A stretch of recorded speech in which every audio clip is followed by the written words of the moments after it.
asalaamaaleykum mbokk yi maa ngi leen a nuyu yéen ñëpp seen tur ak seen sant di leen jaar bu baax a baax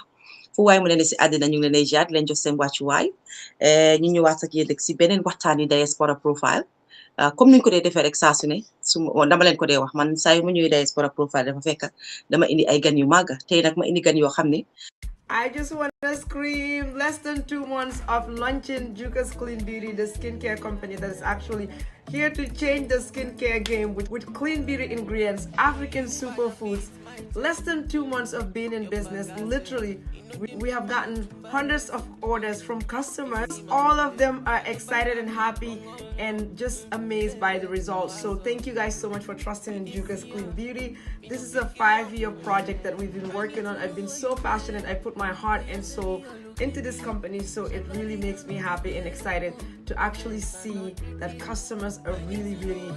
seeing results with their skin, having transformation within a week of using the products. Those are just some of the comments that we are getting. Few days of using the products. If you have acne, if you have aging skin, dry skin, if you want that glass skin with no filter, no foundation, Juka's Clean Beauty is the skincare to get for 2026 if you want that glow and the glass skin.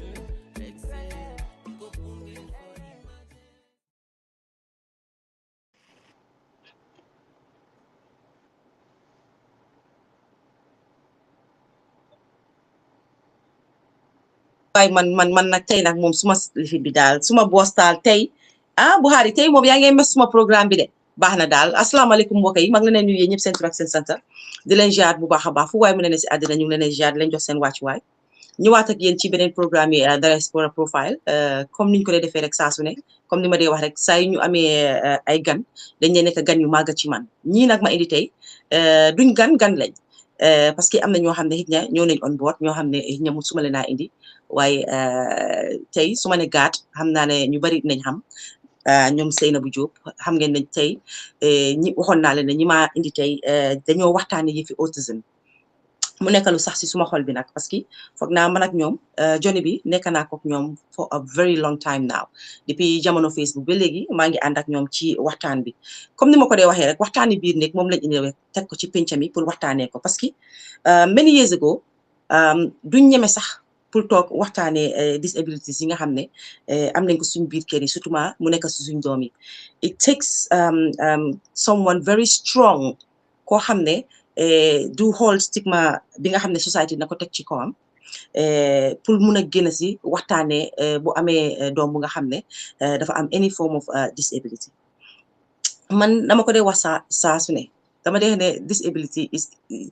pour man xale yi nga xam ne am disability sax xëy na ñoom ñu ñoo xoolee ne ñun ñooy ñi am disability kenn xamul kan moo fi am disability man loolu man su ma tinkee noonu rek daf ma dee mën a yóbbu fu sori so su ma gisee society still now you still have the odd ones that will still judge people that have kids ñu nga xam ne ñu am any form of disability tey nag ma indi ñoom Seynabou Diop Sana Sarr ak ñeneen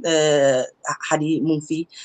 xëy na sax ma juum am naa fi ñaari gan Fama Anti Yacine Mamadi mu ngi fi who's a doctor and a xam nga professional si benn I think lecturer or something like that but si biir waxtaan bi dinañ gën a mën a xam bu baax a baax di nuyu nag suma boss Buhari Gassama jërëjëf once again you outdid yourself Buhari comme noo ko dee defee rek tey ku dem si Facebook bi seetaan screen buñu am tey ak ñan lañ fa am ñëpp ak naka la ko Buhari defee rek macha allah di nga kontaan trop xam ne liggéey bi ñoo def jaar na yoon kon ma dalal suma gan yi parce que duñ fi yaaga parce que dama bëgg mu nekk programme boo xam ne dafaa nekk lu gàtta nit ñi mun koo seetaan di ko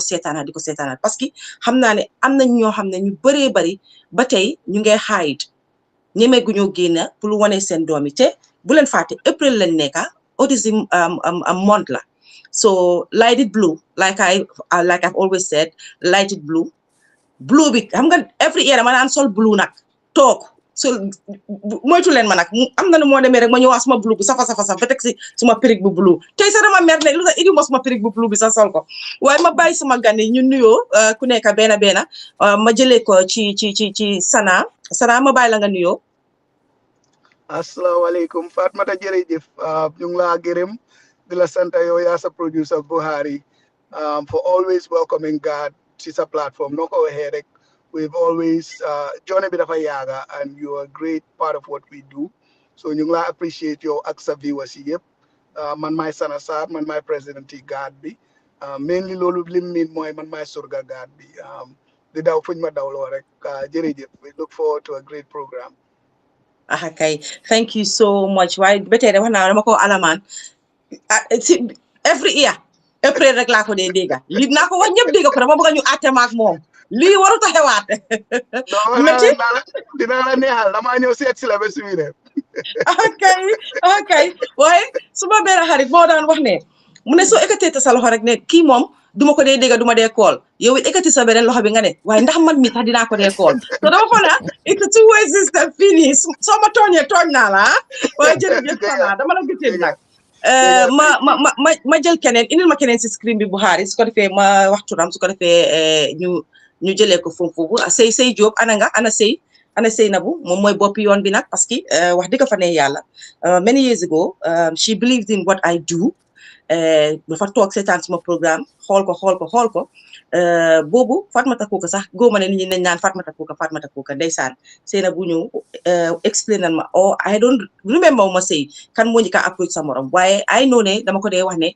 Sey dafa believe in what I do te mu fiiloon ne man bokk naa si ñu nga xam ne mun naa spread li nga xam ne war nañ ko mun a waxtaane especially with kids or nit ñi nga xam ne am nañ disability so Sey thank you so much Johnny bi tey soo gisee ma bokk si taxasi rib xamal ne yow yaa tax ma bokk si taxasi rib dama ko dee wax man am part of God kenn mënu ma see génne ku ma si doon try pour génne sax di nga am a big problem man dama foog ne sax man maa nekk si trône bi toog fa toog boo xam ne I can fire and hire yéen a dégg lii indil ma sey bàyyi ko noonu rek maa mun a xajaan nag Assalamualaikum. We are back. Fatmata yang ma dégga ñu ngi laa dégga bu baax Sey ñu ngi laa dégga nuyu naa la suñ boss suñ sister suñ yëpp yow moom danga yaaga believe in us depuis day one ba nga understand good luy autism sax ñu wax ko yow rek nga soobu si ak boppaak yëpp nag te fi nga jàppa musuloo koo bàyyi you know saa yu ñu la koolee nga pick up luñ bugga nga defal ñu ko so ñu ngi laa sant bu baax a baax di nuyu the entire GAD family suñ support system bi especially those on Facebook tey soo gisee ñu mun a eega fuñ eega nii gannaaw yàlla ñoom la biñ ñëwee di wax waxi autism ñëpp a si jàppa luñ def ñu support luñ laal gaay jàppa si so ñu ngi leen a nuyu xam naa ne nag da ngeen ñu dee gëj a dégga waaye is a lot of work liñ nekk di def si background bi even though we do the annual program every year dañ dee wax ne dinañ start def ko you know more often so hopefully that will be something we can continue to work on but maa ngi nuyu everyone welcome to the program hopefully dinañ fi share information yoo xam ne ñu bari dinañ si mun a jàngee jàppale seen family members ñuy support xale yu am autism or ñu nga xam ne they are caregivers of those that have autism thank you. Thank you Seynabou thank you jërëjëf gis nga nag dama bari ñi nekk fans la bari nag TikTok dégg nga luñ wax ñu ne man sax in fact génne nañ Sana léegi may président bi yéen a mun a tooñ nag non fal nañ ma xam ngeen bukki boo leen jox almet ngeen jox bukki almet dinaa taal tan bi yéen mu nekk si TikTok bi yéen a ngi wax ne déggu leen xaw ma mu ngi echo or something like that kan mooy echo man maay echo ndax suma ges yi ñooy echo so meleen ma tuuti rek ma xam ñu mun a lifin TikTok bi because am na ñu ñoo seetaan foofu kan mooy echo man la ndax suma gan yi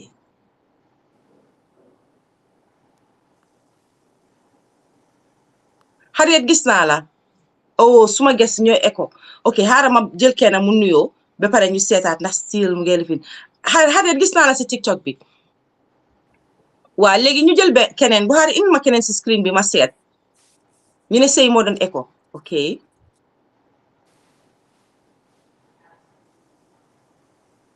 léegi disconnect my earpiece bi kon am I still echoing Sey mu ngi echo ba léegi guys how maa ngi echo Facebook tam na mënuma gis si Facebook bi léegi waaye li ma lifin mooy li ñoo def mooy panel bi koo xam ne nekku di wax rek mu mute su ko defee na boobu mu ngi lifin mu ne ñu ne yes mu ne just a bit Okay, harama disconnect. Muna am suma earpiece bila. Harama disconnect. Then ma just use mic this phone me. Hold on. Well, she sounds very far. Oh, I'm hearing say loud and clear. Then normally it's more set up binila de mel. So I don't know. Okay, Is it disconnect now suma earpiece. Is that better? wow? Famata yow yaa ma Harriet, dégga. is it? Man mang la dega loud and clear. Okay. How about Harriet, Harriet? How about now? Am I still echoing? Mange echo still, na? mine is Harriet. No. Gonna yes. Why? How am I yes to what? Is it yes to now or? You know, it's clear now. So It's getting better. our It's much. earpiece with it. Now I'm just on the phone. Mune clear now. Okay, good. Wow, it's much better now. All right. Yes. Okay. All All right. right. Awesome. Okay, di fàttali nit ñi rek yéen a ñoo seetaanee ci Racky Media TV ci YouTube bi ba pare yéen a ñoo seetaanee si Fatoumata Rahman Koka Facebook bi ak YouTube tamit ba pare yéen a ñoo seetaanee fii si TikTok bi si suma page bi so doo leen ko mën a miss foo leen gestu rek di ngeen ñu gis si plateforme si waaw léegi indil keneen Buhari aha Fama nuyu nañ la bu baax a baax Fama nag moom dama koo bàyyi mu nuyoo waaye gan la si kër bi dina xëy na wanaguñ ko suma jikko naa defagu mu nanka ak moom ba dem xam ne boss laa nag aca Fama yow dag ma baal rek hello everyone man la Fama maa ngi ñëw fii nii man yàgguma bokk sax na si gaat suma sista ma fa Hadi moom it mu ngi si kaw panel bi fii nii I have a son who is on the spectrum moom it he has autism loolu moom ma dugal si mbiri lifin you know trying to learn more myself as a parent so I really appreciate you hosting this show because this is really helpful to get everybody to have more awareness and to be able to help have a more autism accepted community. Thank you Fama dinaa ñëwaat si yow si kanam dinaa ñëwaat si yow jërëjëf waay thanks for coming on board appreciate nañ ko trop parce que lii lañ soxla tamit every year dañ dee ñëw ñu waxtaanee fan la gaat toolu ak li ñoo def ak yëpp foog naa ci jamono autism ak sëy leen gëja indi family that you waxtaanee seen families yi ak yooyu noonu so it is nice having you on board yow ak sa yaay ñu jël Aunty Yacine Buhari indil Aunty Yacine si kaw because Fama ak Hadi ñoom ñoo bokk they are sisters and Hadi has been with us man maa dégg fit nag ma ne ko with us bi dina ma ca bokk waaw Hadi dafa nekk ak ñun yàgg na du tey so Fama sister ma waaye naa leen wax a little bit story about Hadi ak Fama bi naka la ñëwee ak Yacine Aunty Yacine so Aunty Yacine yow yaay maam bi ñu ne yaay maam bi si bés bi dañ la war a jox eli maam gars yi dañ la war a jox eli maam nag waaw asalaamaaleykum Fatma man maa tudda Yacine Diouf Jaw di yaay Hadi ak Fama di maami suma sët bi am autism di try to learn parce que learning process la naka nga accepter because it's not loo xam ne dangaa ñëw rek nga jël ko so ñu ci learning process bi fi mu nekk nii ma am foofu ba ca kanam. All right thank you so much thank you ñu ne maama loo si doon fekkee ma ca boole fekkee boole wala ci biir bi yaa ngi ci benn saf maa ngi ci biir okay léegi ñu indi keneen Buhari I think mun nga maa indil Hadi up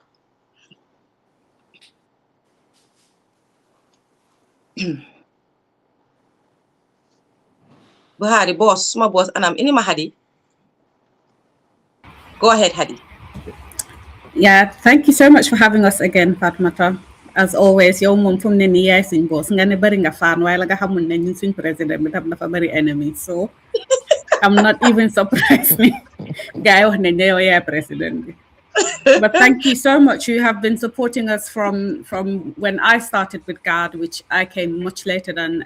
Say and August and Sana, and you have been there every year. The first person we think of if we are going to do an action, it's always you because you've shown us and you show up for us every single time that this is something that you're interested in talking about. Is that thank you so much Shilo Boka do hat kula ci o déglu li mala ma si taxabe ne rek thank you Buhari ñu indi keneen Mamadi mu ngi fa ñu indi Mamadi.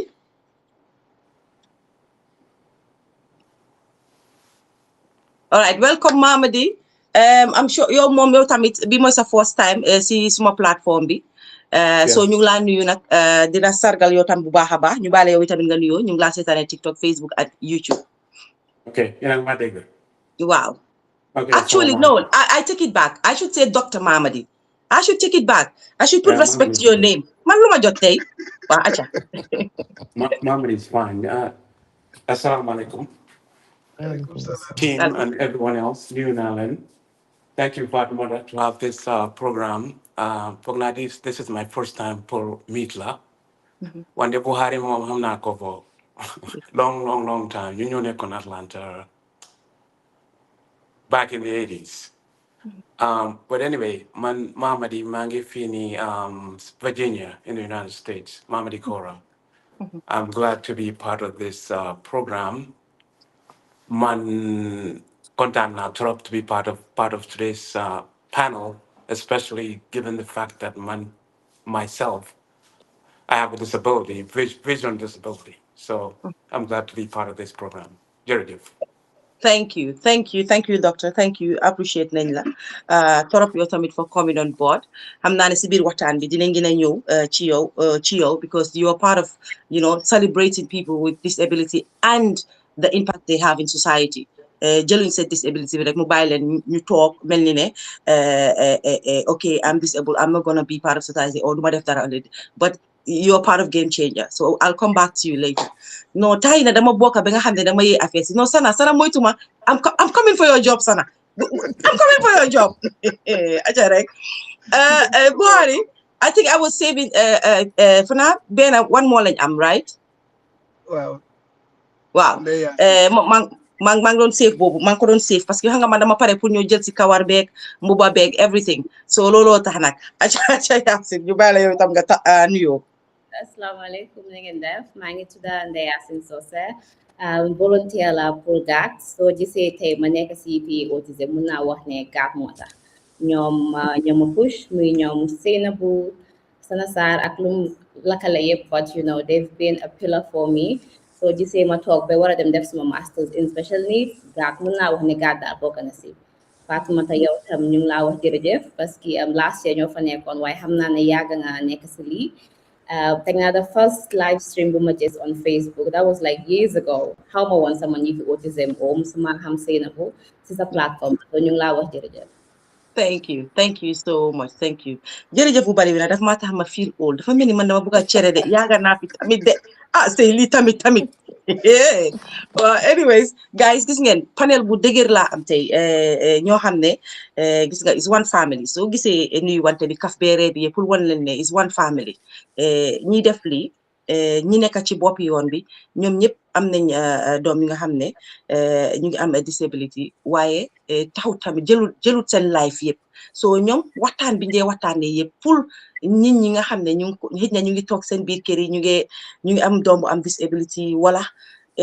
am nañ mbokk bu am doom bu disability wala am nañ mbokk bu am disability ba pare xamuñ lan la ñoo def so waxtaan bu mel nii ñoom sey moom lañ dee indi di ko teg si table bi su ko defee yow mi nga xam ne da nga ragaloon nga xala ñeme tuuti parce que ñu xam ne society naka la di defee façon bi waaye nag pour wax dëgg nag mu ngi wàññeeku bu baax a baax people are very aware nowadays so ñu sante ko yàlla waaye soo gisee loolu am nag groupe yu mel ni ñoom GAT ak yeneen moo tax tam lii am léegi waxtaan mënuloo koo def te indiwuloo an update soo déggee booba léegi ñu ngi wax ne yaaga nañ koo def years ago waaye ñoom sey dama leen si fekka ñoom yaaga nañoo def seen programme yaaga nañoo def seen ay affaire many years ago and yesterday I had the opportunity pour gars yi ñu doon am seen meeting mi nga xam ne they have it behind the scene and I was so amazed so it was something else for me because it wasn't a meeting of ne nga dem fekka fa rek sa mbokki Gambie ni kii naan waaw lii si olof wala kii no it is something else I'm sure ne they don't bring it up but liggéey bi ñoo def si suuf moo ëpp man li suma gis-gis démba li ñoo def si kaw and they are very welcoming they have people professionals there that ak ñoo xam ne yaaga nañ fa trop trop man li ma doon déglu démba pour mun a dalal ñi nga xam ne ñu ngi am famille yu nga xam ne they are new to this because every year di nga gis xale bu nga xam ne wala yaay boo xam ne they are new to this, especially the young moms ñoom duñ dee am understanding bi ba pare lii daf leen a dimbale pour ñu xam ne now you're a mother and you have a child that you need to take care, not take care of sax pour one xale boobu ne part of society la yow rek a ko mën a def yow as a mother because yow soo distance sa bopp from child xale boobu rek xale boobu noonu du mën a fit in so dama dee ne charity begins at home te déema li ma gis war na ma ne li ngeen a def moom ci liggéey alhamdulilah so Sana yow lay bàyyi as the president pour nga ñëw nga jox ñu an update of what's been happening lan la gaa di def especially in Gambia xam naa ne yéen a ngi faa def dara so ñu jox nit ñi rek suñ ko mënee tënka ci lan ngeen nekka su ko defee ñu mën a jekkali waxtaan bi. Okay, thank you so much, Fatmata. I'm really happy. Content large bomber large. I don't even know where to begin because there's so much to say. Well, for now, if my daughter more lot touch on like more full parents and caregivers. You know, you have family members on the autism spectrum. But you am fit be, am courage be, a willingness be pour come out. One accept sen njabot lilen yala may dom lilen yala may wala family member bi len yala may pour ñu mëna accept lolu ba paré set naka lañ mëna dimbalé sen bopa ak dimbalé sen family members and suma wax li rek dina kick back to Seynabou Diop mom moy founder God, right? We joined very early on. Why say man xamna ko from high school and dema wax na ko te nako waxati nekkut koo xam ne bi ñoo nekk high school su xeex amee di nga fa fekk sëy wala su xuloo amee sëy mooy ki nga xam ne dafa bugg a jaama mooy machine parce que nit yoo xam ne xam nga su teacher bi ñëwee sax ne am na lu xew dafa punish classe bi yëpp daf ko rusa punish moom because óor na ko ne kii defut dara lu long so in that sense li ma bugg a lifin point ma bugg a mi mooy rek ne nekkut koo xam ne ku ma doon gis as a fighter so su fekkee ne yow da nga nekk koo xam ne da nga shy dang dee rus kersa o wasi biir nit ñi ak yooyu loolu it's understandable ne loolu is a personality waaye loolu taxut ba nga xam ne yow doo mun a def dara so when sëy bi mu amee naka la doom bu am autism despite personality am ni mu jëlee courage bi because of care bi mu am pour doomam jóg ne ok man lii dama see def dara du ma just toog nit ñi di judge suma doom o di ko stigmatise ba pare du ma ragal pour wax courage boobu moo ñu aagaloo fiñ aaga tey today so koo xam ne rek yaa ngi am family member please jëlal cue from sëy pour jóg pour mun a ba pare am nga loo xam ne sëy amu ko woon bi moo door mooy am nga sëy jóg koo xam ne du walk na through this journey already am nga ogis am nga other people am nga guard ñoo xam ne léegi pare nañ pour support la so reach out to us in any way that you can ñu mun a seet naka la ñoo advance sa journey waaye in terms of God démba programme moo si programme biñ am démba dañ am ay professionals ay family members ñoo xam ne pare nañ pour join this journey so we have a support group woo xam ne mostly WhatsApp lañ dee operate where family yoo xëy na ñu ngi just diagnose sa doom xamuloo luy autism xamuloo naka ngaa supporter sa doom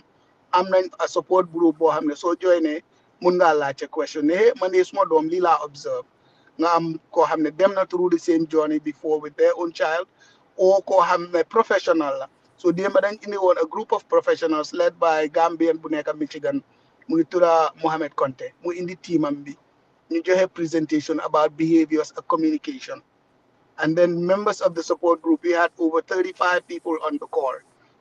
ñu ngi laajte question ne man de suma doom lii laa day gis kële ne man suma doom lii laa day gis lii laa nekk di diilal and then you am professionals you muna you answer questions so that's one part of God support group all right another part mooy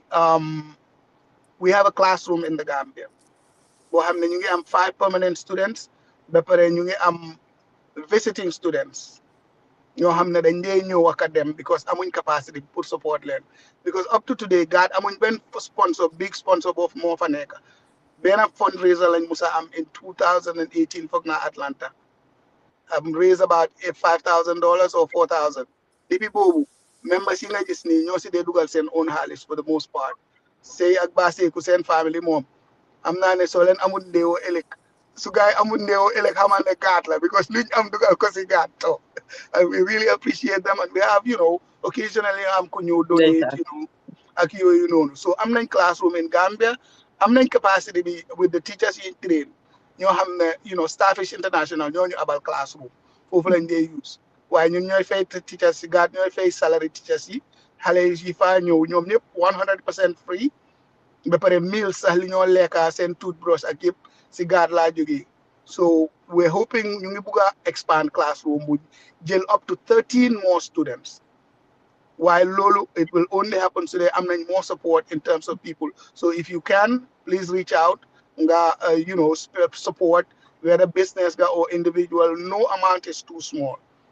so those are so wax naa affaire yi classroom bi sensitization bi ñoo def next week ñu ngi am programme right there at Starfish International where we'll invite speakers to also talk about God ak li ñoo def so a lot is going on in the background ñu ngi also am people ñoo xam ne ñu ngi si community bi dañ they just reach out they need something and they reach out and then li ñoo wada rek anybody can join Ndeyasin dafa amoon soose dafa amoon a classroom no a daycare in Gambia that they am students yu ñëw foofu ñoo xam ne dañ am autism and need support why they're not equipped school and is not equipped to support those people so stobut rek ne man de mënuma si dara xaar ma daaxal leen ak yooyu mu jël initiative bi reach out to God and say look xam naa ne yéen da ngeen dee def dara about autism what can I do to help naka la ñu mën a dimbali so every single person kuy seetaan lii you can play a role and so yow tamit same your platform ñu ngi ko kafee naan na nga bokk si kër gi ak yooyu to me it's not a joke because platform bi ñoo jox yaa Buhari it's as important as anything because ñeneen am na a lot of people ñoo xam ne dañoo reach out dañ leen gis si Fatoumatta Rahman Coker programme am dañ leen gis and so muy parent muy anybody that wants to support so very much you are part of the team and we appreciate that and then ñu ngi appreciate the families after say and August ñoo xam ne comme farmer ak family am pour ñëw fii pour wane ne ñun tamit ñu ngi deal ak lii waaye ñu ngi willing to help because ñoom ñu mënoon nañoo toog seen corner rek deal ak seen xalel continuer li ñoo def waaye ñu ngi ñëw bring them put themselves on out there and be willing to help Mamadi yaa ngi ko soog a meet waaye Mamadi has been with us almost since inception ñu bari amuñ loolu so it's a whole team of people and it takes everyone xaarama info man soo ma bàyyee rek dinaa continuer di wax déedéet waay lu am solo nga nekk di wax ni even though doylu wuñ sax waaye dinañ ñëwaat ci yow si kanam waaye lu am solo nga nekk di wax ni parce que mënuñoo commencé waxtaan bi te amuñ this kind of like update ak progress ak li nekk di happen on the ground ak yéen li ngeen nekk di liggéey ak li ngeen nekk di def so thank you so much Sana appreciate nañ loolu bu baax a baax ñu may Ndeye Yacine la buga may tuuti rek because xam nga miinaguñ ko di ko def si TikTok bi bu baax a baax dañ ko yàgga di ko def si naka Facebook bi so pour ñu refresh nit ñi rek seen memory Ndeye Yacine naka nga si ñëwee lan moo la ci boole ak tuuti rek soo ko mënee tënka si benn 3 to 5 minutes xaaral ma seet sa timing tey naka la moo demee man tam moo mi sana laa des ma starté wat ma de mën a stop waaye dina waaye dama la jox time de ne la 3 to 5 minutes xam nga maa la ne man dama dee xaaya di faaya kon xaaral ma gaaw man tamit soo gisee ma dugg si wàllum autisme dama amoon daycare center sa lay wax boo xam ne xale yu fa doon ñëw xaw ma woon lan lañ am mënu ma woon a understand so maa ngi fàttaliku ne ma just ubbi suma daycare bi first kids yu ma am they were autistic boys from Sweden seen yaay hopefully mu ngi seetaan as well xama woon dara maa ngi just dooree woon man la woon benn staff ak suma doom bu jigéen ak ñaari boys yooyu noonu so everyday dama di waaj dem nekk online di def research ba waaye tamit nekkutoon loo xam ne man maa ngi ko doon yëgal lu bari so ma ne xam nga lu xew xaaral ma bind on Facebook ma xool nag dinaa am ma tontu lucky for me ma bind on Facebook ne di lekk nag dañ fi am any organization in Gambia and then Sana Sarr mi reply ma ne yes loolu moo ma dugaloo si gaat te loolu moo ma dugaloo tamit si fi wow thank you so gisee ma dugal foofu noonu because xam naa ne you dealt with a lot of kids like having a daycare and everything xale yi dinañ fa ñëw with this kind of disability fi ñëwee with and you guys will not even understand ñu bari man gooma dëgg la yéen a ngi def a lot of work ba pare yéen a ngi def loolu leen mun waaye ba tey ñu war a sensitiser suñ nit ñi dafa des not from your part you guys are doing your part dama fiiloon ne in Gambia si boppam a bigger platform should have been created for youth people because there are a lot of people there ñu nga xam ne ñu ngi deal with disability and kenn mënut a identify ban façon disability lañ am sax in the first place benn ñaareel bi mooy nit ñi dañoo xool xale rek jàppee ko ne reewaande moo ko téye kii dafa réew yaay ma ko yaaxa papa ma ko yaaxa you know things like that and bala ñoo xam mu benn sana bu ñëwoon holiday wala benn sëy bu ñëwoon holiday ne defal na ka de xale bi ngaa dóor ni bul ko dóor de ndax mus nañ koo diagnose because yow gis ngeen de signs and yii yëpp am na ñoo xam ne gisuñ ko so dama fa ne lii war nañ koo gën a yaatal lii saa yu ñëwee toog si plateforme bi dama ko dee jooy bi mooy ne radio station should talk about this TV station should talk about this even at schools yi dañ ko war di waxtaanee bu xam nga dangaa gis xale yu nga xam ne dañ am Down syndrome sorry to say bi ma demee si suma dëji yaay bi dafa am xale bu ñëwoon with Down syndrome waaye fekka maa ngi am family like distant family bi xam ne dafa am doom bu am Down syndrome so bu xale bi ñëwee nit ñaa ngi toog nga gis beneen xale ñëw ne laay la xool ko yow kaay xool sa si handle by and she said something but the thing is xale bu doon wax loolu she's not aware xamut lu mu wax noonu sax xamut lu mu def noonu rek la ko mën a gisee te waxtaani biir kër la comme ni ma ko dee waxee xëy na lu mu dégg si biir kër la mu ñëw génn extend ko li mu wax yëpp mënuma koo wax fii ndax di nga blame xale boobu noonu nga xam ne xamul dara xamul naka la moo describe ñaari xale yi doo ko blame xam nga lu tax lack of awareness bi nekk si suñu society bi even if some people are aware they choose not to even discuss it or waxtaane especially parents so it takes a lot for parents to come out and talk about this and lu leen mun a ñeme loo mooy ñu am ñu create awareness more si suñ biir dëkk bi waaye nag loolu su war a mun a xewee maa si ñoom sëy mi foog ñu xaalal leen yoon loolu dinaa fa ñëw si kanam xëy na si beneen programme parce que programme yi tey bi dafa am lu ko sabab so dinañ ko celebrating autism la ba pare ñu indiwaale famille bi nga xam ne they will share their journey with us loolu moo ko sabab tey waaye comme ni ma ko waxee balaa April bii di jeex dinañ ñëwaat suñ ko mënee beneen ñaari yoon suñ ko mënut sax another time boo xam ne dinaa go deep wax lan liñ soxla si ground bi tam ak suñ nit ñi naka lañ war a defee affaire si ñu indi keneen Hadi yow tamit nga tënk ko soo ñu mënee wax après maa ngi doon wax Aliya ne Hadi moom si kiisam dafa xala special si man tey li tax loolu mooy Hadi bi moo join groupe bi tey ñu ngi am Fama te Fama mooy suñu guest tey Fama mooy ñëw waxtaan joneem ak maami Fama tam dañ ko indi tey moom tamit duñ mën a waxtaan ak Fama moom yaay xale bi ñu bàyyi maam bi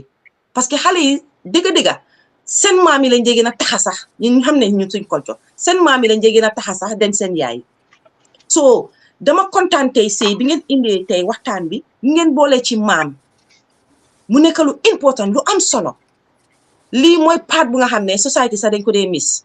xale bi lañ dee bàyyi comme Fama doom bi moom laa nen xale bi moom la ñoo bàyyi mu deal with lii nii alone so moom su ko dealee with alone naka la family members am di xamee duñ mus a xam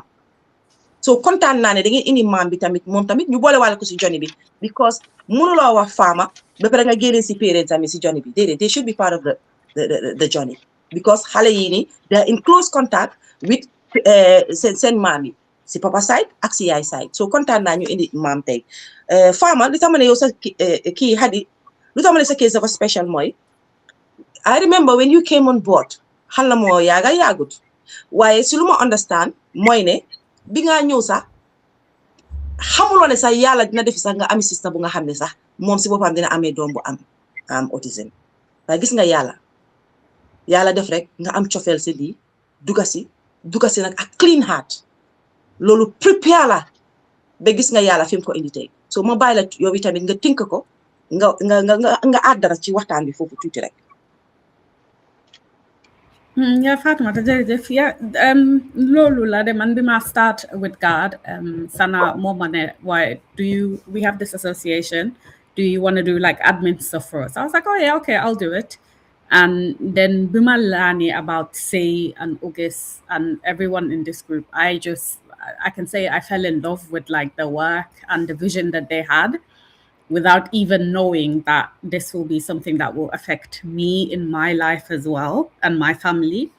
So I was just doing it because I was like, oh, okay, this is a good cause that I wanna support,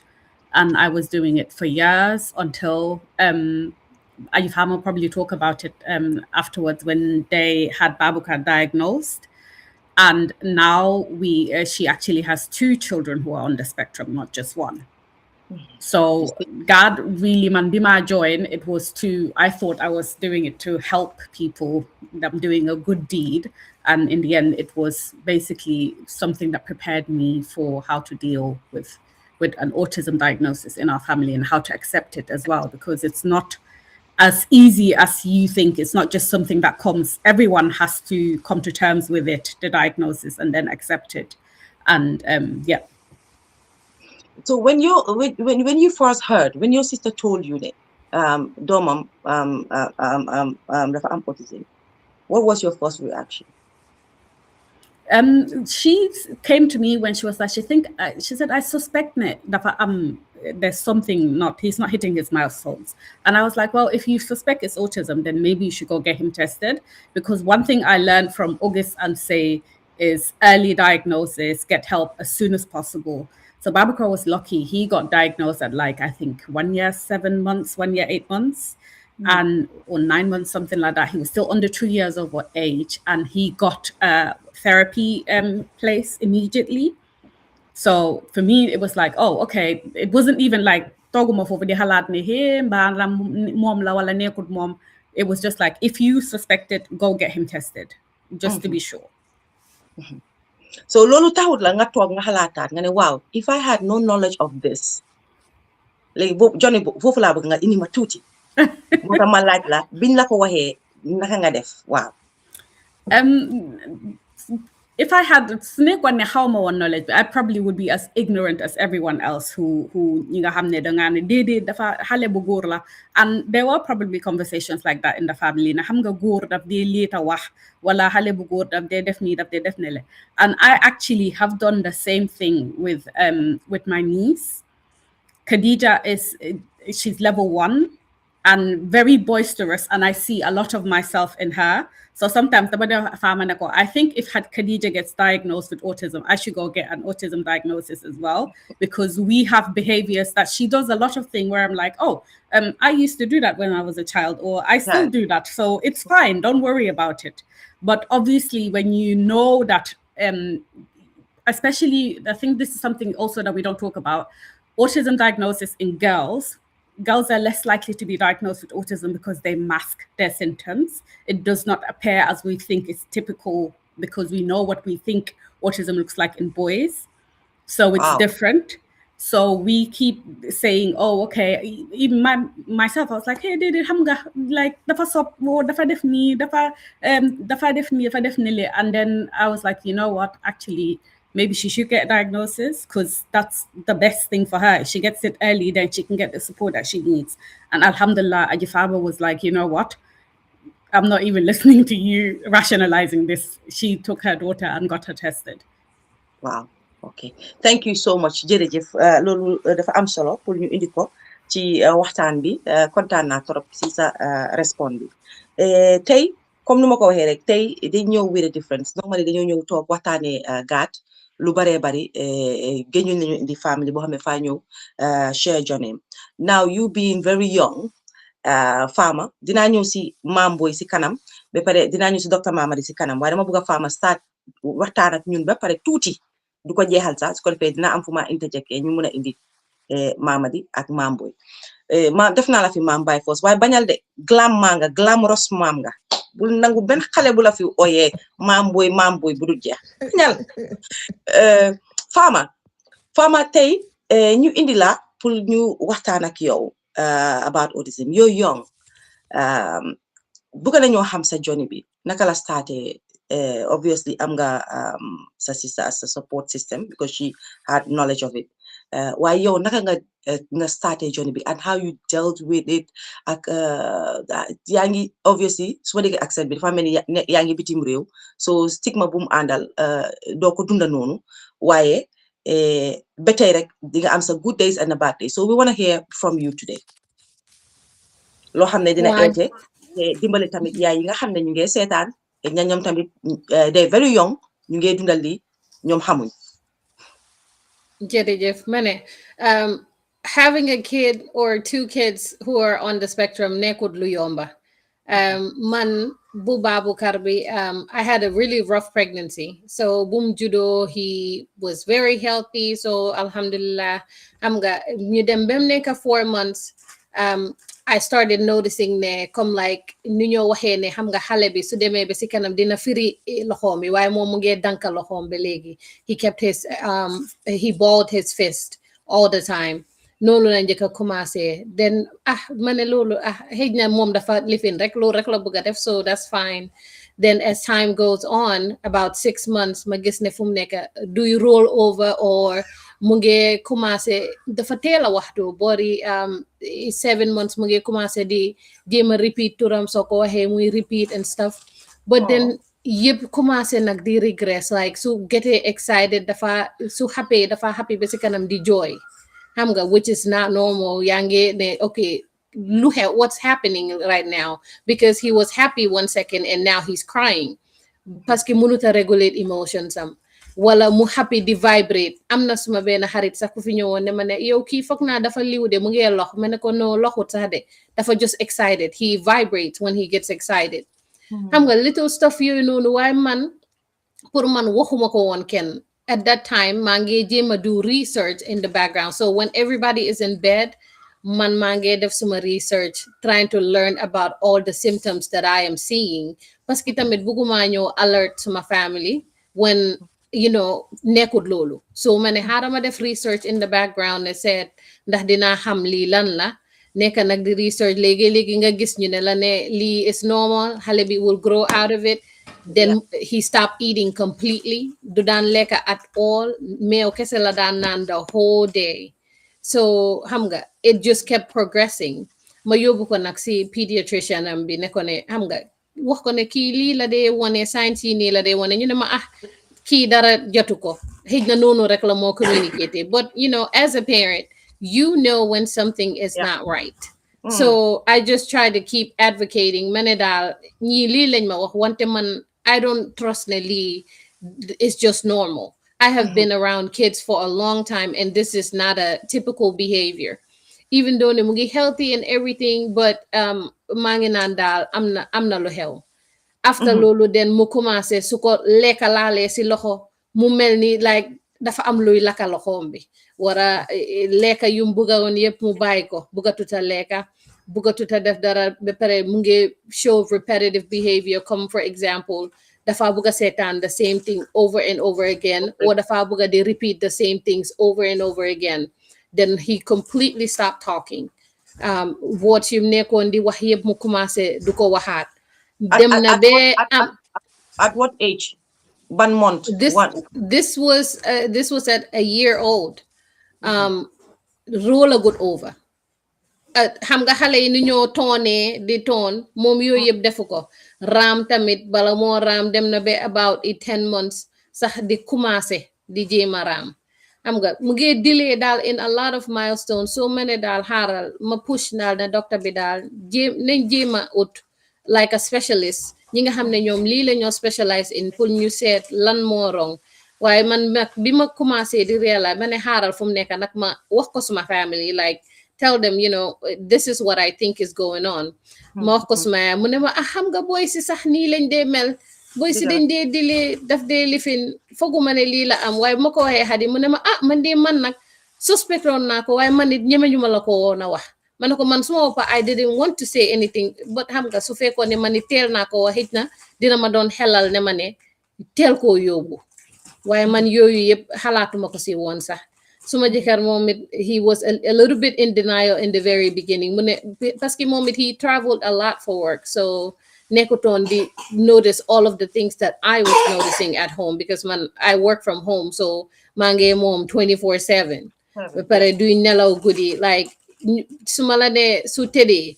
within 2 hours eewu na. As a 2-year-old he was still doing that. Like nelaw moom suñ kër kenn amu ko woon parce que he constantly was waking up at night. So xam nga yaa ngi soona yaa ngi war a liggéey yaa ngi war a tooga, you know, you have responsibility as a parent, as a wife, and also having to cook because you're not the only one in the house. You have your parents at your home too. Pour nga war a take care of them as well. So xam nga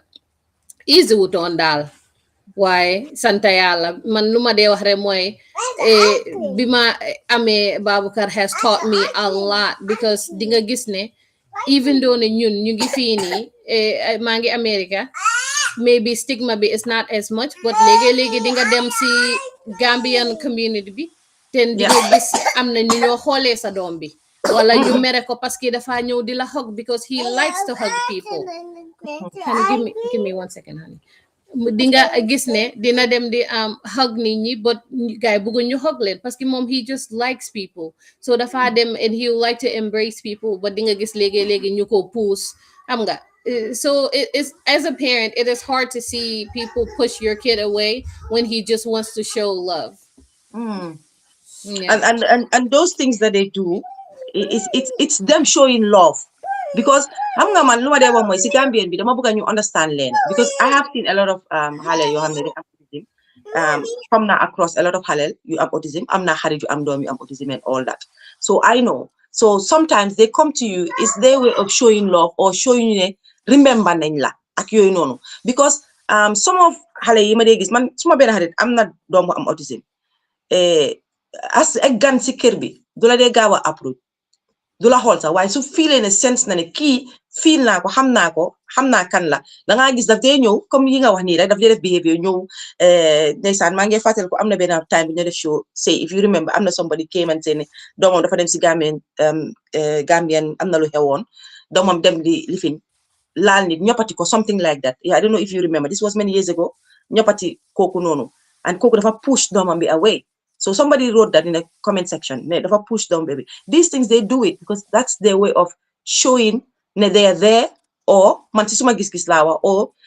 showing love or recognition mantisuma gis. Why in society, belegi understanding. Nga gis ku gis xale bu demee noonu sa nga naan ne dawal doomam bi de soo gisee doomam bi moom afa am rab wala soo ko gisee dina la dóor dina la maata dina la ñoppati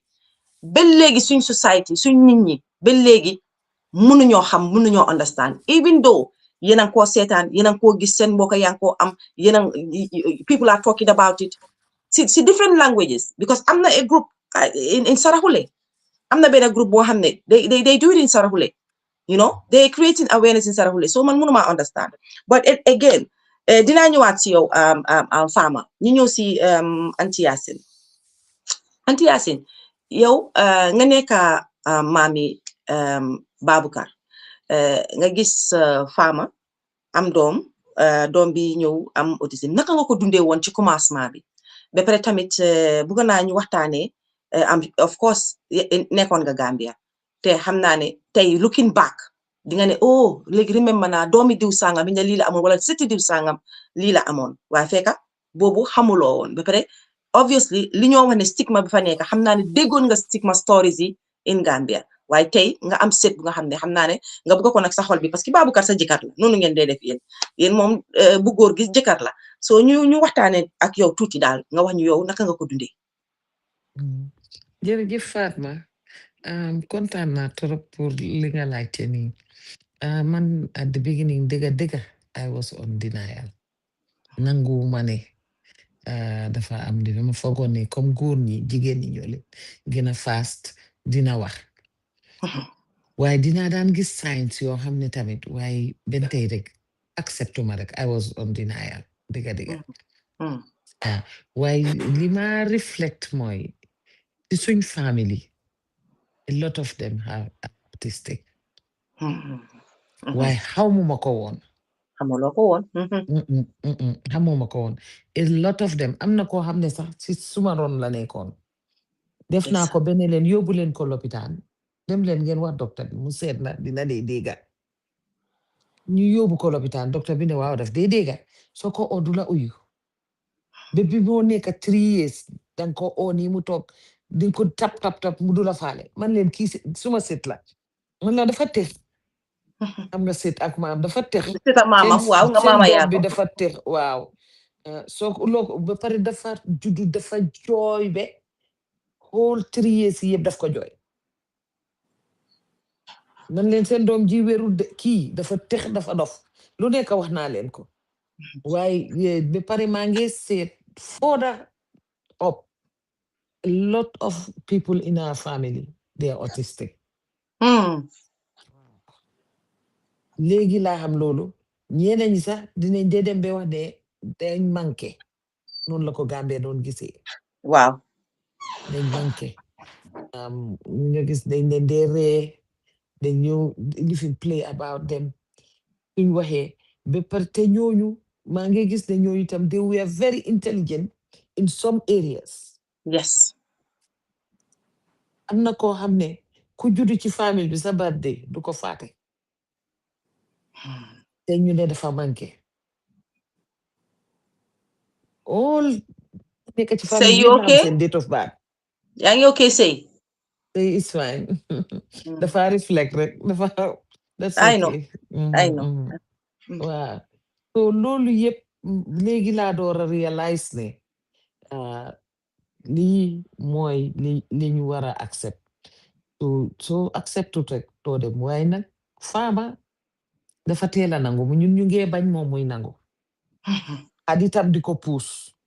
su waxee rek ne yaa Hadi ne ma def ma ne ko yee def leen danka kii xale la des na number of years yi dina wax in fact Baboucarr fi mu nekk bi mu demee thérapie bi daf ko dimbali bu baax a baax a baax danga gis a lot of development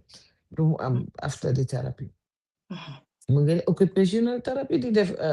naka la tudda eating mooy occupational bi ak beneen therapy bi speech therapy speech waa ABA so di nga gis ne Baboucarr bu njëkk ba nit dafa ñëw ci kër gi sax du la uyu waaye léegi soo ñëwee su la xamee dafa ñëw langaamu la waaw su la langaamoo nga xam ne kii doo randu wala ñu dem si jumaa bi la gën a bugga ndeysaan suñ demee si jumaa bi dafa wut jumaa ku nekk ku dugga mu welcome la tiye la waaye ñeneen duñ dee xam loolu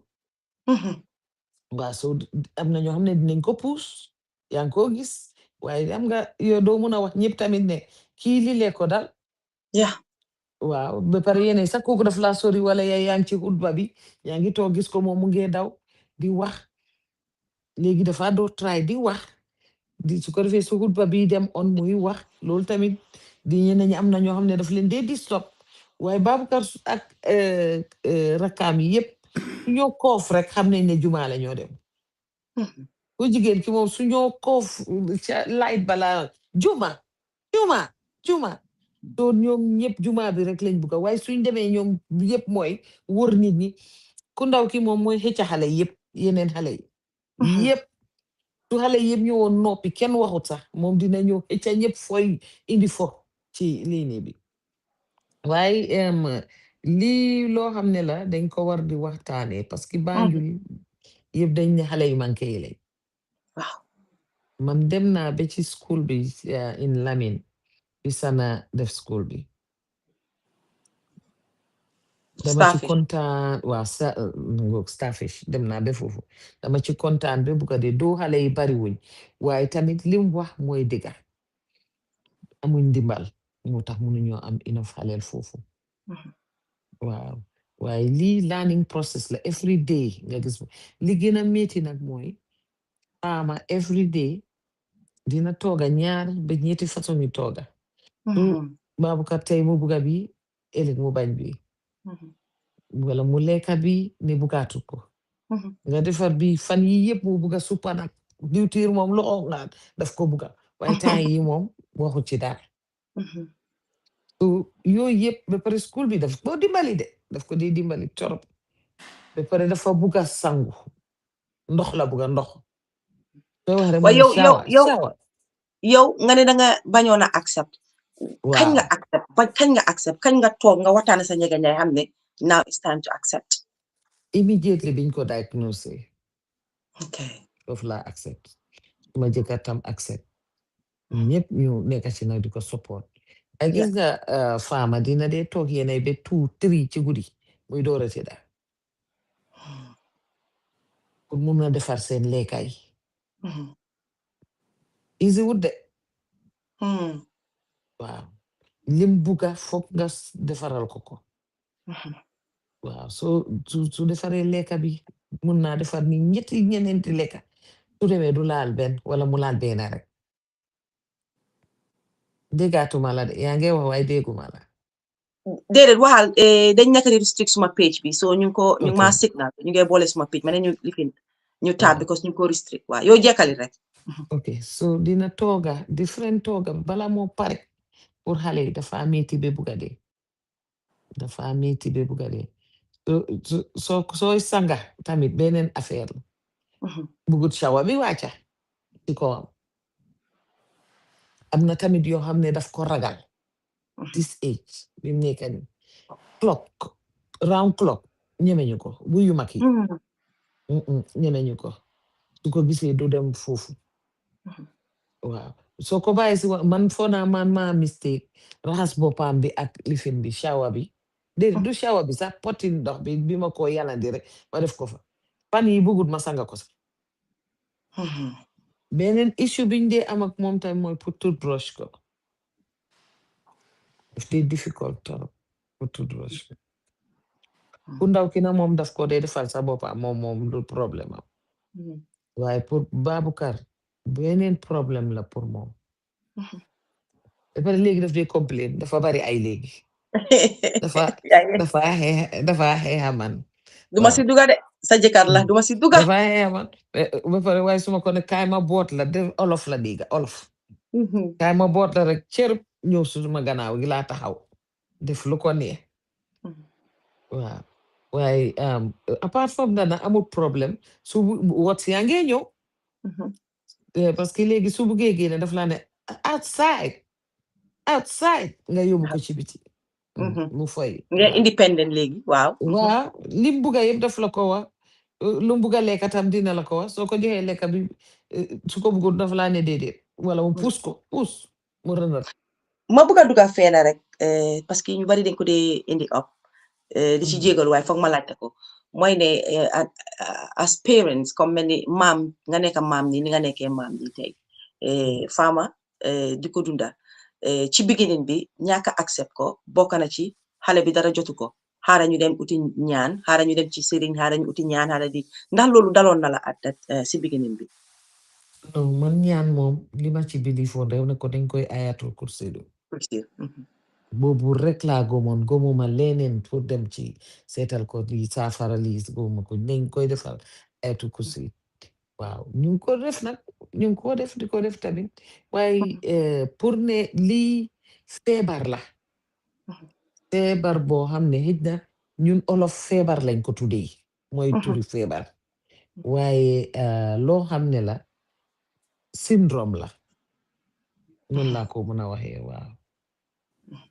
waaw so because soo gisee ma ci olof ba mun a lifin ne du feebar waaye feebar la ko olof am nga olof am na words yoo xam ne amuñ ko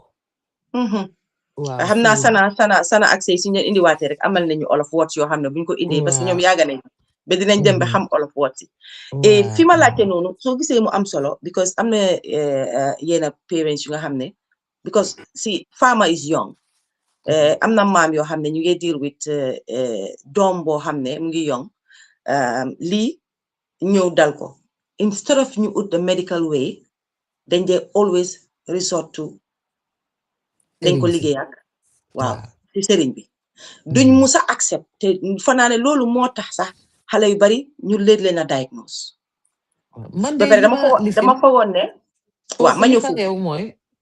man dama waxoon faama ne ko li ma doon wax rek mooy pour ma yóbbu ko Gambia te faama dafa nanguwut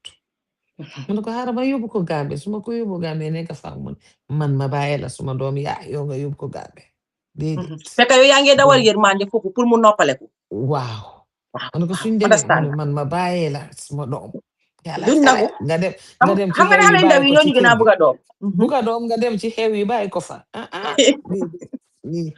waaw waaye pour ni xalaat pour yëfi sëriñ yàlla xam na ne musta cross suma mind. waaw parce que man musuma agom yooyu. Famata, ma wax rek just to give an example of some of the things lu tax duma dee bëgg a yóbbu xale bi Gambia man gis naa suma yi mbokk yi wax ne parce que duy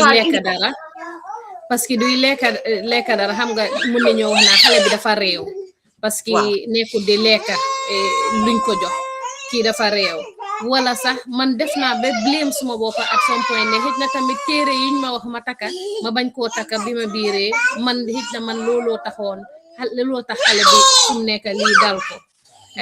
xam nga lu nekk xalaat naa ko mais xëj na tamit li ma feebaroon o li ma am surgery bi ma biiree xëj na looloo tax lii yëpp dal ko te fekk du loolu lii ndogal yàlla rek la ba pare tamit Gambia war a yóbbu xale bi Baboucarr daf dee daw comme dafa toog rek daw dem feena daw dem këri jàmbur xam nga loolu yëpp uurut mun na moo dem feneen këri jàmbur te xam nga nit mënuloo trust daal lan la nit di war a def sa doom te fekk xamuñ ne xale bi mënut a wax xam nga so man loolu moo tax mu dem Gambia is very lifit man dama ko ragal fu mu nekk nii pour moom mu dem by himself because a lot of people do not know how to deal with kids who are on the spectrum. Baboucarr ñëw na fii nii sax ibi suma néebo bi doo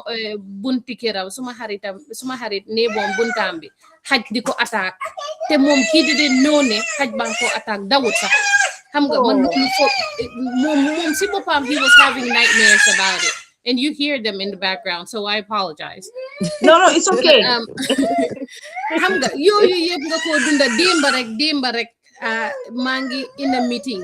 in that autism meeting buñ doon wax noonu maa ngi si meeting bi génn si loolu fekk flood na suñ waañ bi because dafa ibi pompe bi dem si kaw ibi pompe bi like ba pare you know mu jël he had a bowel movement comme mu puub ba pare génnee puub bi teg ko si kaw palanteer bi smear it all over the carpet xam nga loolu are things that I deal with on the daily basis te doo gis ne keneen ki nga xam ne jurut xale bi pour ndax dinañ ko mun a muñal loolu xam nga loolu yëpp are things that I get scared to send him to somebody else's home so he has never had like sleepovers except from suma anti këram te kooku suma anti sa daf ma dimbale suma yaay system dina ma dimbale yekkal ma tooga pour rek xam na ne ni ma dee soonee waaye Baboucarr can tell dina daf dee mun a teel ne man tooguma ko so du léegi du ko nangoo lekk waaye benn ci ni kooku rek nag la moo lekk nag waaye ñu si de seen benn ci ni xam nga it's hard to send your kid to other people that you don't know that if they're going to be as helpful as you would be with your own child. Okay. Yombut dina ñëw ci ak yow ba tey si patient because nekk xalel ak patient because patient daka mën a doxal lii nii without patient moom lii mënta dem waaye maa ngi nekkoon si junction bu xala am solo boobu general la sax nekkut maam kii anti Yaasin sax moo tax ñu di ko wax dañoo generalize fii nii because waxtaan bi noonu la léegi ñu génn ci ki ñoo waxtaana sax ñu indi lu nga xam ne pour society ñoom tam ñu jëlee foofu noonu comme fi ma doon waxee mooy xam naa ne a lot of xalel tey soo gisee late diagnose bi or diagnose ñu leen sax ba léegi nit ñaa ngi leen a jàppee rek ñu leen bëgg a jàppee ci suñu society bi is because of ñàkk a accept bi because di nga gis tey yaay boo xam ne sa doom ne la ne suma doom de science yi lii ak lii man jaaxle naa because doom bu mu dal te understand loo autism rek loo de ñi ko def rek mooy dangaa jaaxle so as a young person as a young parent dang dee jaaxle am na ñu sëy yu tas loolu dégg nañ ko fi am na xale yoo xam ne sax very first doom yi ñoo am rek sëy bi dafa tas because góor gi moom du musa accept xaste bi tam dina nekk xaste bi fi mu dee njëkk a jógee mooy si biir kër yi so li ma wax ni is general right now this is my moment ma jël general so li dee indi les diagnose bi mooy ñàkk a accept bi ci ñenn parents yi ba pare maam yi dimbalewuñ leen fi leen maam yi ñàkk a dimbalee mooy liñ leen a nekk di wax rek lii du faji lopitaan wax naa la ko ba sona du faji lopitaan yóbbul xale bi ñu sanga ko xale bi dañ ko war a seet bul fàtte ne sa goro buggu la they will blame everybody sa goro buggu la bul fàtte ne sa sëy bi bu mu tasee ba léegi sa jëkkër toogut bul fàtte lii so they will put all of these things si boppi nit ki ba nga xam ne kooku instead of mu seek medical help or mu seek professional help always dafa toog di xaar di dundee yaakaar ne sëriñ mun na koo faj ba pare dañ war a xam leena xale yi day am autism they have their moments dem naa ba léegi understand man suma bopp they have their moments they am moment bu nga xam ne they will be okay ba nga ne okay na but their routine is always there liñ dee def lañ dee def always waaye dinañ yee calm ñu okay so di nga foog ne la sëriñ bi joxoon nga koo sangoo o ngay sanga xale bi it's working fekka it's not working nothing is going to change the fact ne xale bi special need xale la dafa am disability loolu su ko suñ society suñ nit ñi suñu sóoraale woon loolu tamit dina dimbale bu baax a baax a baax a baax parce que tey anti Yacine da nga fortunate enough yaa ngi si America imaginal tey boo nekkoon Africa musuloo ñëw ci Europe bi ak yooyu noonu ba léegi soo utut yaa ngi nekk in denial doo accept loolu laay wax gis loo boo tax maa ngi reflect back ci xale bi dangaa nekkoon reflect suma kër yeah waaw ñin nekk because kooku ba pare Gambia xam nga kenn xamut la nay loolu mënuñ ko understand amuñ benn docteur boo xam ne mun ngaa yóbbu xale bi lopitaan sax mu ne la lii moo ko jot it's new to us yeah waaw so li ñoo def rek mooy ñu door di sensitize sensitizing yeah ci language yi si yëpp nag not ne in English rek de language yi si yëpp parce que xeet bu nekk la am xale yi duñ jinne duñ doomi jinne duñ rab te nit ñaa ngi ko binda sax si TikTok bi dangaa gis ku jël xalel di ko tuddee ne kii jinne la wala am na lu faama doon wax fii léegi mu ngi naan mu ngi fogoon ne ñaaka sol téere mi la o ye am na ñoo xam ne dañoo naan ne ngelaw moo la duga soo biiree day sol mbuba soo biiree day muuru ñun gis nañ fi ngeen baal ma si kàddu yi ñun gis nañ fi suñ superstar yi nga xam ne dañu laa ooy suñ American superstar yi ñoom dañoo biir di ko wane jaxarañ seen doom yi ñëw ok so I don't think it's to do with ngelaw or anything xale bu ko am la rek bu ko am la I think ne léegi société yi war a accept loolu xam ne lii du liggéey ñaanlu du liggéey sëriñ déedéet lii liggéey medical la professionals yi they have to deal they have to allow ñi nga xam ne am nañ ci xam-xam ñu deal with lii ba pare comme it's good ne Fama mu ngi doon di gis science mu ngi understand because she have a sister koo xam ne is aware ba pare am na sister bi am na network boobu ñoom Seynabou ak ñëpp but am na koo xam ne mun na moo toog rek xool doomam rek dafa am autism you don't do that you cannot diagnose your child yow mënuloo diagnose sa doom ñu baree dañ def mistake boobu noonu man gis naa ñoo xam ne dañ def loolu di ko forcer ba di ko forcer docteur yi sax pour ne lii la sometimes it's true daf dee am nag docteur si nekk ignorant about it duñ lay gaaw a diagnose because ci lu ma understand sax xale yu bari tey surtout ma fii si Europe bi balal lañ laa diagnose ne dañ am fii autism daf dee jël time it's a long journey waaye dangaa gis koo xam ne moom mu ngi forcer loolu te fekk na sa doom moom amul loolu noonu so let's not play with it ku ko am na ko waaye ñu ko amuñ ko because dama dee gis ni joo xam ne they just play with it they say ne lii la te fekk nekkut fa so let's be very careful léegi ñu ñëw si docteur Mamadi balaa ñu ñëwaat ci Fama dina ñëwaat ci yow si kanam Fama docteur Mamadi ñu lifinde because waxtaan bi yëpp mënuñ koo wax because am na ñoo xam ne sax ñu ngi emotional right now mënuñ koo wax yëpp te duñ celebrate taale because part of the journey is ñu celebrate tamit journey bi am na ñu nga xam ne they have disabilities and it's not stopping them so docteur Mamadi we want you to nga ñëw indi sa story tuuti ak ba pare ak fi nga egga tey te jamono bu démba doon démba fi nga egga tey su fekkoon ne sax yaa ngi Afrique ba léegi I don't think fi nga egga tey sax di fa egga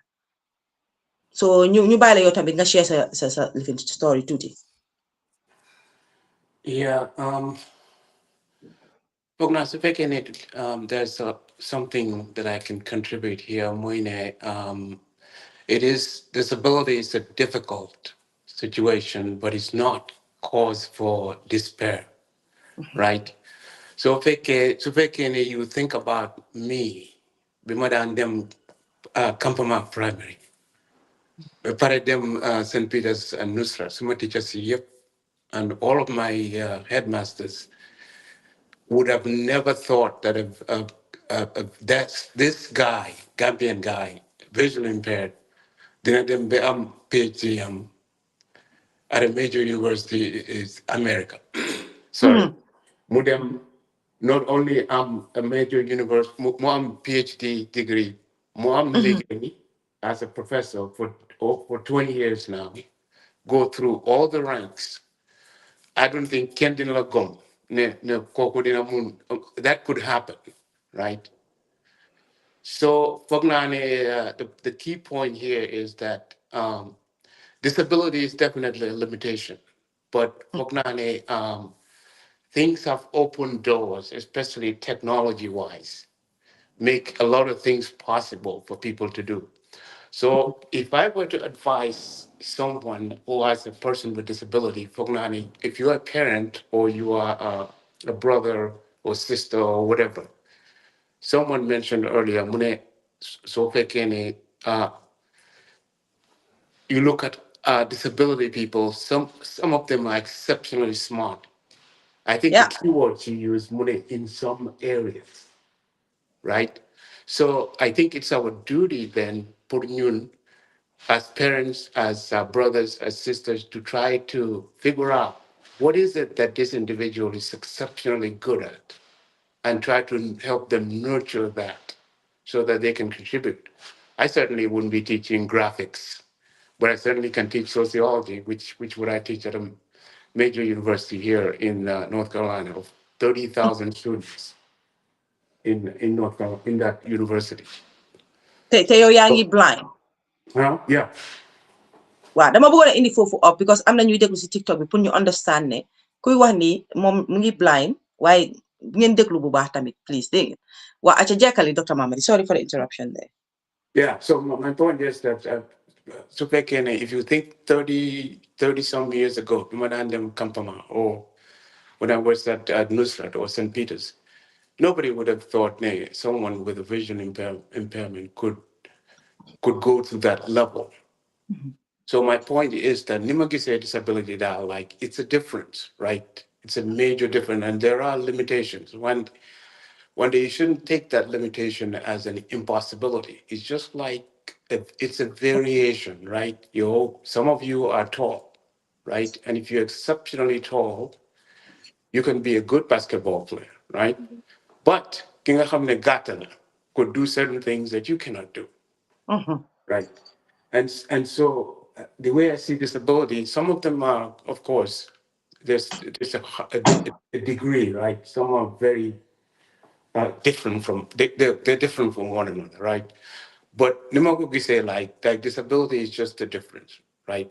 You're good at certain things, and someone else is good at other things. It's a variation in nature, right? There are black people, there are white people, there are tall people, there's short people, and we all have our different abilities, right? But he might be autistic. One day, even if I visit some of my friends that have autism, their kids have autism, I realized I'm paying attention, and I realized that this kid is really exceptionally good at something, right? That I'm just observing. If the parents can figure that out and help them nurture that talent,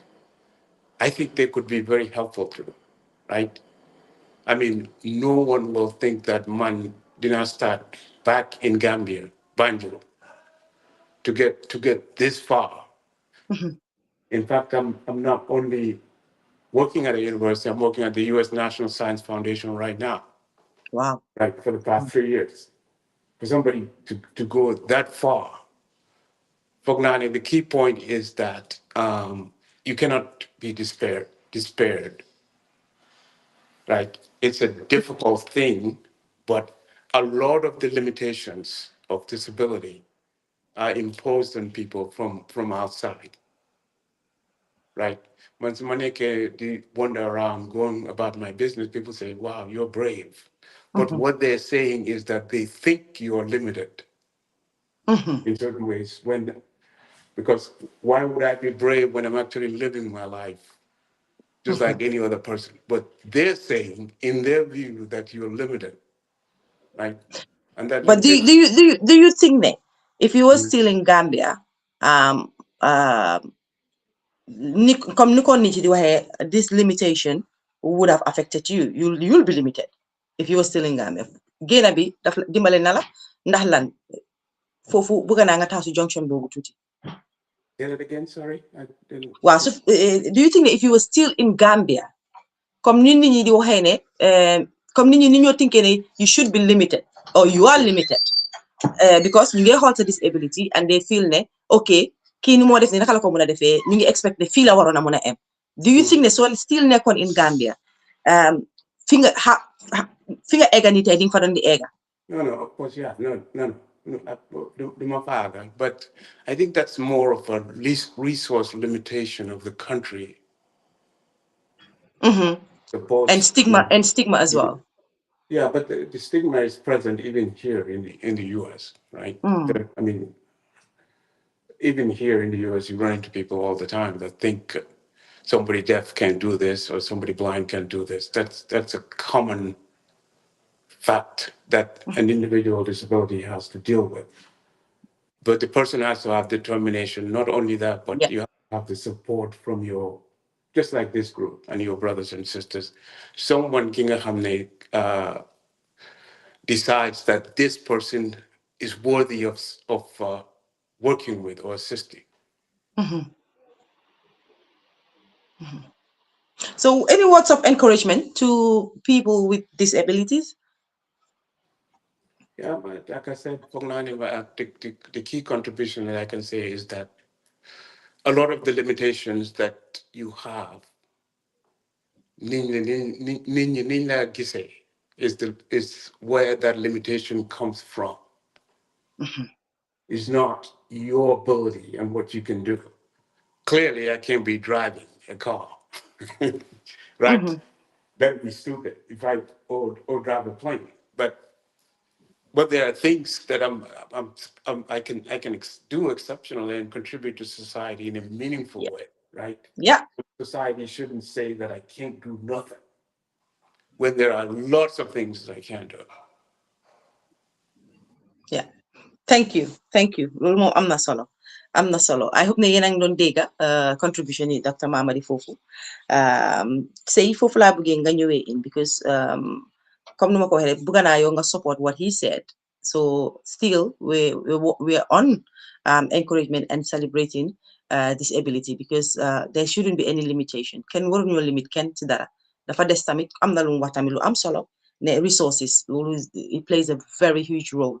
So loolu amut rek si benn dëkka enough. I don't think the system bi dina work. So say ñëwal foofu. Fatmata jërëjëf lim wax foofu am na solo torop yéen a ngi maa dégg right? ñu ngi laa dégg bu baax. Waaw lim wax foofu am na solo parce que lack of resources earlier Antia sin bi moo wax loolu moo ma get emotional. Parce que soo gisee many years ago fu mu nekk sax foog naa mu ngi xaw a tane waaye ñun ñëpp growing up am nañ neighbors wala nit yoo xam ne dëkk nañ suñ koñ yi ñu nga xam ne dégg na ñuy wax ne dafa tooy dafa am rab dafa ñoradi dafa nii xam nga te loolu yëpp they were likely on the autism spectrum but because of lack of resources educating the community or the parents pour wax leen ne there is something called autism lii mooy signs ak symptoms yi now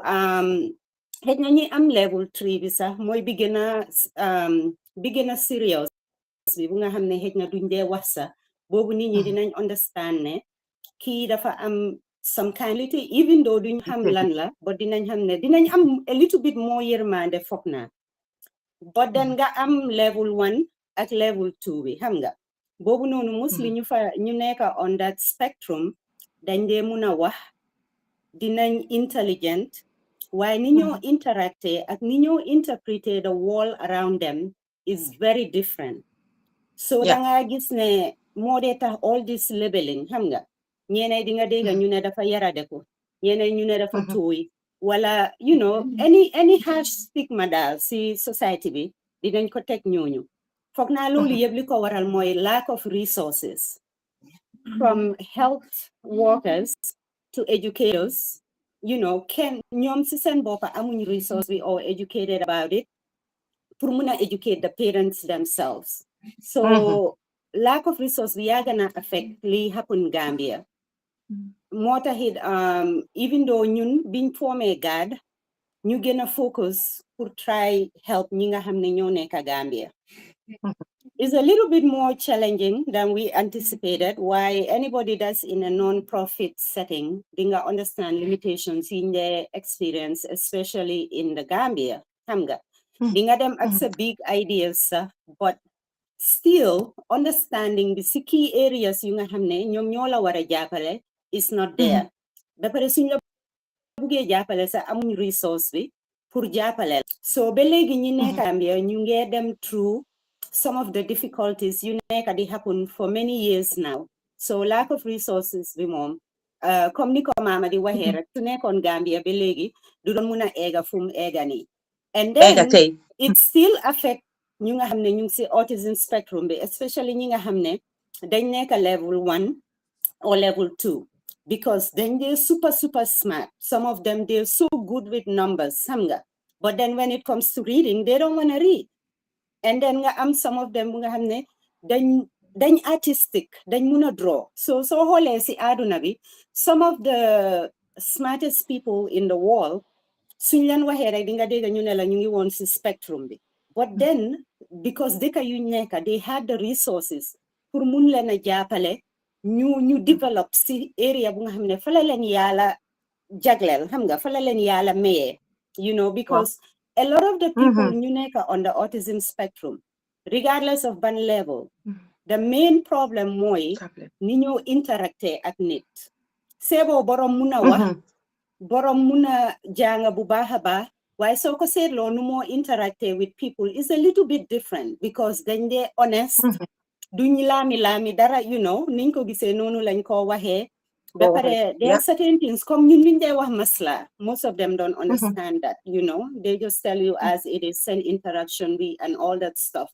so danga gis ne am na ñoo xam ne ñu ngi Gambia they probably level 1 but fuñ mënoon a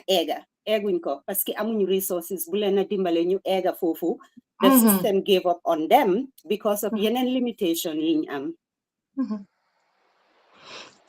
ñu ngi wax feena sey ñu doon di wax comme mel ni ne dañ jey super intelligent ba ñu xam ne ñu ko boole ak wax ak yëpp so that's man ci lu ma gëm mooy that's where this ne gisuloo xam na li moo def dafa réew rek gisuloo moo defar lii gisuloo moo lii dafa réew rek that's where the realness biñ dee wax ni comes in te loolu moo fi mu dee starté xam nga problème bi yëpp sëy fan la nekk fi mu starté si biir kër yi la soo gisee ñu stigma bi nekk fa pour xale bu am disability ci own yaayam la from Africa la starté sax yaayay tiim doomam nii ne ko du danga tooy danga ñoradi wéruloo danga stupide danga lii nga bañ a wax rek sa morom yëpp a ngee wax sa morom yëpp a ngee def lii xam nga so I don't know Buhari am na lu happen si screen bi de is it me ndax am yéen ngeen a ngee gis ni ma ko gisee si screen bi yeah man suma bopp rek laa gis okay waaw mu ngi def add source right waaw mu ngi show ne everybody's on the bottom yeah Buhari I don't know what's going on so mun nga check screen bi Buhari please so ne defaratal I don't know what's going on but anyways ma continue comme ni ñang ma dégg rek so yaay ci parents la starté da nga gis yaay bu ñëw moom si boppam sax li ma waxagum ci doomam rek mooy tax man mu jógee si mbedd bi damaa ñëw ne waaw xale bi kay wérul li fi da nga gis ñoo xam ne toppatoo bi sax nekkut fa pour seen doom yi not only Africa even here si west bi because lack of acceptance bi sëy da nga gis ku jël doomam tegee side ne doo lifin sax comme gis nga faama nim gaaw a xala xamee ne okay something is not right man foguma sax at 4 months dinaa doon mën a xam ne suma doom loxoom bi ibeekuwut wala dara damaa jàpp rek ne so loolu li nga jàngale foofu faama lu very important la foofu damaa jàpp rek ne liir la rek so ñàkk a seetlu bi mu ngi fa ak xool sa doom rek bàyyi ko nii di ko seetaan nii lu mu def rek baax léegi xale bi dafa jooy fekk soona nga ne mu ngi jooy rek xaw ma lu moo jooy nga bàyyi ko noonu muy jooy yooyu yëpp mu ngi ci so sëy problème si bari na moo tax ma ne lii foog ñu ñëwaat tamit ñu waxtaanee ko pour nit ñi tamit ñu mun a dugg dip si problème si ñu nit ñi xam fan la ñoo tibee fan la ñoo jëlee ak lan lañ ci mun a wax ak luñ ci warut a mun a wax parce que problème si bari na torop every year buñ ñëwee foog ne mu ngi wàññeeku when it comes to autism dama dee wax ne wàññeeku dafa mel ni sax mu ngi gën a takkanaa si the only difference bu ma nekk di gis lu baree bari mooy ne younger generation bi ñu gaaw a accept lañ yes ñu gaaw a accept leen te ñu gaaw a gëm lañ xale yi ndaw yi léegi niñ accepté disability seen doom yi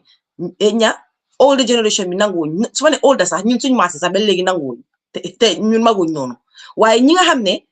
ñooñu ñu ngi nekk seen 20s ba 30s dañ accept because ñoom laa dee gis tey ñu solal seen xale yi bañ rafet xale yu am disability sansel leen ba nice ñoom liñ xañ seen boppa sax pour jëndalee ko seen boppa yére ak ay things dañ ko jëndal xale boobu sansel ko defal ko indi ko si biir society wan Gambien bi ne leen ne hey kii suma doom la man la suma doom la da ngeen koo accept leen ko nii la mel nobuma ko so I'm so proud of ñi nga xam ne tey ñu ngi koo def surtout ma xale yu ndaw lañ they're not running away from that ñu ngi embrace loolu so foofu daal bëggoon naa see yokk loolu waaye Buhari ñu ngi amoon some videos yoo xam ne bëggoon nañ ñu play ko say videos yu ñoo play si nii okay all right Buhari understand na videos yu ñoo play si nii yan façon video la lan la ñuy expect si pour gis si video soo ko mënee explain tuuti balaa ñoo play video okay benn video bi moom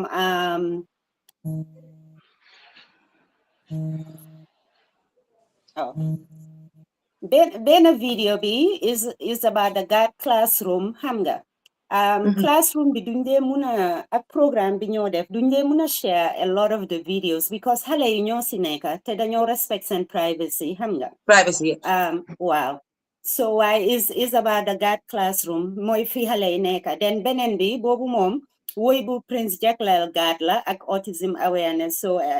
month of April dañ ko dee share you know just to shine light on autism awareness yeah okay Buhari na ma let know su fekkee ne am nañ leen so now we come back to you Fama léegi yow as a young mother and léegi nga am ñaari doom yi nekk si spectrum bi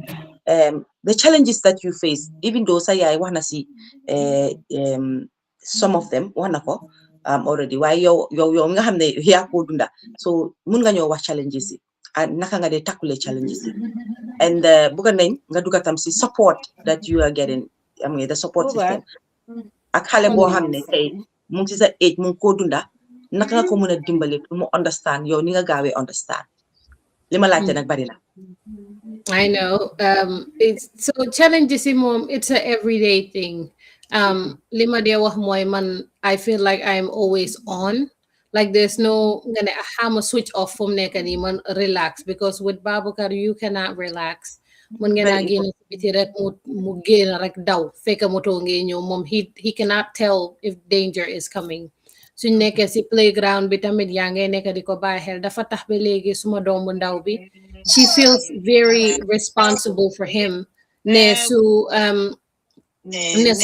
toogee sa dina toog di naan ma mami Baboucarr is going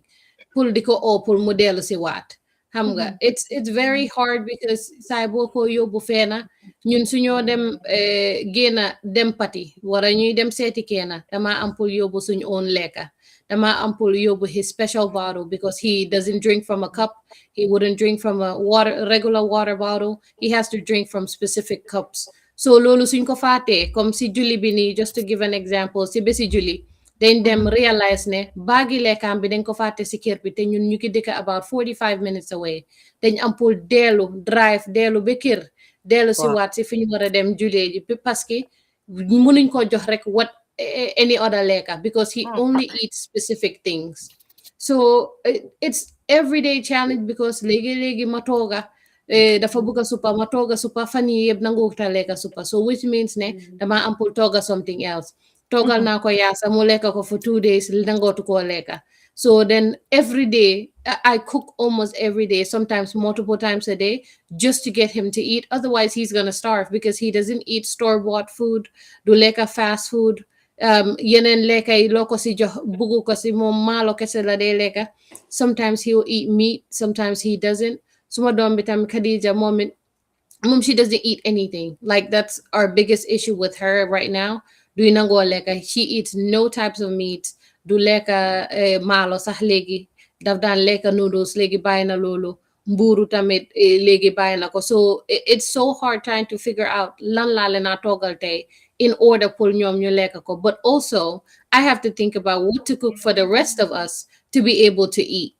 Parce que xam nga ñun ne duñ mën a lekk the same thing over and over again, so it's almost like double the work all the time. So I am constantly tired.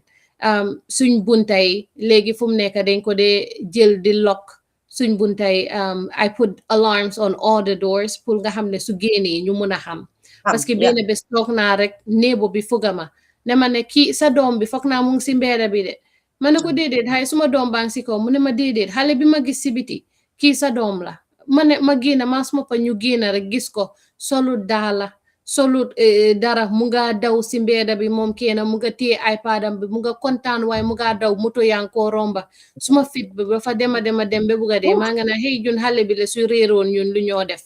Bési julli tamit same thing ñu ngi dem di julli génn rek pare julli rek gisatuñ ko maa suma jëkkër ñun ñaar ñëpp ñu daw di ko dem uti ji sant yàlla ni maa génnee rek tasee moom mu nga taalal di dem. Xam nga it's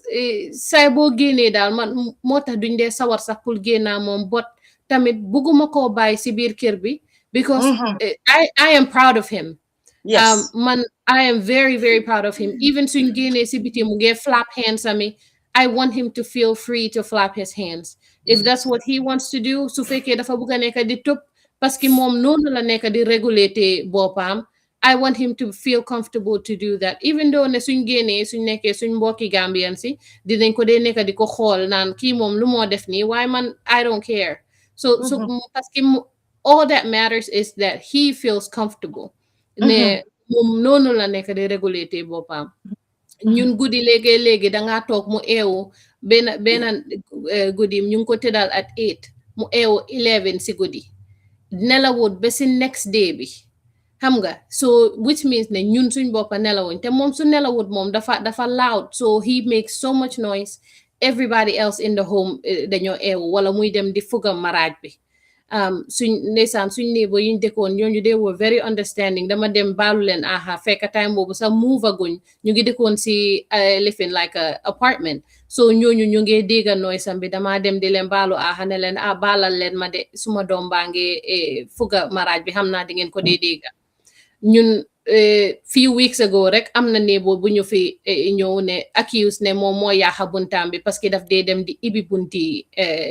néebo bi xam nga. So it's just like it's constant thing every day. Even man lu ma gën a notice loo ne he is different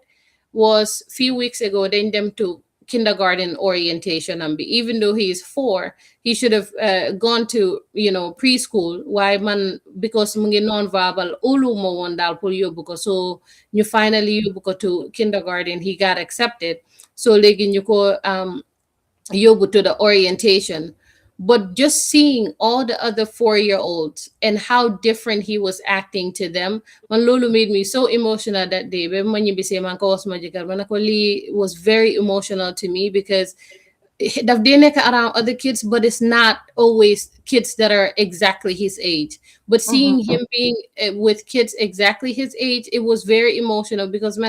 now I can tell how different he really is with other kids. Then big idea yóbbu xale si playground bi man ñun bu ñëwee ñu ngi ko fekk moom kenn si classe bi teacher bi mu ne daf ko ne ñu dem waaye nangutoon a dem, so ñoom it xamuñ naka la ñoo dealee with him, xamuñ ndax dañ ko ekkati yóbbu ko ndax dina bañ ndax dina be aggressive, so ñu ne since he was happy in the class ñu bàyyi ko fa. But man loolu made me really sad because I was like he actually enjoyed being outside. So suma jëkkër ne rek mu ne teacher bi ne man maa ngi dem ma jëli ko man ma yóbbu ko outside. So sela dem jëli ko. I am very lucky though ne suma yaay was ak suma pa they are able to move in ñu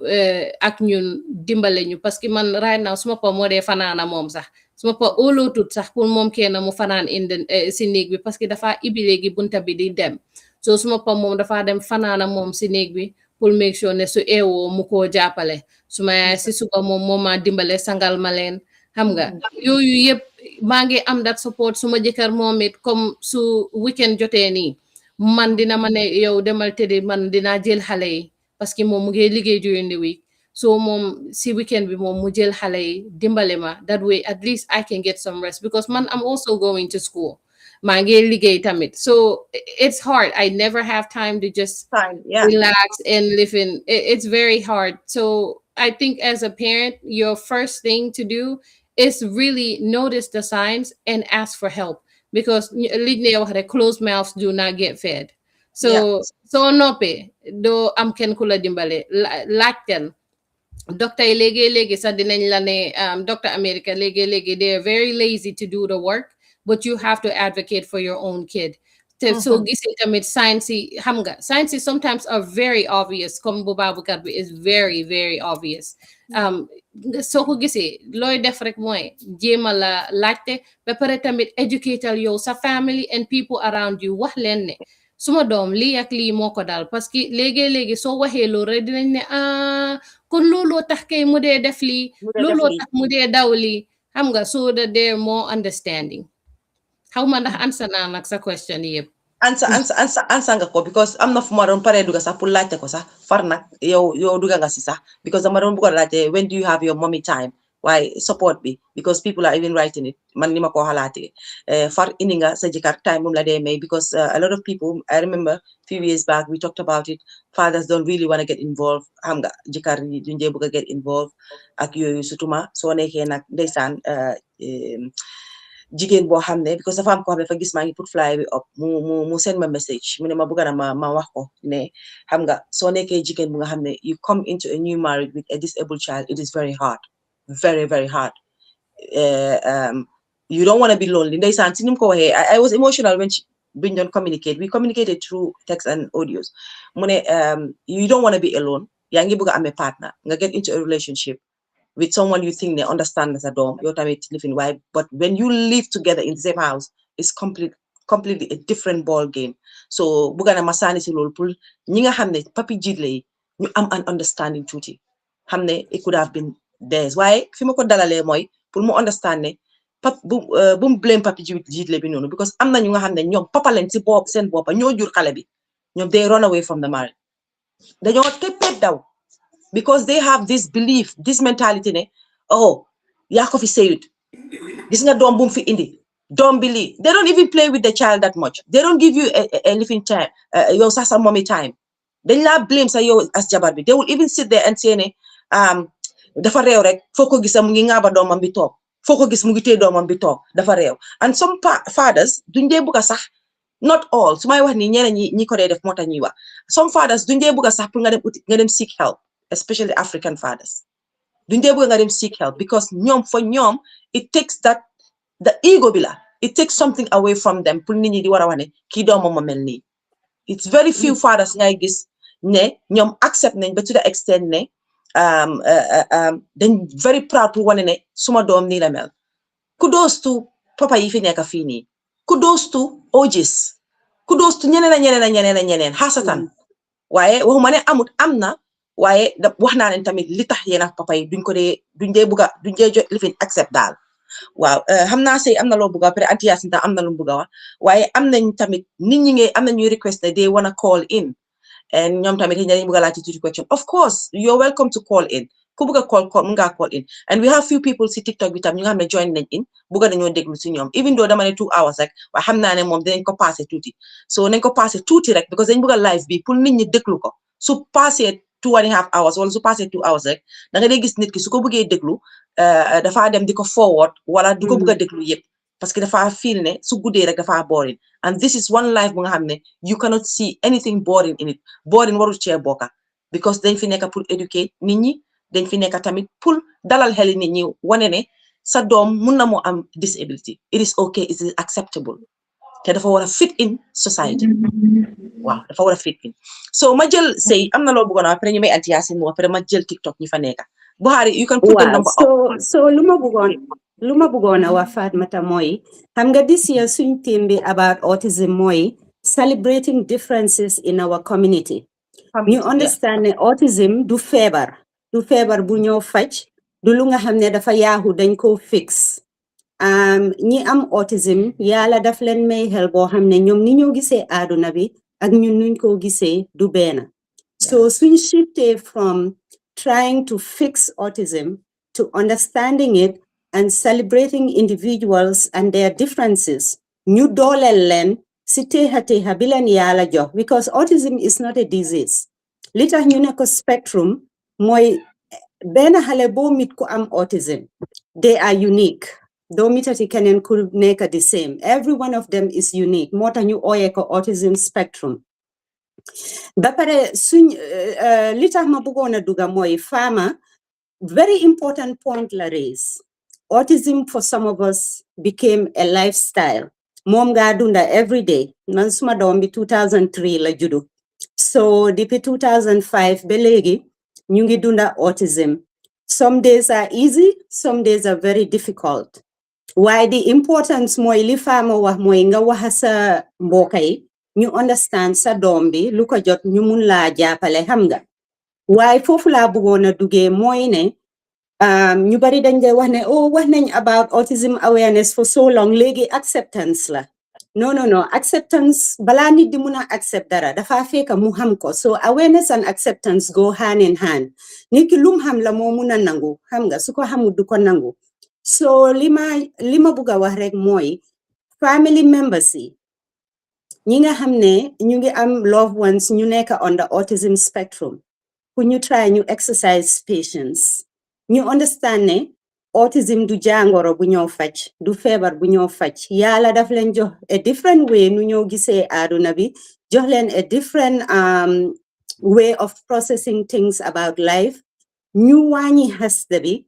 ñu wàññi stigma bi naan jine laak ngelaw ko dugaak yaayam daf daan wóor ak xam nga so xasta bi ak stigma bi dafa tax parents yu bari ragal so ñu ngi dunda yu metti parce que ñu ngi ak seen doom yi bugga nañ ko wax seen mbokk yi but ñu ngi xelaat ok lii suma ko waxee naka la ko nit ñi di gisee nu nit ñi di lebelee suma doom bi and all that stuff loolu dafa tax parents yu bari ñu ragal pour wax seen disability doom bi waaye soo ko waxut danga wait because doo am dimbal bi nga soxla especially xale yu nga autism nekkut a physical disability doo ko xool rek nga xam ne xale bi dafa am disability so xale yu am autism soo leen gisee ñoo gën a handsome gën a beautiful pour girls yi dañu rafet a rafet ba bugga dee so suñ leen gisee dañoo ne kii dafa réew yaruñ ko but man li ma ñaxtu rek na nit ñi exercise patience wone understanding loolu dafa tax nit ñi ñemeñ pour wax leen seen disability doom ba pare patience bi tam not only xale bi waaye si parent bi Fama wax na fi lu am solo xale yu am autism yu bari duñ dee nelaw soo laajee seen yaay yu bari ñaaka nelaw man buuba 22 years léegi ba léegi nelaw is a problem dañ ko dee jox melatonin some days dina toog ba 9 si suba mu door a nelaw te su nelawut ñun duñ nelaw parce que mun na moo ibi bunta bi mu génna xam nga so loolu noonu not only ngay exercise patience si xale bi but si parents ami as well parce que ñoom tam li ñoo dunda dafa metti ñu si ñaaka nelaw bi ñu si di la danga topp sa doom bi fu nekka it's so emotionally and mentally exhausting xam nga so nañ gën a exercise patience as a community ñu gën a mun a support xale yu nekk on the spectrum ak seen caregivers yi thank you jërëjëf jërëjëf Sey jërëjëf loolu am na solo lool thank you so much Aunty Yacine dafa amee ni am na loo si bëggoon a aat foofu de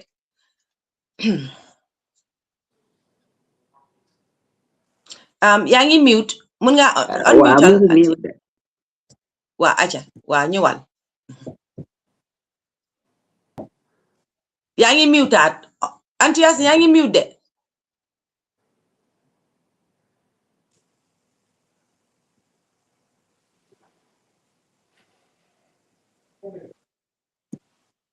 danga seet gis nga si screen bi si suufa suuf xam nga ban téléphone unmute nga ko kon dafa xëy na danga amoon call foog nga génna nga log back in waa xëy na danga amoon call génnal completely nga dugaat back in with the same link buñ la jox dégg nga yaa ngi ñoo dégg ok mu ngi ñoo dégg that's fine Buhari indil suñ number bi up because people am na ñuy laajte number bi if they can call in yes you can call in ma jël few nit rek si TikTok bi force nit ku njëkkoon a egg sax mënuma fàttale ko fana ngala Malla salaamaaleykum. waaleykum salaam waaleykum salaam ku egg si rek nga wax si kaw bu baax because ñi nekk si panel bi dégg la dégg ngeen waaw baax na maa ngi leen a nuyu yéen ñëpp. ñu ngi laa fay bu baax a baax topic bi am na solo Fatmata lii moom su amee man daf ma dee laal nag. ndeysaan dëgg la because maa ngi amee doom bu dinaa ñëw si yow anti Yaasin tuuti waa acca suma doom bu góor bi dafa am special need dafa autistique lu tax ma gën a dugga pour ñi wax fii nii lépp lu ñu wax dëgg la because problème bi soo teeluta nangu rek problème la am na ko war a mute de man la maa ngi try pour mute waxal Buhari mu mute ma please mute yi nanguta dem si seen side yéen xanaa ma gën a dugga waaw dafa mel ni call su nit amee call daf day lifin jaxase système bi waaw mute nga léegi sëy ok léegi jàkkaleel comme teel a nangu bi suñu teeluta nangu rek dafa dee sonal because man teeluma woon nangu man school bi bu mu commencé def nursery ak mu dem reception gars yi wax ma ko ma bañ ba tëdd si suuf ma ne bu ma kenn wax loolu dara jotul suma doom bi waaye man nag bañeel bi lu waroon ma bañ loo xamuloo ko xamuloo ko woon because dégg naa nga wax ko fii nii te loolu mooy dëgg man suma sayit xaw ma ko woon man pour man lu ñoo wax autistique mooy ku dof xaw ma ko woon suma xam-xam eggul foofu suma jànga eggul foofu jaxasoo ma ak nit ñu am xale yu autistique dinaa leen gis nii rek waaye comme man mentalité boobu laa amoon musuma wax ni dara nag ci loolu mun ngaa yokk sa voice tuuti li nga wax am na solo lool ñu gën laa mën a dégg dégguñ la bu baax mun ngaa yokk voice bi musuma wax nit loolu waaye suma mentalité moo ma joxoon ne comme ku autistique comme danga dof daal mental nga jégal ma si kàddu bi it's okay nangu nañ it's normal so moo tax man buñ ma ko waxee rek ma bañ ba tëdd si suuf nursery ak si reception bi gars yi dañ dee ñëw si kër gi waxaaman ma bañ ba xale bi dem year 1 year 2 ci la daje ak benn jigéeni Saraxule fekk xam naa ko bu yàgga léegi moo ma dee jàngal alquran sax after kooku mu gis li ma dem trou mu ooma mu ne ma ne nit su la yàlla joxee dara da nga war a nangu mu ne ma ne tubaab yaa ngay ñëw fii di la waxal waaye si mbiri diine sax bu la yàlla tegee natu wala yàlla teg la dara dangay nangu soo nangu rek dafa mel ni gëmuloo yàlla mu ne ma ne mu am waxtaan bu dib bu mu waxaa man nag mu ne ma ne yow seetal sa ginnaaw nga seet sa kanam yeneen xale yëpp xanaa yow sa doom bi moo leen gën wala yow yaa leen gën waxaa man dëgg xam nga dëgg neexut waxaa man dëgg waxaa man be ma ne ko waa baax na dinaa seet benn bis rek ci school bi noonu gars yi ñëw man leen ne waaw man d'accord naa léegi luñ ci war a def rek nañ ko ci def waaye dafa nekk loo xam ne lu metti la si xol foo nga ànd ak iman ak gëm yàlla ak ñi la wër taxawu la yow kenn mënuloo cee taxaw su ma waxee ñi la wër taxawu la pour buñ la xoolee leneen pour di waxaa yow di la delloosi nekkul ne dañ laa pour ñu jox la dara wala ñu indil la dara déedéet waxtaan ak yow delloosi la because man suma bos dafa metti woon because su passé jigéen boobu ma la wax ak ci school bi man gisuma woon kenn so ak ñu nekkan noonu nag ñii liñ fi wax yëpp xëy na mënoon naa noppi rek waaye sa xol su jógee si dara wala nga dunda dara ñu ne lu mu saf ku ko macca moo ko xam ñàkka nelaw bi ci la bokka doo nelaw ak xale bu xam ne dem na ba 6 years ba 7 years mu ngi sol nappi yëpp ci nappi bi la ko def xam nga loolu dafa metti waaye nag ñu nekk si yàlla léegoolee ma dem si docteur bi man leen ne xanaa kii du dee fil toilette moo tax muy def nappi bi nii rek mu ne ma ne am na xale yoo xam ne suñu demee ba mu am na stage bu ñoo egga ñoom ñoo ko bàyyil seen bopp sax because def naa party training bu nekk def naa ko bu dul jinne def naa ko docteur si wax nañ ma spécialiste yi wax nañ ma defal nii waaye lu nekk laa def benn bis imagine faat ba da benn bis rek moo ñëw fekk ma fu ma toog rek ne ma toilette gis nga woon boobu ba tey mu ngi ci suma brain bi suma génnee sax woon boobu dafaa ñëwaat si suma brain gëmuma ko ndeysaan ma yóbbu ko ci toilette bi mu def lu moo def waaye ba tey believe ma defal ko nappi ma gis ne mu jóge su ma ko defalee nappi moom dafaa wane saay ne bugut nappi bi ndeysaan keroog boobu noonu si suba si maa ko yóbbu school fekkee amaagul spécial school maa ko yóbbu school soo ma gisee sax nga xam ne yaay ji mu ngi kontaan te ca bu ma dajal ku ma dajal ne leen suma doom bi dee démba def ma ne ni dafaa dem toilette lii ak lii xam nga ticca si yëpp kontaan si affaire bi xam nga wax bi tamit du daan wax dafaa ne léegoo su buggee dara yow understand loo ko ci moo dee waral agressif bi to loolu yëpp dañ ci war a dem through ñu def si am na ñoo xam ne ñu xam alquran ñu jàngal la ne la lii ngay jànga soo ko jàngalee li si ndox nga jox ko comme bismillahi rahmaani rahim ñetti yoon nga jàng ko si ndox wala 7 times nga jox ko mu naan yàlla mun na def mu mun a wax waaye man ki ma waxtaanal always daf ma dee wax ne bul musa def si sëriñ bul musa nangu gàllaaj ak yeneen yëpp bu ko musa nangu lii te man am naa ko si suma famille bi waaye lii du rab du dara dafa nekk ne spécial child la rek yàlla ko indee noonu waaw léegi nag may def yooyu soo ma dem ba si biir ma ne yàlla dina la jox dara fekke dafa am lu mu namu si man because man doomi jullit laa juddu si ñaari jullit di julli nag waaye comme duguma ci 100% dinaa def ay yeneen yoo xamante ne mooy loolu te joojuma ci kenn tamit waaye xale bi dafa tax léegi suma iman dafa yokku suma iman man lu ma nit wax léegi te waxuloo ma mbiri diine rek yaakaar nga sa wax tax na ba léegi ñaari nit laa am because ñaari nit yooyu ñooñu laa dee waxtaanal ñu wax ma lu ma njëriñ ma seet ne kabudu bi amaluma njëriñ because kii alxuraan bi la maa wax kii daf maa wax si yëfi autisme because jànga na ko ak benn jigéen tamit dinaa tudda turam kooku tamit léegi teelu ko woon xam waaye bu mu xamee ne loolu laa am dafa ñëw ba suma kër mu waxaa man mu ngi tudda Aysa Fraj ndeysaan dafa ñëw dafa taal moto am ñëw ba suma kër mu ne ma kumba man ci lii laa dee liggéey si xale yi lii ak lii mu ne ma ne lii dafa bari mu ne ma ne waruloo bañ lii kooku tamit waxaa man wax yoo xamante ne daal soo ci gëmul yàlla nanguwuloo yow yaay nekk ki gëmadi yàlla ki daal ba pare dangaa sonal sa doom bi nga sonal sa doom bi waaye léegi alhamdulillahi rabbil alamin suma doom bi nekkatul si nappi macha allah alhamdulilah ba pare léegi lu mu soxla mu ngi koo wax ba pare maa ngay jot ndimbal bi yàgg naa ko jot waaye dafa gën a yokku because last year gars yi dañuy jox ticket comme family funding jox ñu ticket ne la seetal foo war a dem ñu dogal la ticket yow ak sa doom bi yow yaay amee sa pocket money waaye yow ak ticket bi ñun ñoo ko fay dem ak ñëw ma dem 6 week holiday si Gambia enjoy ko foofu ak suma doom te musuma ko yóbbu foofu dama daan waxaal suma yaay rek waaye bi ma ko yóbboo foofu suma yaay dafa jooya suma yaay saa yi ma ko invité mu ñëw England dafa bañ waaye léegi fii rek la bugg a ñëw because dafa bugg a jege daf ma bugg a jege xale bi te suma yaay léegi suma yaay la waaye comme léegi la wax ay soxla yi ni léegi man maay xalaat dara rek jokko ko because moom pour moom am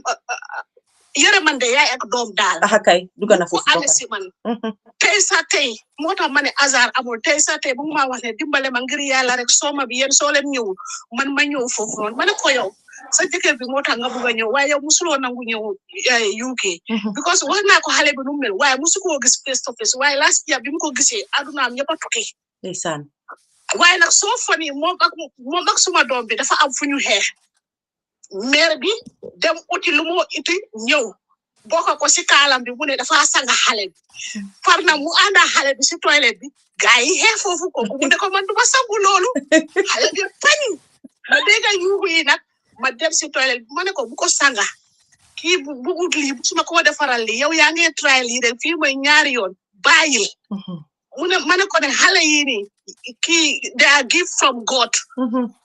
yaa ngay gis ma ne ko bàyyil kii nii li ñu war a def si moom ñu ngi ko def soo julee daal yow ñaanal rek yàlla musal ñu si problème yi àdduna yeneen ak yeneen yàlla guide ñu daal waaye lii nga bokkani because man bañ naa yaa ngi bokka si sa kaala bi naan man dama dëgër boppam xale bi si boppam moo ko dul nangu te far noonu la demee so li nga jaar yëpp doo ko mun a explain waaye dafa nekk loo xamante ne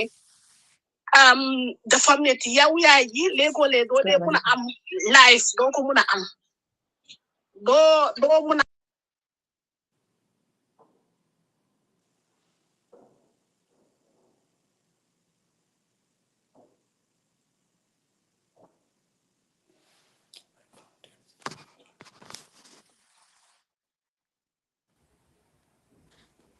Fok na dem na de. Can you guys hear? I can't hear. Yow sa dégguñ la Fatma. man la maa defee fi dof sax maa mute dama am call ma mute aca jekkalil sorry ma daaneel fii su ma doom bu jigéen bi daf ma de wax ne momi man de dama ragal yow si sa boppa léegi da nga autistique ma ne ko xanaa la man suma buntay dinaa leen check 10 times ci guddi bi million times dinaa check buntay so yow yaay ji léegoo-lee doo dee am free xanaa bu mu amee special school commencé naa am suma own freedom dellu school di defantu yeneen yu ndaw yow yu ma mun a def balaa moo ñëwaat school ak ba pare lu ñoo wax ci autistique xanaa routine la yes routine la waaye bis bu nekk ak seen programme ñoom bis bu yàlla sàkk ak seen programme man fan yi su tëdda jotee dina dem si néegam 2 minutes 3 minutes mu ñëwaat suma néeg su ma ko waxee kaay tëdda suma lal dafa bañ ci floor bi la dee tëdda si kabe bi ma ne ko lii nag mu ne moom foofu la bugg a tëdda te man I will feel sad ne gis na mu ngi tëdda foofu loolu to dama am pour jóg toog si toogu dina xante ak moom ba mu dem si néegam fan yi loolu la xewal di next day xamuloo lan la moo jël so every day dañu am seen own routine okay man lekka bi nag amu ci problème man lu ma tooga dina ko lekka waaye comme breakfast bi ni boobu spécial la boobu moom doo ko miss ba pare lekka lekka bi ma ko jox African food yi ak suñu food yi fii su ma ko joxee dina ko lekka waaye dafa tànga lu lekka lu sedda dafa tànga jir nga jox ko mu soog a lekka ba pare léegoolee lu mu xewal doo dee understand comme everyday ak routine léegoolee soo ko joxee lekka dafa laa wax yow nga ñam lekka bi ba pare moom mu soog koo lekka benn bis ma ne ko yow xanaa sa maan bi dafa la jox ne suma yaay dafa ma bugg a def dara wala lan la ma ne ko ne man yaay suma diamond yaay suma everything you know man dama dee waxtaan ak moom su defee dara ma ne ko I'm proud of you I know you will do this I know you will make this xam nga dama dee waxtaan ak moom su defee dara nii ma xokko xam nga yooyu noonu so bis bu nekk ak new system bu ñoo ñëwee so dangaa dema yow yaay ji danga dee every day man maa ngi ready ne dafa dina am lu es luy xew imagine nga dox sa doom lekka mu ne la yow nga ñam lekka bi bu pare mu soo koo lekka ndeysaan xam nga yooyu noonu so dafa bari ay thank you léegoole is sad because so lu waral mu nekk di sad si sa xol bi nga gis yeneen xale yi ñu ngi okay yow nga gis sa bos mu ngi different dafa dee kii waaye li ma wax rek soo amee ku la jege di la delloo si yàlla ba sa iman bi nga am iman du dee métti okay du dee métti so loolu la was nuyu naa la programme bi daal soo li ma dégg Gambia tamit bugga naa xam naka la because ni ku nekk di nga feel xam nga ko soo dinaa la boole ñoom sëy sëy yaa ngi si TikTok bi sëy seen ko xaay léegi nii mu xam ngeen xamante sëy di nga gis ku tudda Seynabou Jobe di nga ko gis léegi si TikTok bi léegi moom dina la seen xaay ngeen connect nga bokk si nga waxa ñoom nga seet naka nga def ñoom tamit nga bokk si seen groupe bi tamit waaw because yéen mu nekk si diaspora bi yéen a mun a jàppale nag together as a team pour ñu mun a jàppale Africa waxi TikTok waaye 100% man yooyu noonu because su may dem Gambia sax su may def suma box yi nii dama dee defar ay nappi def ay kii wiper def lu nekk loo xamante ne xam naa ci ñoo xamante ne ñu ngi am loolu waaye doo dem ñu ko boromam ne ko sa doom bi lii moo ko jot waaye su ma gisee xale bi dafa dee sol nappi man dama dee feel happy pour jox nit ki loolu noonu because man xam naa fi ma jaar okay guys so dëgg la jërëjëf guys gis ngeen kii bi na ni Nabu bi because maa ngi gis a lot of people yéen a ngi bina ne you love to help waaw Nabu bi mu ngi si TikTok bi so contact leen ko Ogis tamit ak Harriet ñu ngi si TikTok bi contact leen fanaa Harriet moo bina su something because mënut a clair fi mënuma koo gis bu baax so contact leen pour ngeen dimbale leen jërëjëf bul dem dee nga toogal because programme bi ñun ñëpp a ko bokka so yow toogal ñu mun a jël keneen ma ngi amee phone calls tamit so Auntie Yacine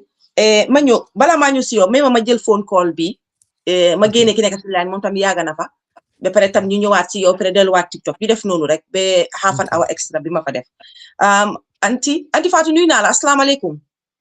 Waalaikum assalam wa rahmatullahi ta'ala wa barakatuhu. xam nga ne programme bi man maa yoo ko bokkoon yaay suma yaay lii ñoo ko daan ñoo waroon a waaw lii ñoo ko bokka Man na programme bi dafa always xam naa ne you've got your panelists who will be very surprised ne maa ngi keep awake because I must spare on this date as soon as ma gis notice bi rek ma set alarm buguma ko miss is 2:07 a.m. from my end. Why program bi daf ma ko jaral. Simply for two reasons. Dama am sitam bu góor bu nekk in America bu go through that. Dama am a fabulous mother and a wonderful grandparents. Yes,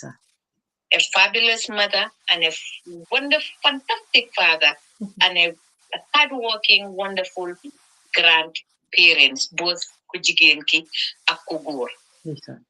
Why I have to give you credit, Fatma. I'm going to do farala job credit. Why take knowledge of credit? You've been doing a very wonderful job by being the best. Thank you. Simply because bunjekaba suñ aman njabot bo xamne li dafa am buñ la daan jàppa as a normal person dañ naan dafa tuuy dafa dof mbaa dafa am feebari rab mbaa dafa am feebari jinne o su fekkee da nga am ñeneen ñoo xam ne sax da nga mel ni ki Looli Njaay o Umi Seka Kadar o Fanjaay ñu ne duma moo ko jàppa o dañ la liggéey which is not the fact. Waaye dangaa gis na yow li nga def nii li ci nit ñi wax both panelists yi ñu doon contribute is a ñu ngi seen awareness. The title awareness, it's definitely hitting. Yes, sir. Because yu bari yaa ngi ko cee jànge yaa ngi ko xam loo xam ne xamuloo ko woon. Xam nga Fatmata bu njëkk ba soo amaan façon doom yi dañ daan def ñu ne dangaa dem ci si di ñeneen ñi dañ daa dem ci sëriñ ñu jox la sarax ne nga def ko ci cële bee yooyu ci boppi koñ bee yooyu ne doomi jinne la jinne bi dina ko jël see. Waaw noppal ko ñu noppal ko. I remember they said. Waaw xam nga loolu ñàkk xam moo dee def loolu. Waaye nga def noonu like ki génna ki just participate li mu wax dafa wone indirectly man li ma jàngee ci moom ci waxam bi moo di ne ku nekk you live a normal life depend na ni structure xale bi ni ko teelee accept nga teel a ut ndimbal nga walk around the child. They should have a normal life comme ni nga amee a normal life. Suma se boobu nekk America suñ ko toogalee ci duutir bem danka moom dafa maafu and he is so happy. Yes, sir. Man jabaram la waaye suma fone ben phone ma suma kanam bi la concentrate fo ma be suma kanam bi bruise but I still miss it. Yes, sir. waxuma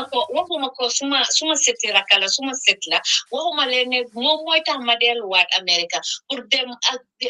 because I didn't spend much time because of nature of my job. I did not spend much time with mom because before xale bi di juddu man dama daan dem America di fa dem waaye for some reason nag yooyu ba juddoo ba tey for the first time ma gis ko I just had that at the bottom of my heart. Yes, sir. Because he is a special child. So jërëjëf ci program bi dama bëgg a podcast ne la I mean hey you nailed it again girl. Thank you. Thank you. Bon yaay nag suma co-host bi nag danga war a dellu si waat ñu defati programme waaye time difference bi war na moo jeex de jërëjëf Aunty Fatou. Fatimata, that's my mom's older sister, by the way. Auntie Ngon and my mom, yeah, they have the same dad. Oh my God, that was stupid con because Auntie asked me, of course, Auntie Fatou, you no. And you know she's my mommy. Ndeysaan mom yaay la ci man maay doomam bu jigéenam bi nag waaye si suuf lay ko jël. She's my mom wax dëgg fa neex yàlla and we used to do a lot of programs together waaye dem Gambia bi xam nga ñoo nekk fii Sweden fii She has contributed a lot in my life. Dafa mun a lu ma dee advice ak li ma dee defloo moom waaw xaw ma woon ne yéen la moo wax nag gis nga de xaw ma woon man maa nga toole di déglu ne ok gis nga bi beneen famille la dëkkate woo mooy loolu oh gosh ndeysaan Auntie Fatou thank you so much Auntie Fatou for the contribution I appreciate nañ ko torop léegi ñu jël Auntie Yacine am na loo doon bëgg parce que bëgguma mu nga fàtte ko moo tax waaw yow jëlal foofu tuuti am nañ foo nit mooy stigma bi gis nga comme Gambia comme xale yooyu am na ñoo xam ne dañ leen dee nuba sax duñ nangu ñu génna duñ dem school duñ leen yóbbu school duñ leen génne ci biir nit ñi duñ dem fenn so yooyu ci yooyu lañ war a start di sensitize nit ñi ba pare ñu involve Gambia government xëj na dina metti bala ñoo dugga waaye suñ starté léegi di leen involve pour ñu dimbali ñu mun a sensitize nit ñi bu baax dina am njëriñ torop parce que loolu leneen lu metti la waaw xale yi danga soo demee ci kër yi am na foo xam ne maa ngi fàttali ko suma benn doomi elder sister kooku dafa moom it léegi la suma xel mi ñëw bi kii di waxi jinne bi sarax bi dafa am kuñ fa indi ne xale bi boobu ba tey waxut taxut dem mu dem indi benn paa bi ñëw indi bale di dóor xale bi dóor yoo xam ne man maa jóg ne ko bàyyi xale bi nga dóor ma kof bale yu naa ma moom paa bi naa ma lii yoo xam nga yaa ngi lifin jinne bi dina ayo ma ne ko na xeexa man waaye xale bi nga dóor bàyyi ko loolu boobu yaaga na de boobu man sa amaguma doom yàlla am na ko ndeysaan waaye gis nga léegi bi kii waxee rek la suma xel mi ñëw ma si mun a reflect on loolu waaw so yi nga gis ne dañoo sonal xale bi defu dara mu di ko dóor naan jinne la demal sa kër demal ñibbi mu naan ko demal ñibbi sa njaboot gi yaa ngi ko fa bàyyi demal ñibbi caw di ko dóor yu métti sax seetal loolu rek so nañ bàyyi xel ci yooyu xam ne du loolu feebar la waaw feebar boo xam ne olof amalu ko tur mooy li ma wax sëy xalaat leen ban tur lañ ko jox waaye ci olof feebar la ñu xam naka lañ ko waxee ñu mun a dimbali ñi nga xam ne ñu ngi ko am loolu laa bëggoon a ba trust rek on thank you jërëjëf waay thank you so much Auntie Ngoone Buhari mu ne nuyu na la bu baax a baax Auntie Ngoone nama nañ la bu baax ñibisil nag doy na ñibisil Auntie Ngoone but anyway ma jëlaati keneen si TikTok bi fana is it Kalitu fana you're next in the line yes okay aleykum salaam naam Kalitu naka nga def maa ngi fine si loo nekk yaa ngi si jàmm waaw maa ngi si jàmm alhamdulillah I'm not gonna talk too much but I mean Damala appreciate your Yasa panel be just to talk about autism because autism is something that a lot of us as parents, especially in West Africa or in Africa, is something that we don't talk about normally. Man, I have a child with autism, and I have two actually. One is on level 3, and the other one is level 1. Whoa. And when I tell you it's not an easy job, it's just not for the weak. But and I'm not speaking from theory. I am speaking as a parent, you know. And one of the most important things that I have learned is that autism is not a one size fits all. I'm getting emotional because it's really touchy, you know. Yeah. It's not a one size fits all. Autism is exactly a spectrum, and every child have their own strength. They have their own challenges, you know, and then they see the world differently. Yeah. I have my master's in social work. I provide therapy, trauma-focused therapy, cognitive behavioral therapy, co-parenting, all that. But when my firstborn was diagnosed, I went back to school. I have to learn, like I become an ABA analyst and then also special ed educator. Wow. Just to kind of teach my son. My oldest, who is on the spectrum, is very severe. He was nonverbal. Could you believe, like, the first time this boy called me mommy was like in I would never forget 10/20/2021. He was 4 years old. He called me mommy in his room, and then I turn around. I'm like, huh? Then he said, "Mommy," like we all kneel down, like started crying. I'm like, "Oh my God, he called me mommy, he called me mommy." So these are the small milestones that we really don't talk about. These are the small milestones that we really keep inside closed doors. For me, I'm very private, but I teach people. I work with a lot of families. I advocate, like I'm crazy. When it comes to like IEP, I go to the school. Hey, this by law, this is what we need to do. This is what we need to do. A, B, C, and D. You understand? Early intervention. I accepted from the beginning that I was told, hey, your son have autism. Okay, so what's the next step? So for my second child, I did not like, no, for the first time that when he was born, I could see it. I see the signs. We went in, did an evaluation, boom, he's autistic. Okay, but you know what I believe in? Because he was early, mom didn't could diagnose very early, and then we put services earlier. Then you know what? He's ASD1, he's level 1. He speaks. It's what they call Asperger's. I don't know if you kind of know. Like the power didn't leave, but they act differently. Understand? But they act, but very smart. My other child too, super smart. They have different like strength. Like mom, he's very artistic. Mom unala royal anything local job royal from a Play-Doh, like so on and so forth. You know, it's so many things that I just wanted to. Well, even when I go to Gambia, I remember we were at the airport when there was this they wanted to take my son's picture, and then he didn't want to take his picture. So the immigration officer, I was like, hey, you know, he doesn't like people taking his picture. So he grabbed his passport. He said, give me the passport. I will just take the picture from his passport. And that meant so much to me. In Gambia, could you believe that? He's very understanding. Wow. Yes. am na ñoo xam ne they will be ignorant dañoo taxaw rek ne la ne ma ne waaye dafa war a jël nataal soo ko jëlutee randi yeah you know I'm glad you touch on that sax but naa si dugga tuuti because lii yëpp war nañoo create awareness sax gis nga si airport si ak yooyu port of entry si it's very important. It is. And he doesn't like that. He doesn't like people taking his picture. He doesn't even want people looking at him. It's like, it's a lot. And then sensory, too much noises. We get noise cancellation, headphones. And it's like, I wanted to raise more awareness. And I'll be joining GORD because I never heard of GORD before. I mean, I didn't know how come I never heard of it before. Because even in Gambia, they have been around. I see that. I've been to schools. I'm like, there's no special needs schools in Gambia. Why? Why is there no special needs school? So I'm like a full support. I mean, you have no idea, Fatimata. I will send you a message. Yes, do that. But kontaan naa tamit ne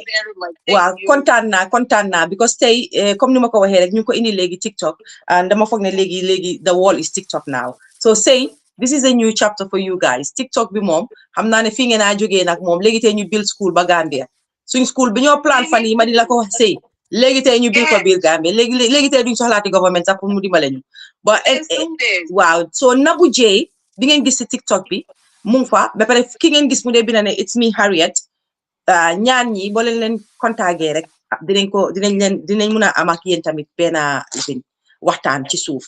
wala man mii maay président bi president of the presidents mun ngeen maa contact man tamit soo leen ma contacté rek ma jàppasi parce que man boo leen ma contacté man mii oyes ma boo président naa leen wane ne du ma président naa leen yóbbu ca président ba. And Fatima, I want to say something last before I get off. Sure. I'm a social worker. I'm an ABA therapist. I do the whole 9 years on the mental health side. Any parent, like you are in America here, like if you need help or any services or whatever, it doesn't matter what state you are, just reach out to me. I will help you navigate that. Okay. You need to understand that you are not in this by yourself. We got this. And there is so much resources that are available for parents like me and the rest of them and that we don't know about that existed. Okay? So thank you so much. Thank you. Say tam America la dika. So yo to hala ñom say ñom sana ak ñoñu. But I'm sure that you guys can work on things together. Inshallah. Jërëjëf Kalitsu kontaan nañ torop Buhari su fekkee vidéo bi benn vidéo bi mun na moo ñëw up dinañ ko appreciate bala maa jël keneen ci TikTok bi thank you guys those joining in now ak ñi nga xam ne ñëw nañ tamit di share seen story thank you so much appreciate nañ ko so Buhari su munee rek ñëwal dégg nga vidéo bi su munu tamit ma understand ko because ñu ngay try pour dugal vidéo bi nanguwut for some reason Every child has the right to education and the opportunity to reach their full potential. Unfortunately, in the Gambia, children with autism and other developmental disabilities often miss out on these opportunities due to a lack of awareness and resources. The public education system does not include specialized support for children on the autism spectrum, leaving many without adequate educational options. In 2020, the Gambian Association for Autism and Developmental Disabilities, Autism Gambia, established the first autism classroom in the country. Located at Starfish International in Lemon Village. This classroom was created with the help of parents and supporters. It offers individualized education plans that addresses each student's developmental needs, covering basics such as reading, writing, and math, as well as functional skills like personal hygiene. The program also includes weekly social outings for educational and recreational purposes. We are grateful for the heartfelt support we have received so far. Our classroom is guided by local professionals with extensive experience in special needs education. The classroom operates entirely free of charge and relies solely on donations. GAD is seeking further donations from individuals and businesses. Your support means the world to us.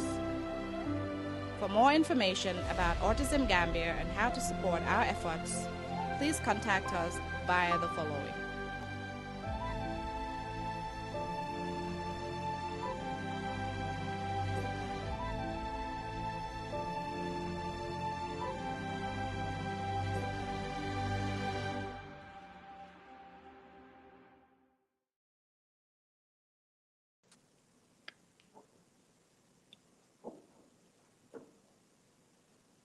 That was a beautiful video. Thank you so much, Say, for that video. Benen bi fa naane Buhari mu ngi struggle munuñ ko load. So lolu motax way thank you so much. Xam naa ne yéen nekk TikTok tam flip naa suma caméra bi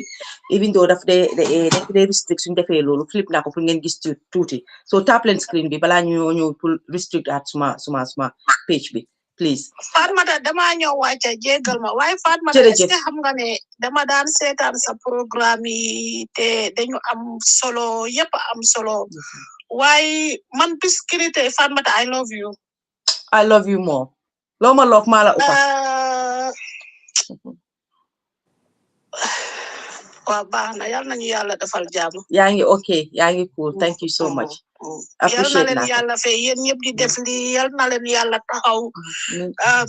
yal na yàlla def jàmm. Amiin ñun amiin ñi ko amee tamit yal nañu yàlla may kattan ak patience buñ ko mun a téye waaye leen na mu ngi ci tamit dinaa ko si yokka ku amee xale yi nii metti na waaye bul ragal bul tiit because nit ku bon du la jege ku la paree def lu bon tamit du ko mun domo ñemewul yaay ju amee autistique ñemewul autistique so benn boor tamit ñun tamit nañu reetaan tuuti ñu ukki because Fatmata xaw ma lan laa war a wax because expectuma lii si TikTok bi so am emotional buga naa wax am naa li ma war a wax because maa ngi ko dunda waaye xamatuma lan laa war a wax daal waaye daal ñun tamit nañu happy ñu firi ñu xam ne ñun jarul ñuy dem seetlu jarul ñuy dem si sëriñ ñun domo duñ jege nit ku bon duñ jege ku ñu planal lu bon tamit du ñembe ñëw suñu jàkkaarlooyee ak yow ak sa doom bi rek dañoo daw ca pet dem so baax na kon jërëjëf Fatmata téye naa la ndey dikke te bugga naa la lool si suma diggi xol bi yàgg naa la seetaan yàgg naa apprécier sa programme yi waaye bu tey bi moom 100% confirm naa ne bugga naa la kay loo ma bugga naa la lu ko ëpp fii la ëppee jàpp naa la te yàlla tax ma ne jàpp naa la jàpp nga nag ku bari affaire jàpp nga ku bari vitesse waaye muñal rek loo gis rek muñal waaye yow jàppal ñoom sëy nag contactal bugga naa nga am contact ak ñoom sëy na bu bugga naa nga def loolu lool dégg nga loolu biti la fanaan dinaa leen xaay TikTok wala su ma gisee seen xaay dinaa leen respond okay thank you so much nabu contactal ñëpp waaw baax na jërëjëf waay thank you so much thank you ñu jël keneen si TikTok bi I think is Pulo Cham asalaamaaleykum aleykum salaam sis nakam waaye ma jox flowers to Mamtu Cham for now. If you remember a few years back Mamtu Cham came to my platform and talked about autism as well so xam naa ne moom du nekkul niti social media nekkul di déglu sax but still dama ne xaaral ma pira ko fii rek so man ko jox flowers am moom tamit because ñëw na waxtaane na woon story before so love you Mom Tut sis acapulo waa sant naa leen gërëm leen Fatoumata macha allah seen programme bi am na solo ndeysaan ak ñoom sëy yëpp waaw waaye moom bëggoo yokk rek comme sëy yëpp am na maa ngi déggoon sëy di wax ne yenn saa yi Gambie dañ jox ne nit ñi dañoo ne awareness bi doy na next but I think awareness bi still doyut we still need to dañ continue all the time comme li ngeen a def nii lii am na solo trop because suñ society still am na ñoo xam ne amuñ patience yi ñu diile xale yi nii am na ñoo xam ne ba tey xamuñ naka lañu war a diile ak xale yi nii ñun last time rek si beginning of the month ñu amoon awareness at the masjid fi ma nekk nii di nga gis ne buñ paree benn jigéen mu ngi doon waxa man mag la na meer la nii sax mu ne moom musa dégg the word autism man ko really for real afterwards I was like wow so there's still some people nga xam ne xamuñ about autism because we're doing awareness then after ma doon jóg di wax about suma doom bu jigéen bi then after mu gis ma daf Pakistani la dégg English wax waaye mu ne ma dafa am teacher bi la doon bëgg a laaj waaye mu ne ma ay dama gis naa nga doon wax so mu ne ma xanaa lan nag dañ ko doon judduwaale wala lan man ko daf leen dee dab man ko daf leen dee dab so ma ko doon explain just to cut it short like awareness bi du musa doy I don't think dina musa doy ba nit ñi understand ko bu baax nit ñi understand ko bu baax ak li ngeen doon wax si acceptance bi tamit is very important it's very vital all intervention is key moom is lu ñu ko wax doyut I remember bu ma suma xarit bu waxee ne ma pula I think dama la bëgg wax dara waaye xaw ma nu ma ko waxee mu ragal ma ko man ko non man amu problème wax ma lan la xanaa mu ne ma I think danga war a dem check out Fatou dafa I think the science yi mu show me is signs of autism man okay no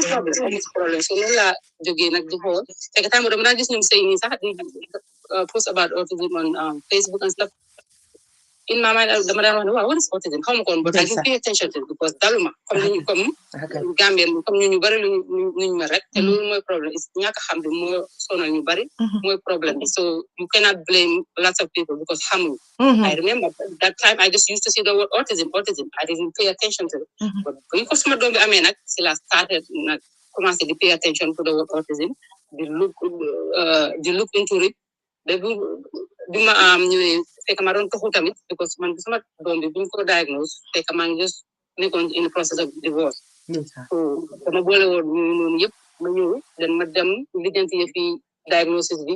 pour am paperwork then all the stuff dama teel a nangu man kii wàcce ni lu rek man tam dama teel a nangu ma lii nii bu ma demee docteur bi ne ma waaw moom la am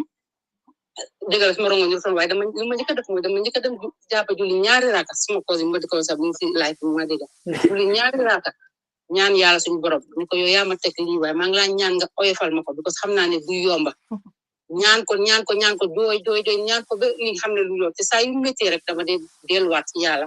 xam ne yàlla moom mu ngi ko teg te pour man dama dee wax ne test la te mu maa xool naka laay nekk di dama naka laay responder to this test it's not an easy journey it's an everyday challenge comme lu parents wax ni kii wàcce léegi te kalatu bu nga waxee ne doomam bi mu ngi wax moom oh my god suma xal bu dafa like subhanallah wow I cannot wait for that day dina am like say that word call me mommy like that was very emotional for me I was like wow subhanallah but you see those small milestones could dunda doom bu am autism rek moo dee mën a understand you moo tax ma ne autism soo ko dundutee rek doo xam lu la ko waxee explainal doo xam you cannot understand xanaa nga dikka ku am doom bi wala nga nekka ko wala di ko liggéey or something waaye ku ko dund rek mënuñ la ko explainal da nga understand ko because comme li ngeen wax tamit ku nekk dafa different xale bu nekk dafa different ma sama doom bi bu foo du daan lekka ba léegi she's non-verbal she's not speaking and she's 9 and she's still wearing pull-ups so that's the daily challenge that we go through waaye li ma dee dimbale mooy at least daf dee nelaw guddi bu nekk ba dafa daan nekk struggle waaye moom she still hold on to her barrel boo xam ne moom la amee woon bu nekkee xale bu nekkee liir botulam boobu la dee use ba léegi moom lañ ko dee defaraan meew guddi su ges ko su ko gisee mu jël ko moom alhamdulilah daf dee follow routine su teelee eew dafa teel a tëdd waaye foog mu am botul boobu mooy comfort am daal yes foog mu am ko ba pare understanding tam the child ndax fii nii dafa ñeme crowd wala ñeme ñu crowd loolu yëpp tam lu jar a bàyyi xel la man après am na time dama ko daan génne waaye après ma gis ne génne bi daf ko daan overwhelm génne bi sañu fa dem mool mën a siblings sami muy jooy suñ fekk bisu mool dafa busy sax muy jooy suñ timmee toone ba tim fu nit ñi bari muy jooy ci noppam so si la day maa xale yi te dañ ñibbi bisu ma ne leen no I don't think aduna ko génne waas even school sax last time they had an event Olympics wala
Mamadi, just to let you know, Fatimata's screen has gone off.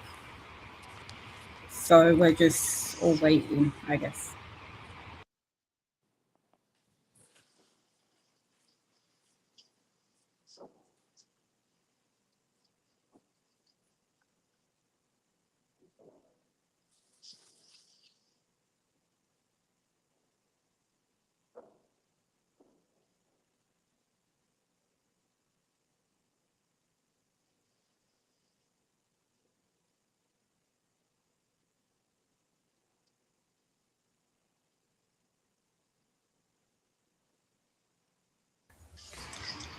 Sure, we can take over. For all of those that are on Facebook, we're just Fatimata is coming back, but somebody else will be taking over in the meantime.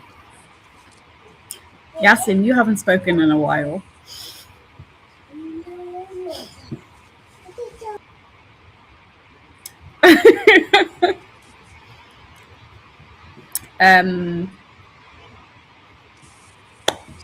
The floor is yours. Oh, we can't hear you. Okay, so what I'm going to say is that we're doing the advocacy. Sorry guys, dafa thrown out. Why xam naa ne kon continue because yéen moom ay naanditi ngeen. So ba TikTok tam. So léegi ñu jekkal ñu Pulo Cha moo doon di jekkali rek mu jekkali fi mu doon waxee waaye gis naa ne ay naanditi ngeen dama dugal a gis ne yéen a ngi jël affaire si yéen ñu neex a jàngal ngeen. acca xam naa ne ce time bi léegi tey mu dem but just to encourage the other moms ak ki doon wax ne tamit ne ki nga doon wax ne daf la dina ne moom dafa sëy am jëkkëri jigle or papa jigle bi like advice to somebody like that like sa doom bi moom always put sa doom bi first góor moom bu tax nga jël sa doom bi def ko last wala doo ko toppatoo wala because of say or because of society da nga feel like you have to get married or you feel like you have to say da nga jël nga neglect sa doom bi loolu moom wax like advice na doomam bu nekk number one priority digala na sëy na def lu ko yàlla santaan wa doomam na xam ne moom amaana la si moom ëllëg yàlla dina ko laaj naka la ko toppatoo bu ko sëy jaral mukk bu ko góor jaral mukk ba nga xam ne dina def naka suul noonu na xool bu dee jëkkër bi bëgg na bu ko kooku mënu koo bëgga ba pare di jom wala di kay bu alaaw loolu yeneen sëy jaru ko dëgg la sometimes society ñu wala dee feel loolu laaj na ok ñu just da nga war a sëy but in what condition is it worth it ndax li yàlla tamit kontaan na parce que yàlla tamit tegu kenn lu mu antal so nga ko mu prioritize doomam bi number one moo gën a important jërëjëf am na solo thank you so much yow tamit contactal ñoom sëy su fekkee ne tamit da nga need a group to talk to mën ngaa contact ñoom sëy ñoom yàgg nañ ci lii yàgg nañ koo def so thank you so much yes I'll contact sëy waxoon naa ko dimba sax mu ngoog that's it thank you so much all right then ñu jëlaati keneen Aji Marie is it Aji Marie or Aji Mariam Assalamu alaikum. Fatmata maram la yow bayma. Gis nga. No, yow lu ñu war a wax a bari duma ko mën a jël fii. Li ma gis dafa am lu ma gis loolu dañ ko war a waxtaanee. Masha Allah. Yàlla baax na alhamdulillah. Xala suma doom bu yabaate bi su fi nekkoon ne ma. Liggéey na maa ngi nuyu ñëpp. Ñu ngi laa fay ba maram. Thank you so much nga egsi tamit. This is a very important topic. Man nag am naa doom. Is 27 years old now, Gorla. Wow. Who was diagnosed at the age of 5. He's very autistic. Why can't Hamuka? Man, I'm a teacher. Musuma ko ham. Yeah, my child is my child. You know, he's 27 years old, and it is a very challenging condition. Do dofna. Dofun, they need help, acceptance. It helps a lot because man terminal illness, everyone know that. Yeah. I was accepted by my mom. End of talk fee. So obviously, it gives you strength. I'm on now, don't go. But mom, up to 2 years, wow. The madam could school with Domembi. School be accepted, but I accepted very early. Papa was finding it very challenging because obviously they'll take you to a mental hospital and everything, check no pami, and all of that. But I was just going through them lessons just to understand the situation. So the most sad part of it, Moine, so accepting a key dara daf ko jot then din ko muna amal help early, which happened to me. Bepare suma yaay is a teacher, is a child psychologist. Mom bunko hole mune ma key dafa am learning difficulties. Why yalla bahna? That's why my mom was here a lot of time. Don't understand why lolu mo ko fi dan gina isi because of my dan help because I was going my favor man tamit. But hale they just special halal yula yalla jox. And it's like education be more bari would see you bari. Gambia you bari you coffee ampi, especially England fee. Kerguneka amga kena. So ko konte, but then wara accept man suma dom duma ko nobada mo ko gene. Everybody knows and they're friendly. They're very friendly kids. Then shop naksun tute mom bosam was mutelutawa. But at the age of 2, 3 sela dortiwa. And then he was very hyper. It was very difficult because in man,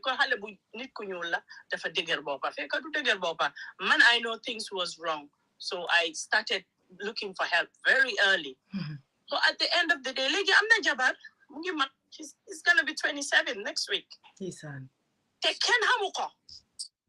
I don't say it, nobody knows. But the lady is challenging. They've got very, very, very difficult. And it was difficult. Women don't grow up because I was still going on operations over operation, Mom's my health. Yeah. And then so I used to have a Ghanaian lady. In the Wale, you were very, very helpful. Imagine nga yobu sa domi yang ko jeli sa kena nyo fane ko kana mom halebi man ko hol sa masona because mom yefi daf ko bole won akaipa to dal dudan nuna talk you jige ni nyena ni de quiet, but this one was really, really, really fuck na am energy. And imagine with somebody with a heart condition, I'm going to find difficult. Yeah. But hale yep siblings am yep then ko understand the fire has en bagasi, tour bagasi, gamma, take gento tuke, fuma dem damo ko yobo, America fne ko dam ko de ragala bay ganaw, sax ñu def ko dara. Because then you didn't understand. But all we need to do is you accept correct as a mother. Man joina, tejuna, defna luneka. Man yala man ma febar. I'm on treatment for life. People you just had my key. What is this? Hamga, why? Suma waitere. Ma teju Julie. Mu put ma too much na. Swale ma setlo. Lisi bari madam join diary. Join you was helping. Because janga dara bita munko don timbale. And all of that. But it's difficult. It's difficult and it's the stigma benin dinye plan halebi da padof. So my own brother came here, someone yen ki werude dolen ko set understand but most of the time is people you need pour am patient no xale yi ndé gis yépp ñu né dafa sop dafa dëgër bopa du lolu they have learning difficulties man koku I learn a lot from the sick help because I used to understand xale bi so ko né if you don't sit down if I beat you then you be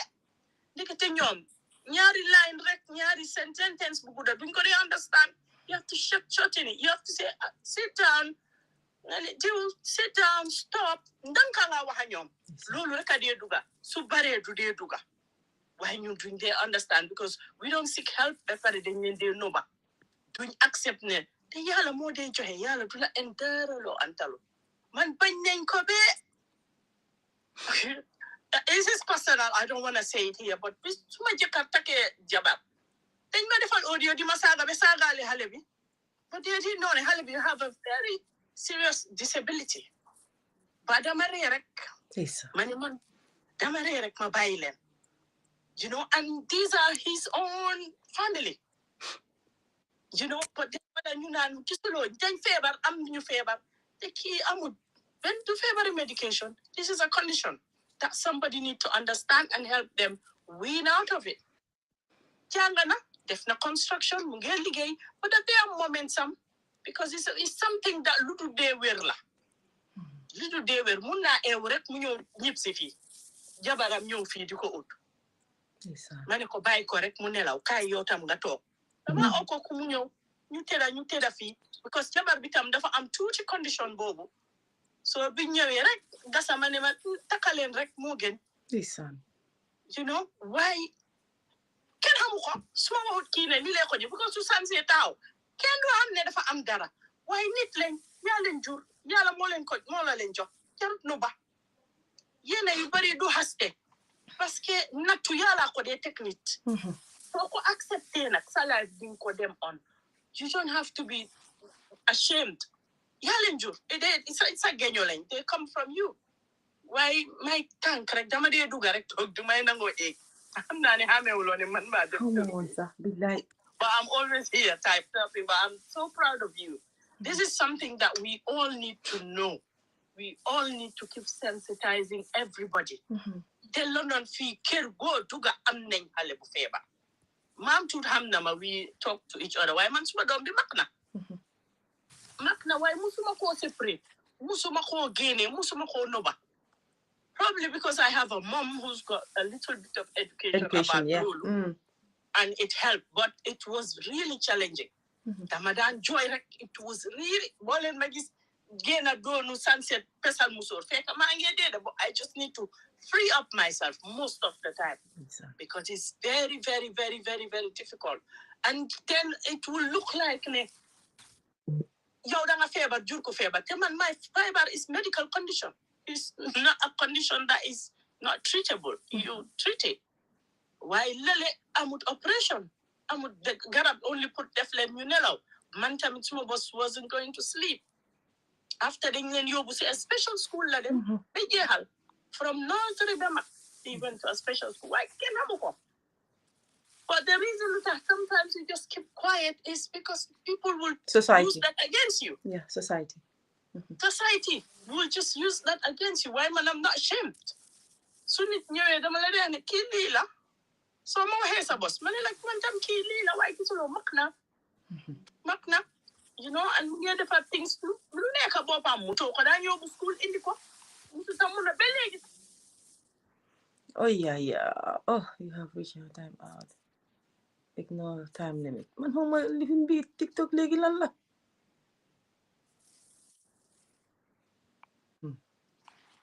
Del suwat na. Di mo. Yung la dega, yang ma dega. Yan ang ma dega.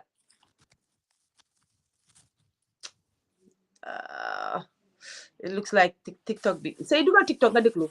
Family def ma kick out. Can you guys hear me? Yeah, we can hear you. Why yéen nag maa dégg TikTok bi daf ma joxoon time out xaw ma lii lan la dañuy jékki-jékki report sa screen bi doo dee xam sax xoolal ñu lu ñoo wax nii lu am solo la lu dox di nit di dox di report lii Can you guys hear me? Si TikTok bi laay wax yéen ak maa dégga. Can you guys hear me? Kenn déggaatut ma.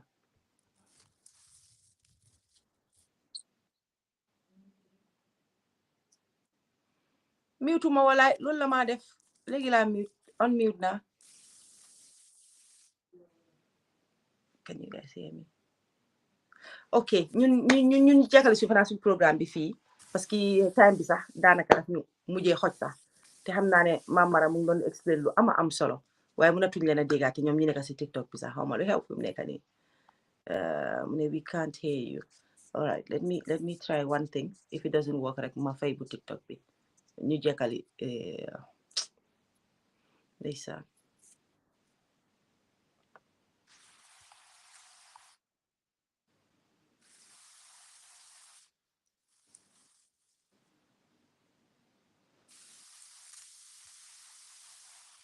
waaw ñoom déggaatuñ. waaw ñoom i neen ñu ngay déggante waaye man duñ ma déggaate ñun dañ jekkali fii fi mu nekk nii sëy foog naa ne sax ñun dem nañ ba time bi xoj nañu te am na yoo xam ne sax waxtaanee wuñ ko wallahi. Fama, thanks for sharing your story. xam naa ne share wuñ yëpp sax lu ñu war a waxtaanee yëpp waxtaanee wuñ ko waaye thanks for sharing your story. Gis nga ne tey ñeneen ñi dugga ne ñoo xam ne sax musuma xam sax ne ñoom sax am nañ doom yoo xam ne ñu ngi si spectrum bi so you're not alone. lii kenn nekkul alone saa yoo foog ne yaa ngi alone in it rek déedéet su kenn jógee ba explain story rek nit ñi nañuy xam ne nekkuloo ci alone ba pare xale bu nekk different dafa different from beneen xale nit mu ngay wax story nga fàtte sa bos si saasi ne dëgg kon man suma story ndekete nii la so sëy yéen gaat moom li ngeen nekkee moom macha allah yàlla laf cat parce que yéen a ngay create loo xam ne waxuma ne amul de waaye bariwul tam ñu ko def ñu ko gën a ñaan yàlla pour yokk ko rek xam naa yéen a ngeen a déggu leen ma man fàtte naa leen bu yàgga yéen waa TikTok man dégloo tuwante man dematuma yéen sax man damaa wax rek fi nekk hello yéen ak maa dégga ñu ngi laa dégga léegi TikTok léegi ñëwaat naa fii la ko yóbbu baax na dem na ba mu ko neex ñun ñu ngi doon war a fay si sax live bi de léegi ñëwaat naa waaye nag mënumaa def loolu te yéen ñaan ñi nga xam ne yéen a ngi fi waxu leen ñu may leen ngeen wax kon ba pare waaye su ma sañoon de ma fay ko léegi waaye naa leen may ñu tënka ko parce que lii du MVC foog ñu ñëwaat rek because nit ñi sax ñu ngi koo binda we have to come back and people are appreciating lii nii xëy na lii ñu bari ngi toogoon xaar ko sax pour ñu def ko waxtaan waaye gis nga def nañ ko waxtaan waaw so mënuñ koo stop daal foog ñu ñëwaat ngeen baalal ma yëf si dafa jékki-jékki rek woon dem Maram fi nga doon tàggatoo sax dégguma ko yàlla xam na ne dégguma woon dara sa after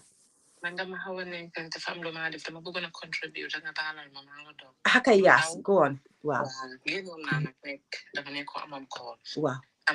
tey dama kontaan man bariwuma lu ma dugal Facebook live dinaa de yundu nag te seetaan di romba dama gisee di si Facebook bi dama si am interest because dama dee liggéey ak xale yu mel nii dama dee follow ñi sa panel si foog na ku ñoo wax yaas muy def liggéey bu am solo di make awareness dama dee def gis mu def si olof def si English may ñaan nal yaay yi nga xam ne yàlla daf leen may xale yu mel nii dara jotul leen they blessings they just unique in their own way nañ jël bàyyi di nuba xale yi ba pare ñuy accept ndogali yàlla ñu ma ko sañoo wax parce que ñu bari dama ba tey si biir Angleterre bi dama dee gis ñoo xam ne dañ believe ne seen doom yi dañ am rap dama waxaat ne mais maa wax waxi sëriñ laa ut ñaan laa ut dañ ko wax dañ ko war a suul saxaar cuuraay xaw ma and I'm like lu tax ngay def loolu dama dee mer lu tax ngay def because I understand ne dañ na understand waaye may ñaan rek ñuy teel a bàyyi xel xale yi da xam ne autisme dafa bari learning disability dafa bari si suñu xale yi xale dina ñëw léegi di topp daal dafa diggalul boppa dañu dafa am ADHD you don't know loolu tax nga def finance doo xam sa doom lan la nekk di go through ñi yàlla may na leen ñu am few words am na ñoo xam ne mën nañoo wax dañoo wax ba man suma néego bi ñaari doomam yëpp dañ ko am suma kër la ñoo ñëw minute bi jot dinañ ñëw yaas de siyaasa dinaa leen déglu dinaa waxtaan ak ñoom damaa toog di seet seen triggers si naka lañ mën a def lan la ñuy stratégie bi ñoo use pour help leen léegi-léegi gis xale bi am meltdown dañ na yow understand loo as a parent ba nga gis xale bu non verbal muy joxoñ yow parent bi tam ngay ko joxañal usal words du joxañee biscuit wax ko na biscuit la du yàggee words si dañ nekk seen bopp yi dina ñëw dañ am patience tam tuuti ñu am routine ñun poti train nañ ko am 26-year-old from what mbaay nappi dama dem holiday ma ñëw dafa ñëw def suma noppa yi du wax si kaw yeah I did it ma appreciate lim def ñun ñëpp ñu nekk di ko celebrate si achievement boobu te loolu daf ko help mu gis ñu amaat beneen target pour defin mun ko achieve xale yi dara jotuñ leen nañ bàyyi xale yi ñoo wax rap man famita dëkk naa Gambia maa ngi remember Gloucester amoon nañ xale bu mel nii dama daan dégg ñu ne dañ am rap dañ leen a delloo bi ma ñëwee fii laa dee laajte ana xale yooyu luñ leen daan def kon dañ leen daan def lii dañ leen daan def leen so loolu daf ma jaaxal ba man am naa family members yu am xale yu am lii but alhamdulillah parents yu am na si teel a nangu man maa ngi remember suma jabari ni jaay bi doom moo ma njëkk a wax ne suma doom bi man ma mère man ko damay xale bi nga diagnose mu ne ma hey bàyyi ma nangu léegi boppu man dugguma si lii xamuma si dara man tamit waaye maa ngi ko wax bàyyi sa doom bi nga letal bul def lii bul def lele waaye gis nga kooku tey lim def tax na tey doomam mu ngi achieve lu bare xale yi dañ dee am da ngaa gis kenn mu am benn sign bi kii am na ñoom ñëpp dañ different ku si nekk ak sa need si boppa ku si nekk ak ni nga ko supporté nañ understand triggers ñu understand luñu amee meltdown naka ñoo di escalate gars yi am na woot yoo xam ne doo ko use ak ñoom dañoo mer da nga am nooy waxee ñoom always amal patient rek man dama di support naa ñu am 50-something-year-old bu am autistic support naa xale bu ko am support dama ko di enjoy it's my passion dama enjoy di liggéey ak ñoom dama leen di yërëm dañ nga xale yooyu billahi ko am na jigéen bu egg di ko waa dañ di read ak seen emotions duñ xam ne da ngeen a xot normal yi duñ la day jege déedéet duñ la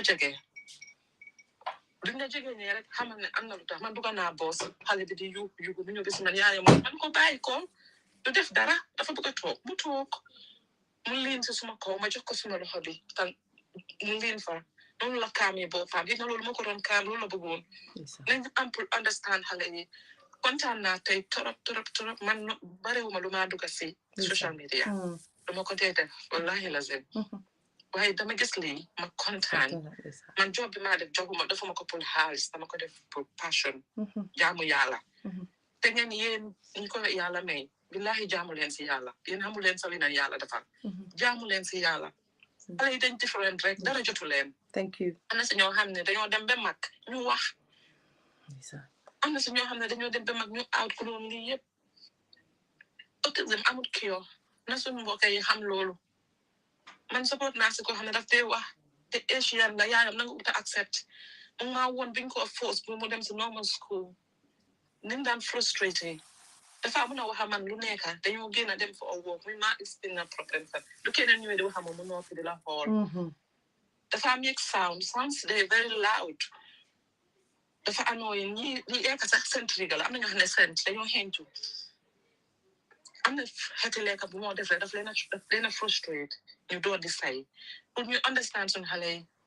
maa ngi leen a ñaanal yéen ñëpp ñu ko yàlla may yàlla leen yàlla may jërëjëf waaye trial xool boo xam ne ni waaye famata xama bàyyi leen waaw jërëjëf waaye trial nga contact say waay parce que foog naa ne mu moo def nabu jee bii nii foog naa ne yow di nga mun a contribute a lot si gaat team bi di nga am loo ci mun a contribute waaw ak Maam Maram loolu waaw jërëjëf kontaan naa yow tamit Maam Maram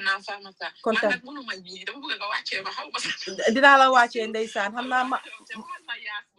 waaw maa ngi ko seetaan dama dee share vidéo sami a lot suma WhatsApp because I believe ne am na ñu am it na suma nomba amuñ TikTok xamuñ dëgg la so daf ko dee def du rafet ndeysaan waaw maa leen a salute yéen ñëpp jërëjëf Famata di konaan de yaasi na xaw ma ok thank you so much jërëjëf waaw thank you so much Maam Maram yow tamit contactal naka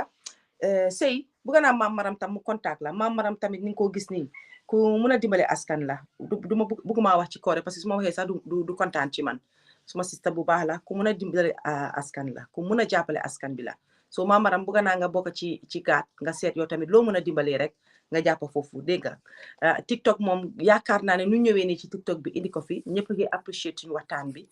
foog naa ne fii la ñoo jógee rek xëj na ñu gis gaat ci beneen level because gis nga ñi dañ ko def rek ngir yàlla tax dugal ci nag alal bu baree bari te duñ nangu kenn ku mu sa wax amante xaalis bi faa dugal seen dooma ko am su leen neexoon tey mënoon nañoo seen dooma ko am is their business they take care of their business and their own liñ am sax xëj na du leen doy waaye dañoo jël liñ am yëpp dugal ko ci lii pour ñi nga xam ne ñu ngi Gambia xale yooyu amuñ support système bi nga xam ne ñi nekk fii ñu ko am so ñu jàppale ñoom sëy miin na ne ñu ngi jàppale suñu boppa parce que man tey kenn mënut a wax ne suma mbokka amu ko rek so man amuma ko bul wax loolu de yaa ngi am mbokka boo xam ne xamuloo sax sa mbokka la nit a ngay duga si fii wax wala mu binda ni ñoo waxee nii am na ku ma seen message mbokka axan si man maa ngi doog a yëg tey ne ndeke moom sa doom dafa am autisme moo tax ku mun a dimbaleel yaa ngi dimbale ba dimbale sa mbokka te doo xam ne dimbale nga sa mbokka walaay la zi so nañ leen dimbale rek te yàlla tax waaye loolu yëpp dinañ ñëwaat fii nañ ko ginnaaw te nañ ko yaatal parce que man waxtaan naa ko ak sëy ndimbal buñ bugg a ut buñ ko def ndimbalantu nii rek dañ bugg a ñëw ibi plateforme boo xam ne dañoo ut ndimbal dëgga ba nga xam ne dina takku sax ba ñu mën a bilal xale yi something school or loo xam ne center or something daal waaye loolu yëpp bugguma see demagum dip waaye di gërëm tam Ndey Yaasin maam Yaasin te nekk starfish parce que moom moo joxe benn classroom moo joxe benn classe 5 xaleel ñoo fa nekka di dem si classe bi léegi imaginal suñu amoon 10 maam Yaasin rek biir Gambia ku nangoo jël kon di ñaax rek képp koo xam ne rek mun nga cee def dara rek jàppaleel waa gaat doo ko rëccu at all ma jëlaati keneen si TikTok bi foog naa ne am na kan mooy woon next fanaa princess la princess ibil sa mic bi please. Assalamualaikum. Alaikum salam princess. Maa ngi rafetlu programme bi. Dama dee seetaan sa programme bi they're really interesting. Dama si dee jàngee lu bari.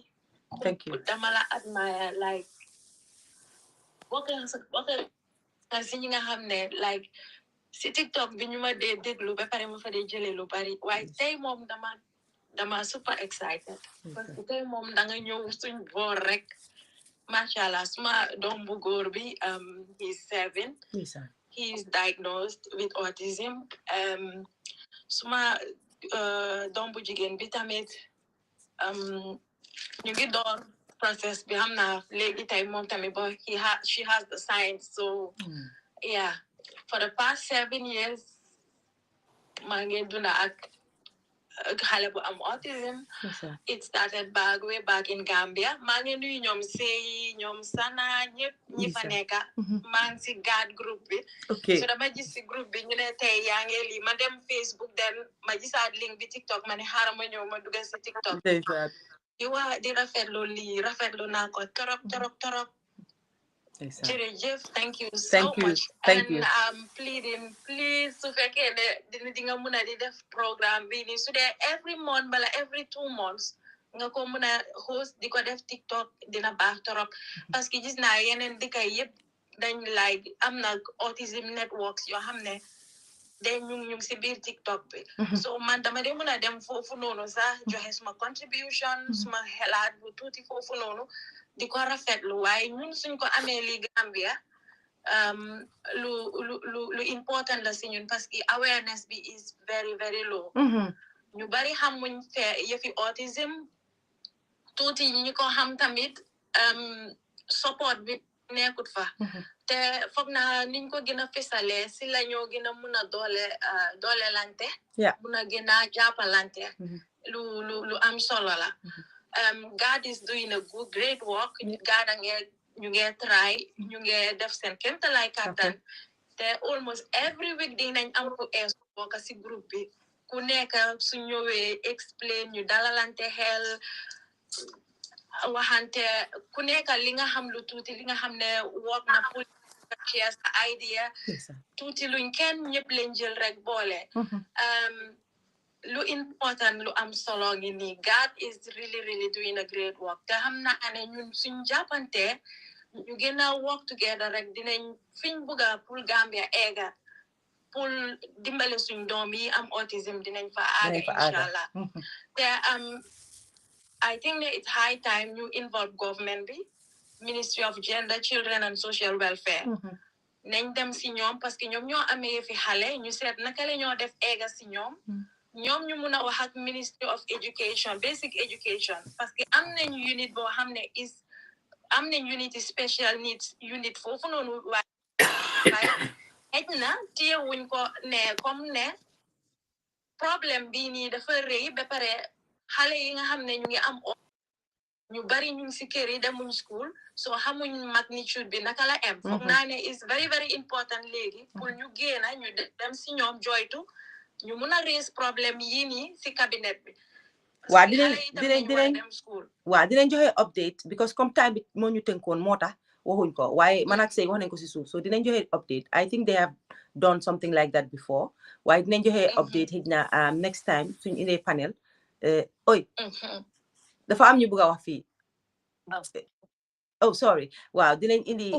dinañ joxe update fan la gaay dem fan lañ jaar ak fan lañ ci toolu ak yëpp Sey next time su ñëwee dinañ dugg foofu noonu ñu gën koo mën a waxtaane gën koo mën a yaatal waaye definitely government moom daf ci war a mën a bokka because ñoom suñ ci bokkut rek level buñ bëgg a lii eega du fa mën a aaga because we need them to be on board waaye balaa loolu am tamit private sector bi mooy ñun suñ waala ñun lan mooy suñ waala li nga wax am na solo ñun ñëpp nii tey suñ jàppee nii xam nga neex na nit yi ñu ne waa Fatoumatta day indi programme bi dinañ ko mun di indi contribution bi ñaar la benn jàppa ci ñoom gaat ñaareel bi mooy Fatoumatta taal live fam nit ñi share ko because di moo ñu share ko tamit di moo nit ñi di ko dégga di moo nit ñi di ñëw di sawar si programme bi ñëw di ko seetaan waaye xam nga soo taalee sa live tamit nit ñi ñëwuñ seetaan nuñ ko déglu wuñ ko share wuñ ko defuñ dara tamit parce que ñu ngi shy sax pour share ko sax dafaa nekk problème xam nga boobu tam beneen affaire la so façon yu mel nii man buñ ma share leneen waaye anything lu nga xam ne am na pour def ak disability wala ñu ko def si charity wala yeneen buggal naa loolu nit ñi di ko share man nekkuma façon boo xam ne maa ñëw fi ne share leen tapateel man loolu awma énergie boobu sax wax dëgg ne yàlla waaye tamit nañ leen gëstuwaat foofu ñu bàyyi si xel soo tey su ma fi oote woon tey ne dama am panel boo xam ne kenn nit dafa nekk ñëpp ku nekk kaala ku nekk da ñëwoon ñoom seen ñi ñëpp da ñëwoon tey pour ku nekk kaasa jika wallahi dinaa am million ñu maa seetaan tey te lii dafa am solo parce que lii suñ ko poussé tey mun naa am yow ministre bi nga wax ni sax mu jot si di ko seetaan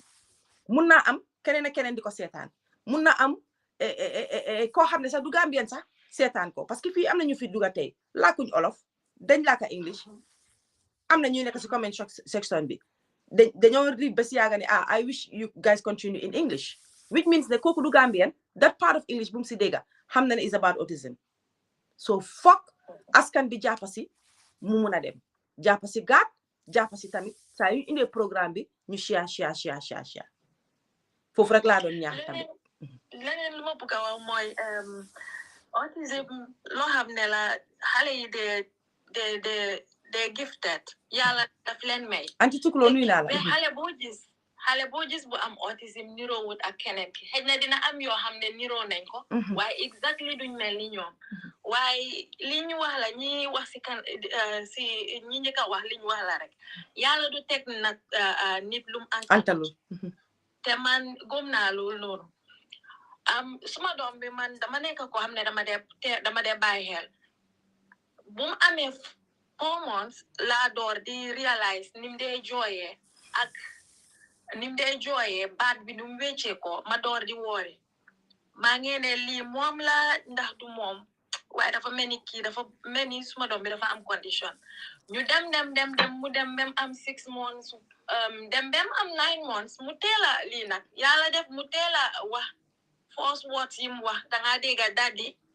ak suñoo julli allahu akbar so loolu la dooree mu door di wax loolu ba mu yàgga mu noppi bi moo am 1 year déggatuñ dara noonu la noppi foog naa ba mu dem am 4 years si la door waat ñuy dégga ay benn baat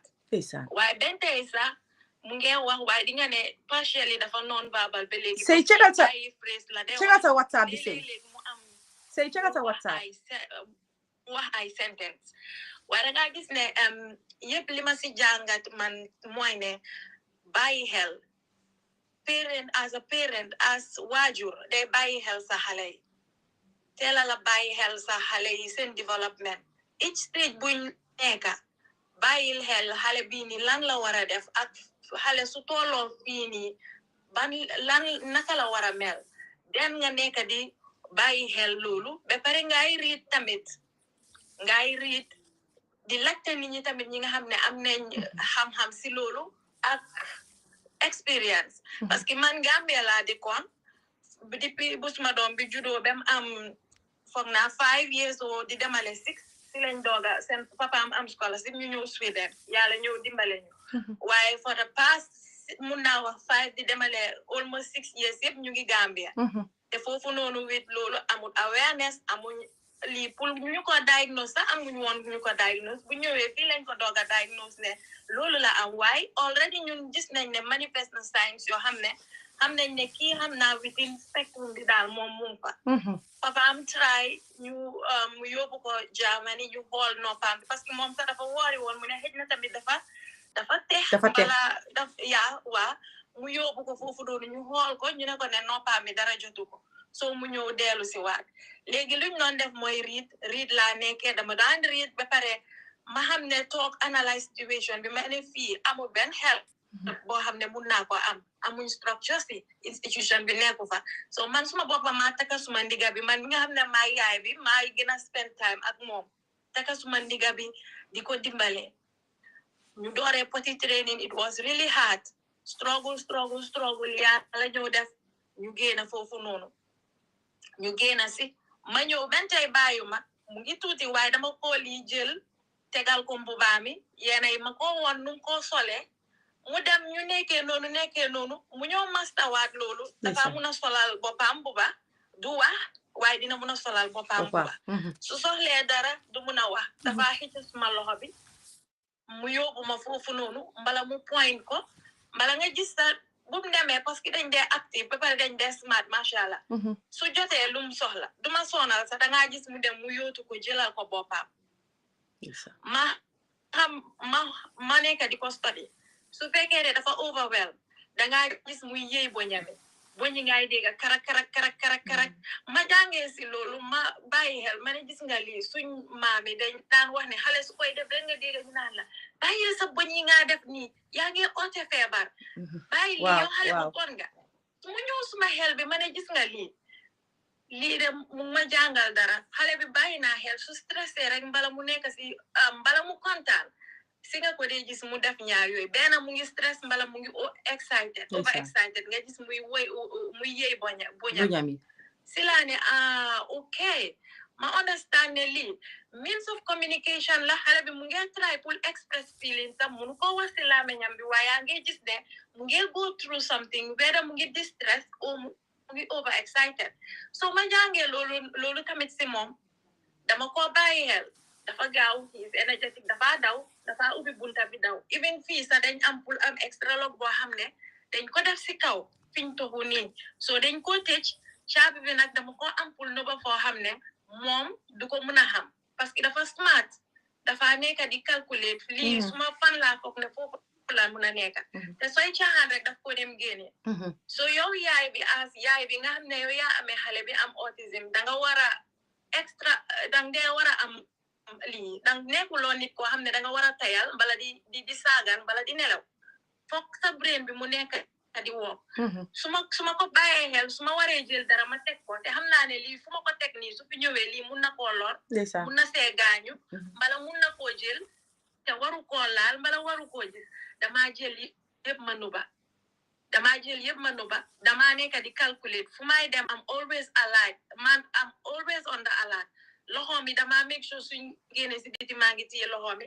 su nekkee ne mu ngi toog sa suma boor dama ko nekk di bàyyi xel parce que su ma rawee benn ñaari step rek pour ma jot dinaa daw sori dinaa nokki ba suma nokki bi buga o may waaja fat dañ gaaw so loolu yëpp dama dee nekk di calculate so dama dee always nekk di calculate di nekk di always di calculer te waaye lii bu mu dooree maa ngi ne man de lii de su fekkee ne autisme la man de xaw ma fan laa jëm waaye yàlla daf la ko mun loo waaye gis nga yàlla du dee teg nit loo xam ne antanu ko dafa tax man muus naa de nit ku smart la waaye dafa gën a yokku dinaa ne is 5 times am 5 times more than nu ma meloon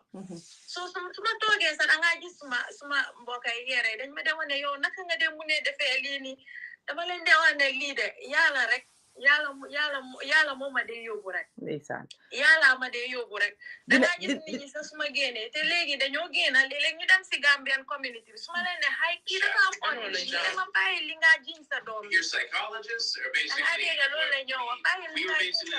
doom bi dara hold on princess hold on ma ne leen ne kañ xale bi dafa am condition ma ne leen ne xale bi dafa am condition nekkut ne dama ko nekk di jiñ waaye loolu mooy réalité bi xale bi dafa am condition so bañ nañ ko comme suñu yéen a maa dégg TikTok ñëpp a xam nekkut ñëpp a xam condition yi autisme ñeneen understand nañ waaye xamuñ to that level ne xale bi su nekkee si biti muy daw dafa énergie boobu noonu dafa bokk si ñoom nit ñi understand uñ loolu man nag duma ko dee bàyyi si kër bi ndig ne dama ko nekk di nuba dama ko dee bàyyi dañ ko dee bàyyi si kër bi benn man ma dem suma jëkkër toog mbala moom mu dem man ma toog si kër bi parce que gis nañ ne nekkul ñëpp a understand ne xale bii nii dafa am autisme ñii ñu ngi ko téye ne dafa dëgër boppa ñii dañ ko téye ne dafa soof soo loo xam ne daal leerut nit ñi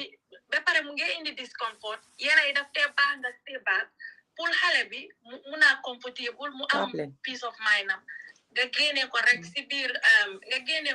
biir nit ñi parce que yéen yi suñu nekkee si biir nit ñi dañ dee overwhelm so foog mu nekk di daw pour dis am lii rek release that energy sensory yooyu noonu issue yooyu noonu foog rek mu am naka la moo defee moom tamit pour mu adjust boppam mu mun a adapt to situation so yow as the parent baax na nga dee bàyyi xel bu baax riidal sa doom bi ak conditions yi lan moo ko trigger si nga make sure nga xam ko foo xam ne moom patient princess waaw princess foog ma ne la tegal foofu sa baaraam parce que am na ñu nekk fii tamit pour ma mel ne tamit share because lu ko mooy tey moom léegi lu ñoo def moom sëy na bu jóob yow laay waxal xam nga lu ñooy def foog ñu ñëwaat fii boobu ñu def ko programme bu nga xam ne people will come in and share their stories xam nga ñu expectuñ woon sax li ñu am nii tey expectuñ ko woon to be honest expectuñ woon sax dinañ am nit ñi ñëw from TikTok di share seen story this is huge is good lii lañ bëggoon pour nit ñi xam bokk si programme bi tamit ñun ñëpp ñu def ko together parce que tey ñun suñu invité bi tey faama la woon ak yaayam waaye gis ngeen tey outcome bi fan la mujjee faama sax story bi yëpp sax jotuñ ko laaj woo jotut a wax yëpp which is good faama because si kër gi nga bokka so kontaan naa sax nit ñaa ngi ñëwee from TikTok di ñëw ñu bari xamuñ sax yëfi gaat yow princess si kër gi nga bokka ak yëpp so dañ ko yaatal léegi lu ñoo def mooy dañoo ñëwaat dañoo jàpp bés yéen léegi comment section bi maa leen may lii jàpp bi na leen si comment section ban bés ngeen bëgg ñu del si waat fii ma arañ ko ak ñoom sëy ñun ñëpp ñu ñëwaat fii boobu dañoo ibi yëpp nag line si ñu def rek koo xam ne am nga sa story rek nga share ko because story si su may déglu am na similarities waaye am na yoo xam ne dafa different so every parent am na lu mun a wax lu kenn mun a jàngee so maa ngi jégalu foofu doguma la pour leneen de dama dog foofu rek pour nga teg fa sa baaraam rek ma jël ñeneen ñi fa nekk tamit ñoom it ñu share dara tuuti su ko defee next time ñu ñëw nag gën koy yaatal I hope you understand nga foofu duma dee bëgg a dog nit sax su dee wax maa ngi jégalu foofu rek ok fana kan mooy next because fana yéen a ngi xamante naka la demee si kan mooy next kan moo eegoon after is it Anthony chéri aca jabu waxal jabu ibil mic bi jabu moo fa nekkoon wala Anthony xaw ma kan la si waaye jabu ibil mic bi aca Fatmata asalaamaaleykum naka ngeen def ñu ngi fi maa ngi leen nuyu ñi princesse ba tomorrow mënuma ñëw de tomorrow moom bokkut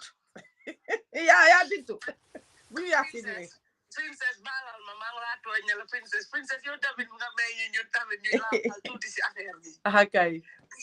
waaw waaye nii la tamit lii baax na trop Fatmata man dama wax as an autistic mom dama am doom bu góor suma last doom bi moo autistic waaye mooy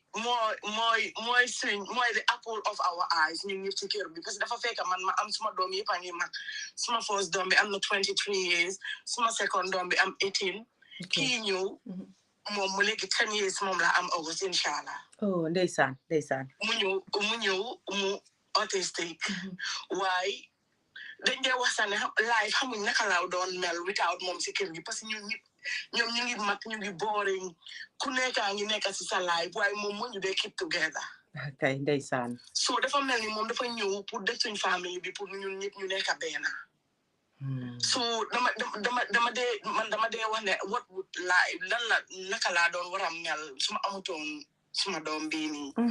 so dama dee xam ne I am the chosen one pour jur Omar and I am very proud man duma ko dee ooyee disability sax dama dee feel ne dafa am si ways autistic ñu am autism they are different in such a way foog nga am pour understand leen waaye bala nga leen a mun a understand as a parent foog da nga war a accept so accept doo mun a jël sa doom bi ba pare dañ leen war dee yar comme ni ñoo yaree suñu yeneen doom ñu bàyyi di wax ne dañ am disability waaye man suma doom bi suma ko xoolee but xam na lu ma miin parce que dama ko dee treat as ba pare su defee lu ndaw sax dama ko dee praise comme mel nii dafa lu nekk la ba pare dama bugg a dee dem ak ñoo xam ne dañ positif parce que fan ma yow already yaa ngi am doom boo xam ne need help so suma saakul dama ko def any negativity dama ko génne si suma boppa parce que dama feel ne dama war a positif pour mun a dimbale suma doom bi suma doom bi dafa jël time pour mu bàyyi nappi faalewuma pour ku ko ñëw suma kër fekk muy nappi as long as jëndal loo ma nappi xewuma yow lan nga foog man loo xam ne luy help suma doom bi rek man loolu laa afta ñu nekk di dem si loolu ba fii nga nekk si aw bi nga nekk yaa ngi nekk Angleterre da nga am help pour anything loo bugga so dama feel ne dañ ñi platforms yu mel nii pour ñu make awareness parce que ay Gambian Week yi dafa xew or anything programme si dafa xew si dëkk bi da nga gis xale yi man fan ma tax xale bu ma gis dama dee gis mun naa gis suma doomi mbokk wala suma doomi friend dama laa gis rek fan ma tax ma xam ne digga kii suma morom la doomam bi lii moo ko jur waaye doo mun a approach nit ki pour wax ko nii waaye dangaa toog rek di ko seet ndanka dinañu waaye yow yaa ngi open to moom pour explain ko ne ko man de lii moo dal suma doom bi waaye ñoom yaa ngi gis ne ñu ngi nekk in denial so da nga leen a bàyyi rek doo mun a dem si doomi nit as Gambien di ko ne ko sa doom bi lii la lii understand nga maa ngi so da ngaa bàyyi rek waaye dama foog ne plateformes yu mel nii lañ nii pour ñu make awareness pour nit ñi xam ñun parents yi ñu fan te léegi ñaanaluma ko kenn kër boo dem si Gambien lii moom fa ma duma ko oyee feebar sax parce que lii du feebar lii it's just a condition waaye ñu nañ fàtte affaire yi sëriñ yi fàtte affaire yi joxal sa doom bi lii mu naan jox ko garab bi jox ko li garab mënut a faj lii sëriñ mënut a faj lii luñ nit moo nekk love kese moom lañ nit danga leen am pour shower with love bugga leen wan leen ne danga leen bugga di teg leen de wax a ñoom comme ni nga tegee sa yeneen doom yi wax a ñoom waaye dañ ni plateformes yu mel nii pour ñun ñëpp ñu nekk as benn dimbalante xam nga ba ñun ñëpp lii mun nañ see lii nii helpante ba ku nekk di nga ne lii laay def lii kële lii laay def ñu ngi ñaan yàlla mu sutural ñu waaye su fekkoon ne tànga fi ici Maam Njaay Savon mama vulgaire ni ko dee nga ay million waaw gis nga yii doo fi gis ñoom Kofi gis nga Kofi Annan gis nga Kofi Annan bi ñëw si yii de kaay Sénégal ba yaa ngi tooñ jërëjëf Jabu kontaan naa waaw thank you so much Jabu kontaan naa amin waaw ñu gërëmee ko sëy rek man ba tey rek li ma dee wax rek nañ leen ko gërëmee Seynabou Diop parce que suñu toon Seynabou Diop man tamit sax du ma nekk di nekk si programme bi soo ku fi ñëw rek gërëm boo ma gërëm ak ñaan boo ma ñaanal rek xamal ne bokk naa ko ak waa gaat parce que without gaat man góoma ne sax dinaa doon xalaat pour def lii because yes over the years defoon naa fi tamit ay xam nga time breast cancer ak yeneen indi naa ko fi di ko waxtaanee waaye consistency bi ma am ci yëfi gaat moom fanaa gaat moom suma xol bi dañ ko jël rek moomale ko seen boppa man it moom seen bos rek wax digga ne yàlla so kuy gërëm ak kuy ñaan rek ñaanal leen Sainabou Jobe mi nga xam ne moom mooy the founder of God ak teamam bi ñi nekk ak moom kuy ñaan rek ñaanal leen ko du man wax dëgg ne yàlla man taal laa mun rek li maa wax ni yëpp man xaw ma maa ngi jàngee ci yéen li maa wax ni yëpp ak li maa def yëpp maa ngi jàngee ci yéen man ci askan bi saytam rek laa mun a waxee ak li nga xam ne ñu ngi ko dunda in society waaye lépp ñoom la waa God si jiitali Sainabou Jobe so ñu ko wax sëy xaasatan jërëjëf su du toon yow moom foog naa ne kenn du fi toog sax ne Fatoumatta Kuka like naa sa programme de waaye bii macha allah waaye dinañ ñëwaat def beneen ba tey rek am nañ keneen ku fi nekk ñu jël ko ñaan ñi rek laay jël su ko fee ma delluwaat ci suma panel bi su ko fee ñoom ñu tàggatoo ñu dal di close nangul naa leen ko 2 weeks time incha allahu rabbi because April lañ nekk te April bi monti autism la so foog ñu light ko blue so foog ñu dellu si waat fii in 2 weeks time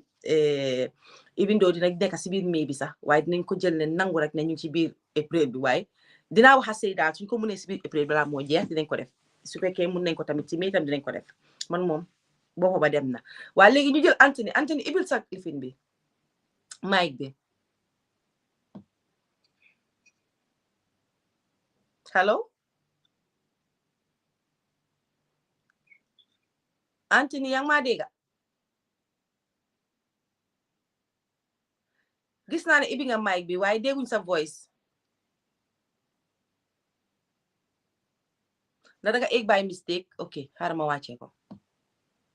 soo bëggee eggaat rek send ma message bin is it bin too wala bin yeah bin waa bin naka nga def acca nii rek nga def alhamdulillah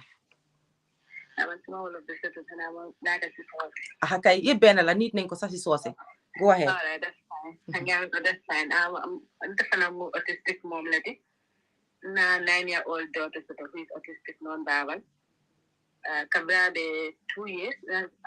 let's say 1 year 6 months na realize ko see the big delay that's what the men think because man any time jala when she was a baby found out 1 year 6 months and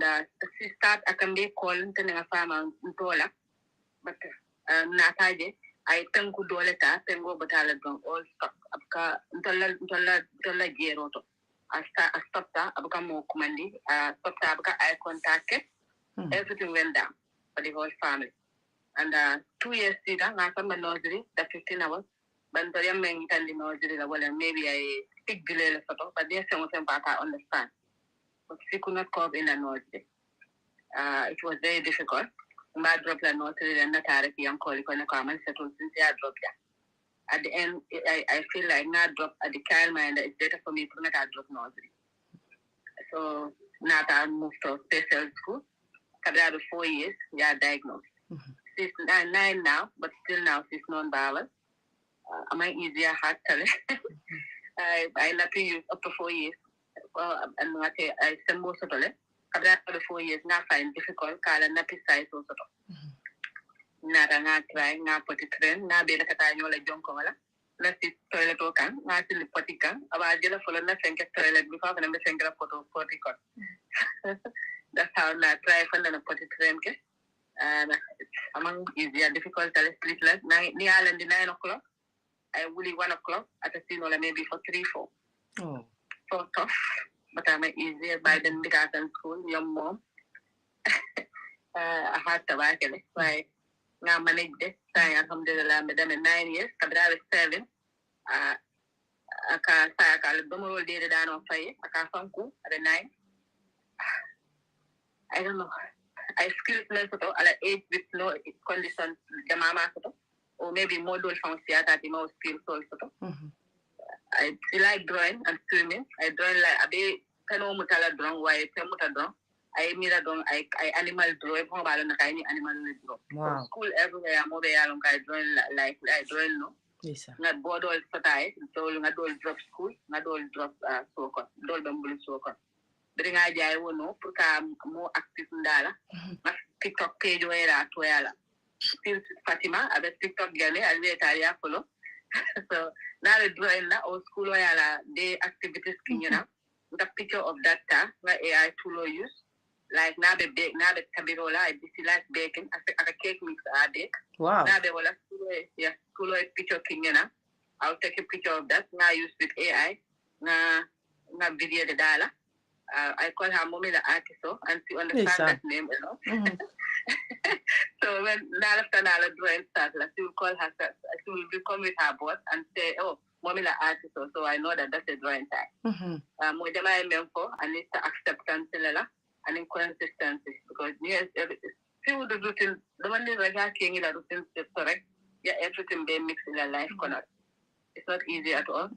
Being at this time of the night, because dad is off today. Yesterday, dad was at work. I spent the whole day with her. 8 o'clock, I'm on bed because I was so exhausted before the day ends. So, am I easy at all? I'm now association of the Gambia. I'm not a woman. I'm from there, and I'm not a member of the association of Kono. Now,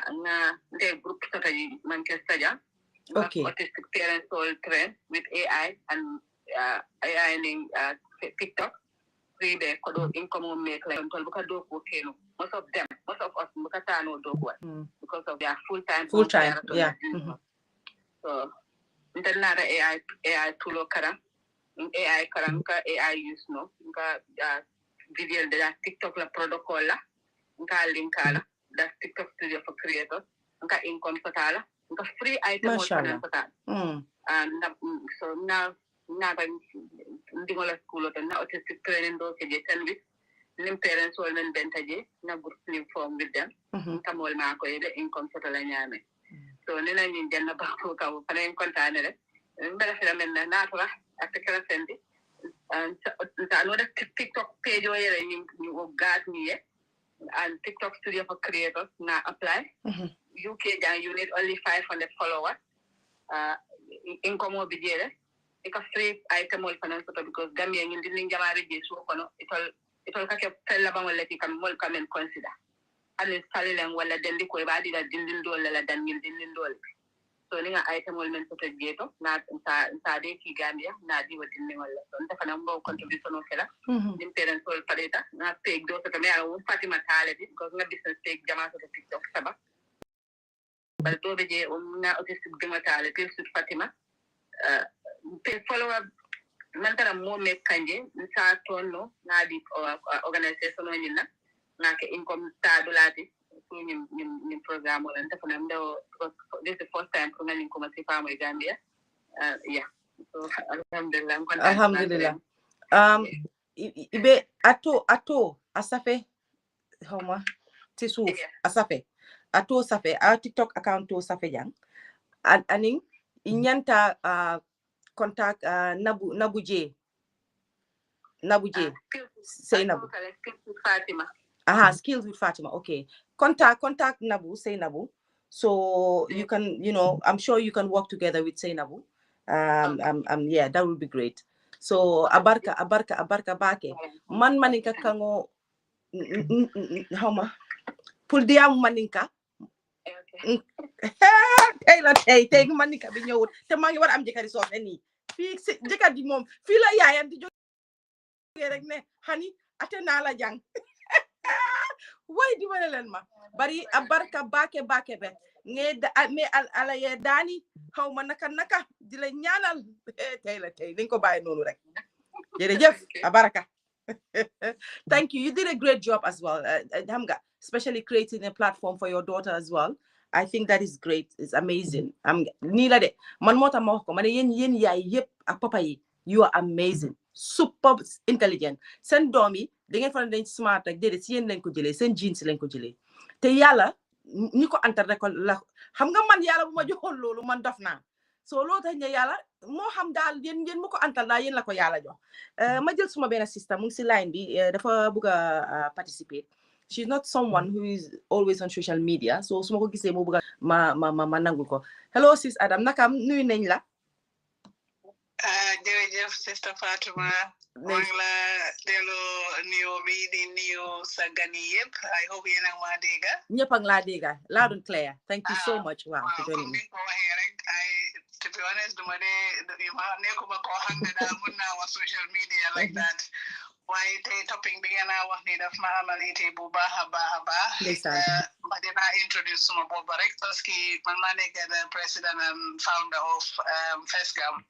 Foundation for Epilepsy and Stigma Support in the Gambia. Wow. So tey su ma gisee ngeen def programme yi autism ñu bari ñi nga xam ne dañ am epilepsy dañ dee am they are in the spectrum as well. As well, yeah. So waaw startuma nag pour déglu programme bi waaye di jaajëfal sa ges yi yëpp te leen wax ne lu ñooy def nii dañ ko soxla ndaxte ñi nga xam ne man suma brother dafa am épilepsie ba pare dafa am autism waaye musuñ ko properly diagnose moom mu ngi am léegi 52 years. Waaw so moom bu moo commencé mun naa defal boppam lu bari waaye later stage bi like mënatul a def lu bari pour boppam waaye da nga gis ne parents they have a very big role to play. So tey ñu fi taxaw yëpp maa ngi naa jaajëfal ne ñoom ñu ngi nit ñi sharing a platform like this. Everybody ko xam ne mu ngi dunda façon bi dina si jàngee lu bare so di moom Pamata yow moom yàlla dina la fayal boppam nga isi topic bi. Waaw so lu ma su de ñi déglu daal lu ma bëgg a wax rek mooy as carers or caregivers xale yi nekkuñ xale yoo xam ne dañ leen a noba ngeen baalal ma su dee repeat na anything loo xam ne wax nañ ko fi already. It's okay. Why parents they have a very big role to play parce que man dama dee liggéey ak nit ñi nga xam ne sëñ na seen doom yaa ngi am épilepsie su ma leen waxee dem leen si lopitaan bi dañ maa déglu yëpp ba pare suñ pare xam nga lu may wax lii du feebari lopitaan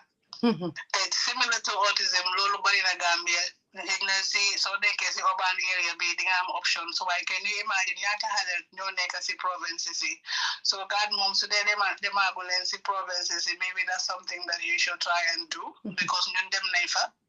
not as much as we would love to do parce que liggéey bi tam du dee nekk loo xam ne daf dee yomba parce que yéen daal yéen ay dajale seen own funds am seen own projects ngeen def li ngeen bëgga waaye caregivers yi comme parents yi they have a big role to play suñ jógee si parents yi ñu ñëw si teachers yi Ministry of Education they really need to come up with naka la ñoo supporté xale yi si school as you know it's a spectrum same as epilepsy am na ñoo xam ne dinañ am epilepsy dinañ mën a dem school nekk ay docteur nekk ni ñoo xam ne mën nañoo jëriñ seen boppa same as autism waaye léegi nga gis ñoo xam ne xëy na suñu amoon that little bit of support rek dinañ ok da nga gis ñu bari dañoo dem school ba si yaaga because school bi ñu ngeen nekk di daanu foofu wala nit ñu understand ñu leen dañoo mujjee ñu génnee leen school so lii moom awareness bu mag ngeen a def nii so bu ma ko gisee rek ma ne lii opportunity la pour man tam ma ñëw def si lu ndaw di wax waa gaat di leen jaajëfal di leen wax tamit ne ñu gën a yokk liggéey bi ñun moom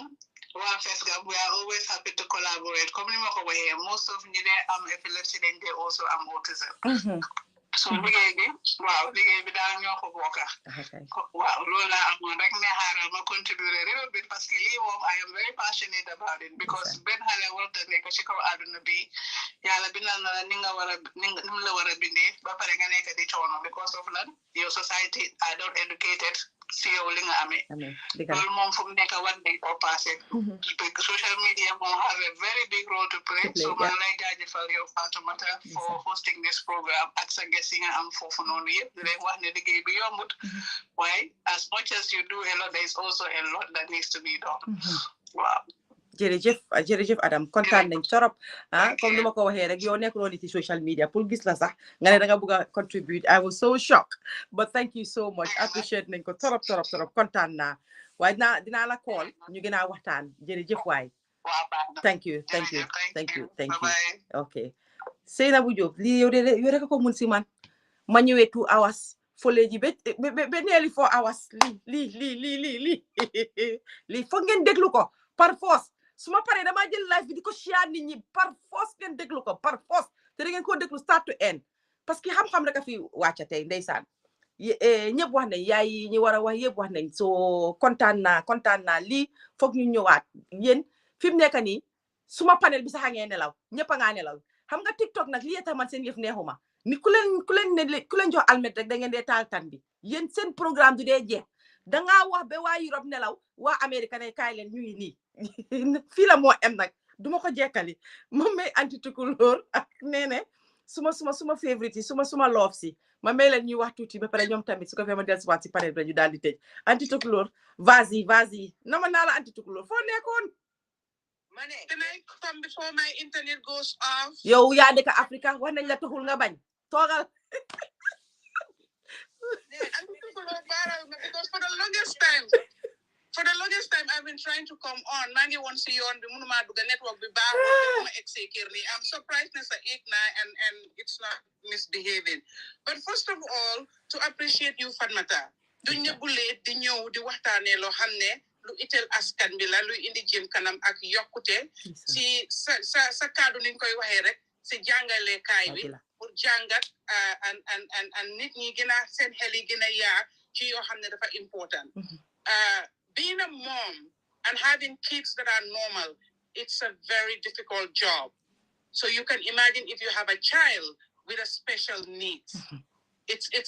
the most difficult thing you can ever have to deal with. Okay? And I'm not being a caller bu fi wàccoon jàppuma tuwam waaye mu ngi wax ne comme ne amut garab amut ne amut dem sëriñ amut anything else. All these kids need is love. You know why I want to emphasize on that and concur 100%.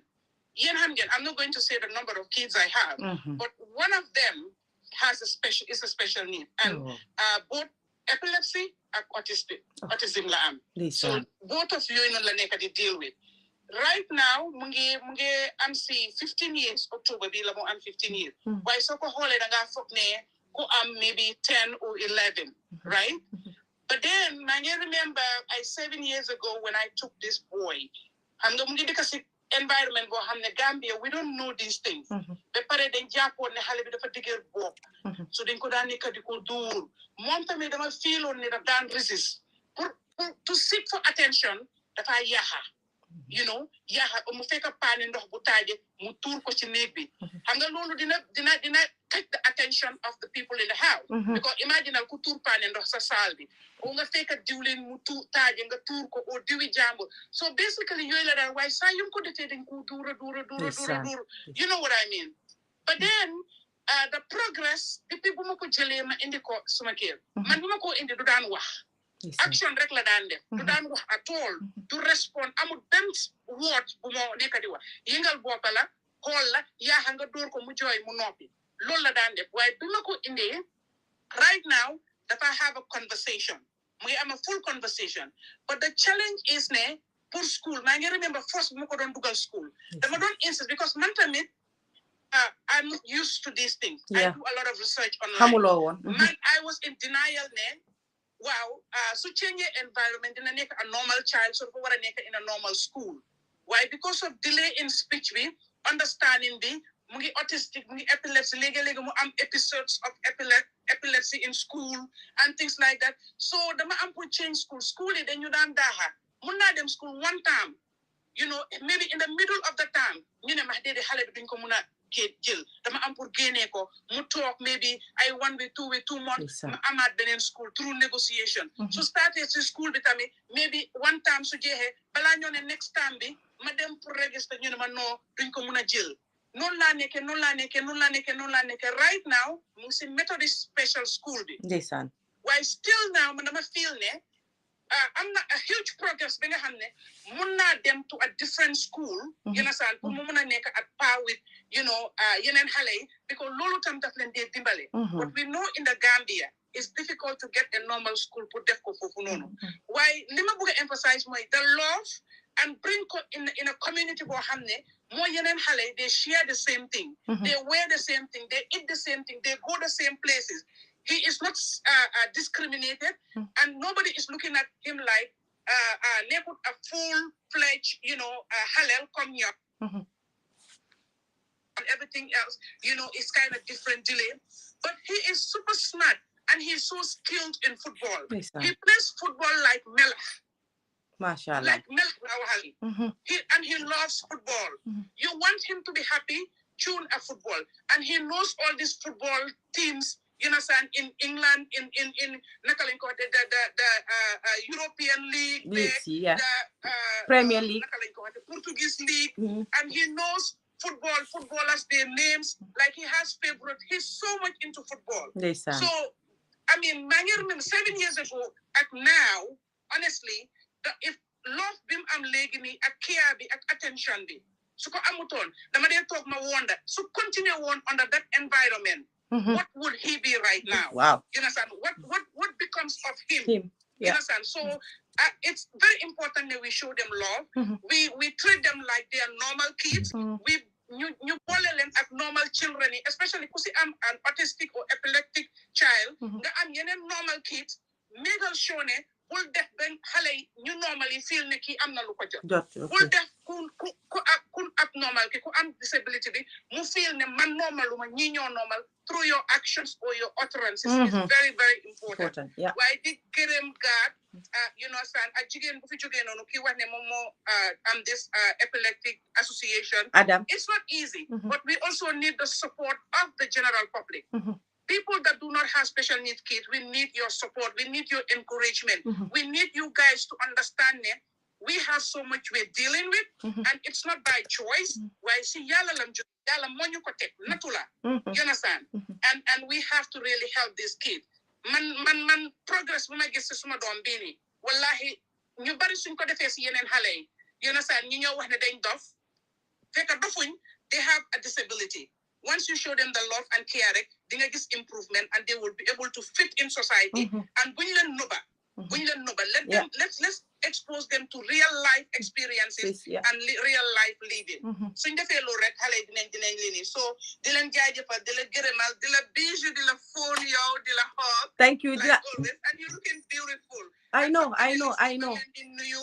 Dama hot. I know. So panelists, thank you for being so bold and always coming out to sensitize. The little time bima duga si janga na lu bari lo xamne dina ci baye xel man tamit because ma ngi am halal and dina ko apply pour make life more better and more livable and you understand and more enjoyable as well. So kontagal Sey Diop mo def nabu jebi kontagal Sey Diop nga muna bokka yoy tamit ca gaat léegi man may recruital gaat.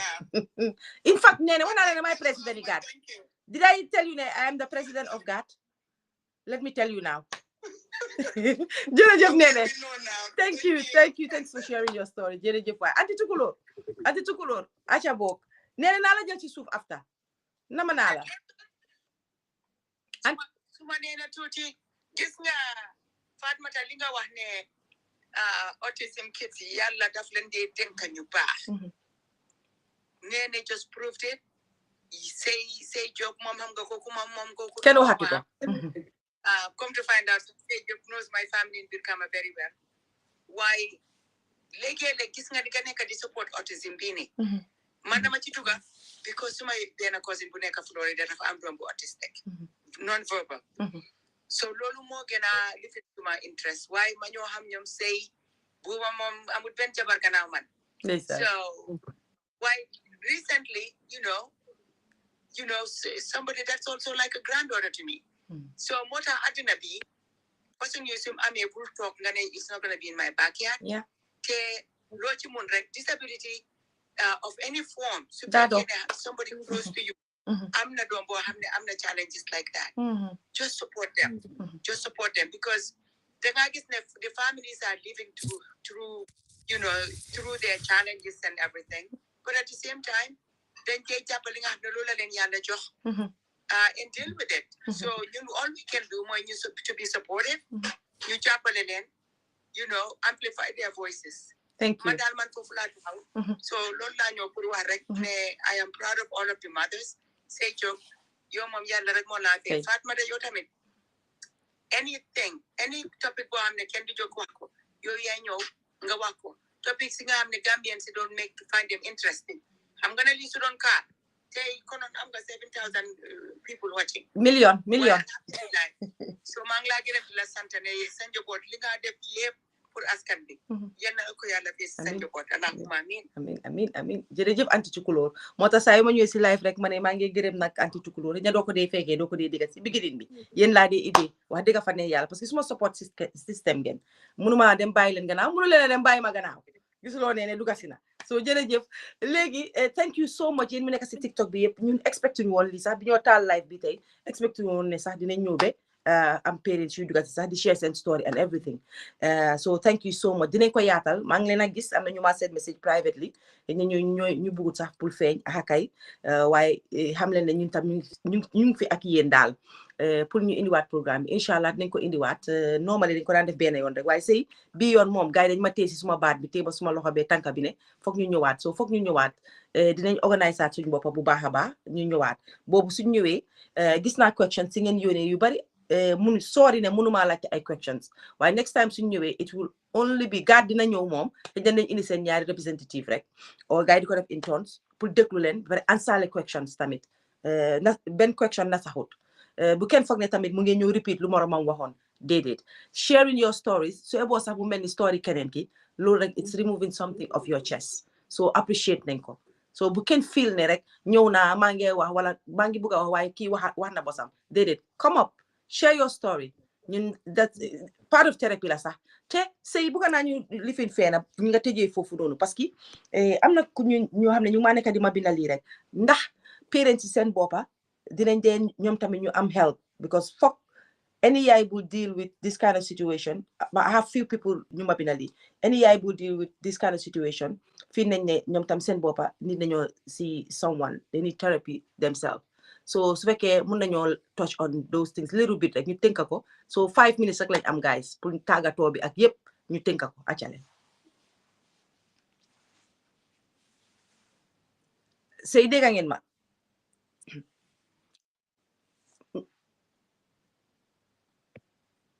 panel bi ndax dégga ngeen ma waa ñu laa dégga kay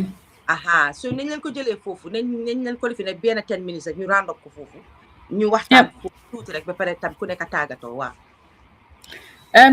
yeah so loolu moo nekk suñ purpose support group bi because the first time bi ñëwee woon sa show bi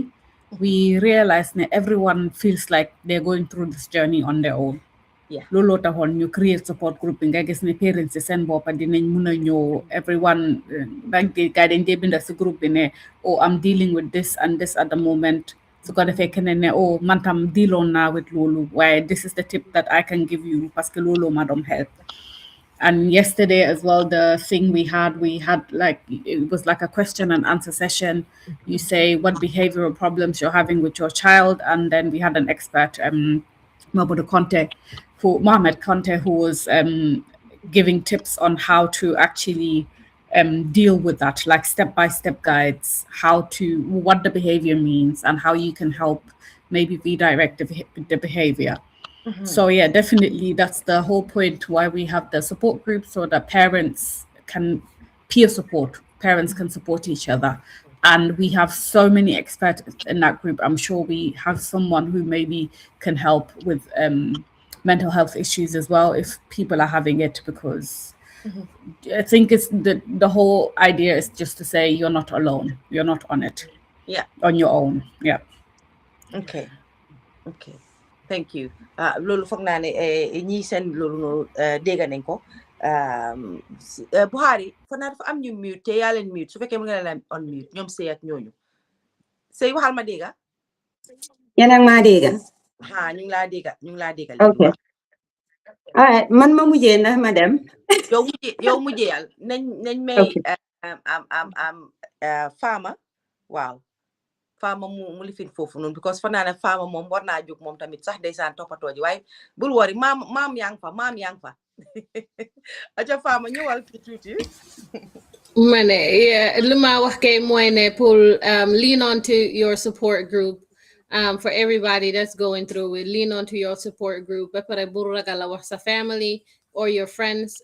Sometimes na léegi your friends might not be as helpful, or some of your family members, but ñi nga xam ne ñu ngi laa dimbale, lean onto them a lot, because you are going to need it, and realize that you're not alone, and it'll end. It might take a while. It might be something that is going to continue for the rest of your life, but things will get better. So loolu rek laa bëggoon a add ba pare tamit remind nit ñi am na ñu ma gis ñuy binda di laajte yëfi donate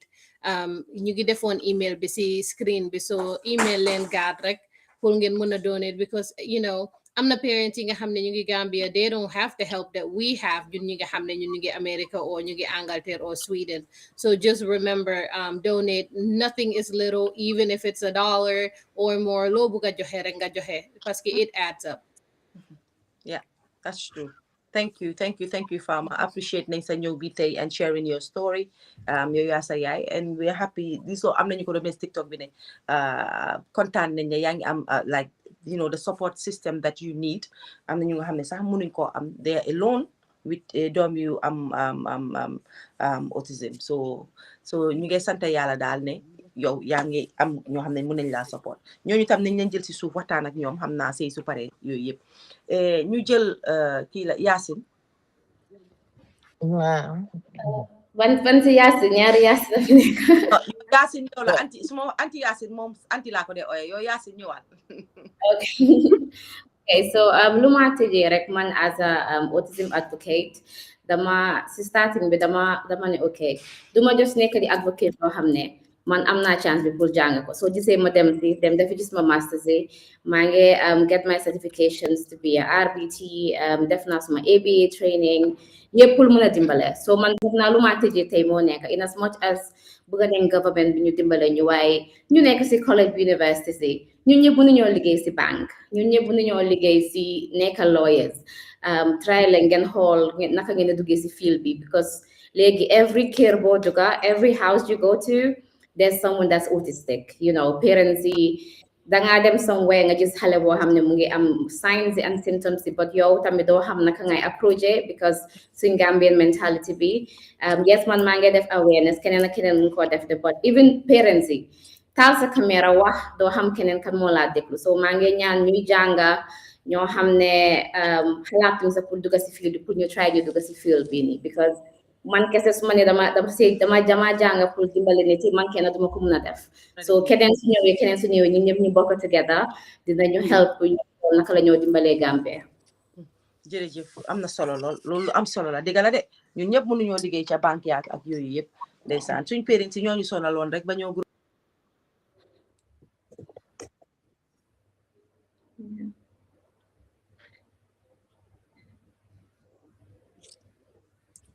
te lii ñun ñëpp ay docteur lawyer ak ñi def lañ ko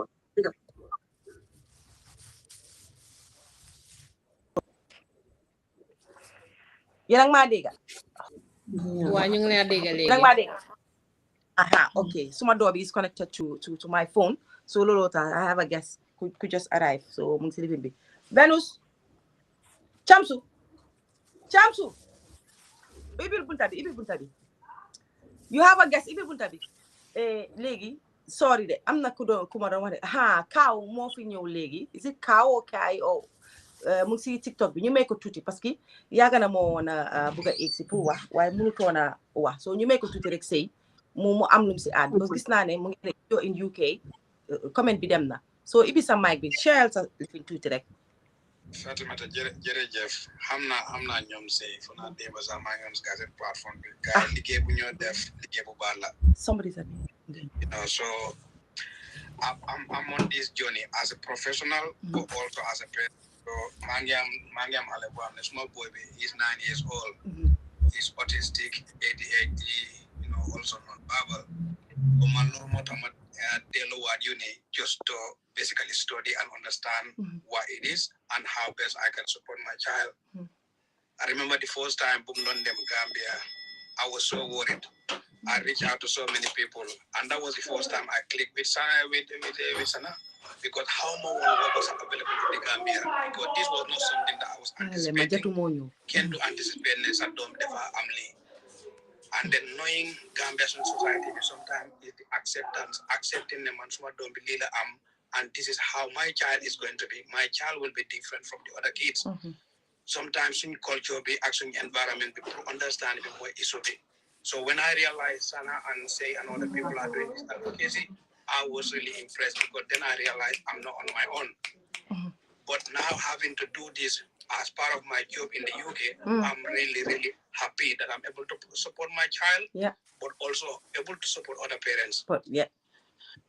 I don't know what's happening in the Gambia, but like dama ko def every now and then, but they status, they contact someone they work around needs and area. They want anybody who has a child with special needs. You're struggling with a package like support, or you're struggling with a child with a school. Because sometimes even with the council here, I'm like a special needs school program. It's very, very difficult. Problem la. But what we can support you with, we can support you to take the same team, my councils and department. You have a kid with special needs. You can actually take them to tribunal. You don't have to pay anything about this. All you're doing, you're advocating for your child to have the best place. And you ask about support for parents. So when you have that, they will also support the entire family. When they're doing an assessment, then you look at the general thing. What is happening in that house? How is this child going to stay in this house, making sure everything goes well? Thank you. Because when you have a placement breakdown, that will affect everybody. Yeah. So these support are available in the UK here. I don't know what, the situation in the US, because that's not where I am. Yeah, but if you're in the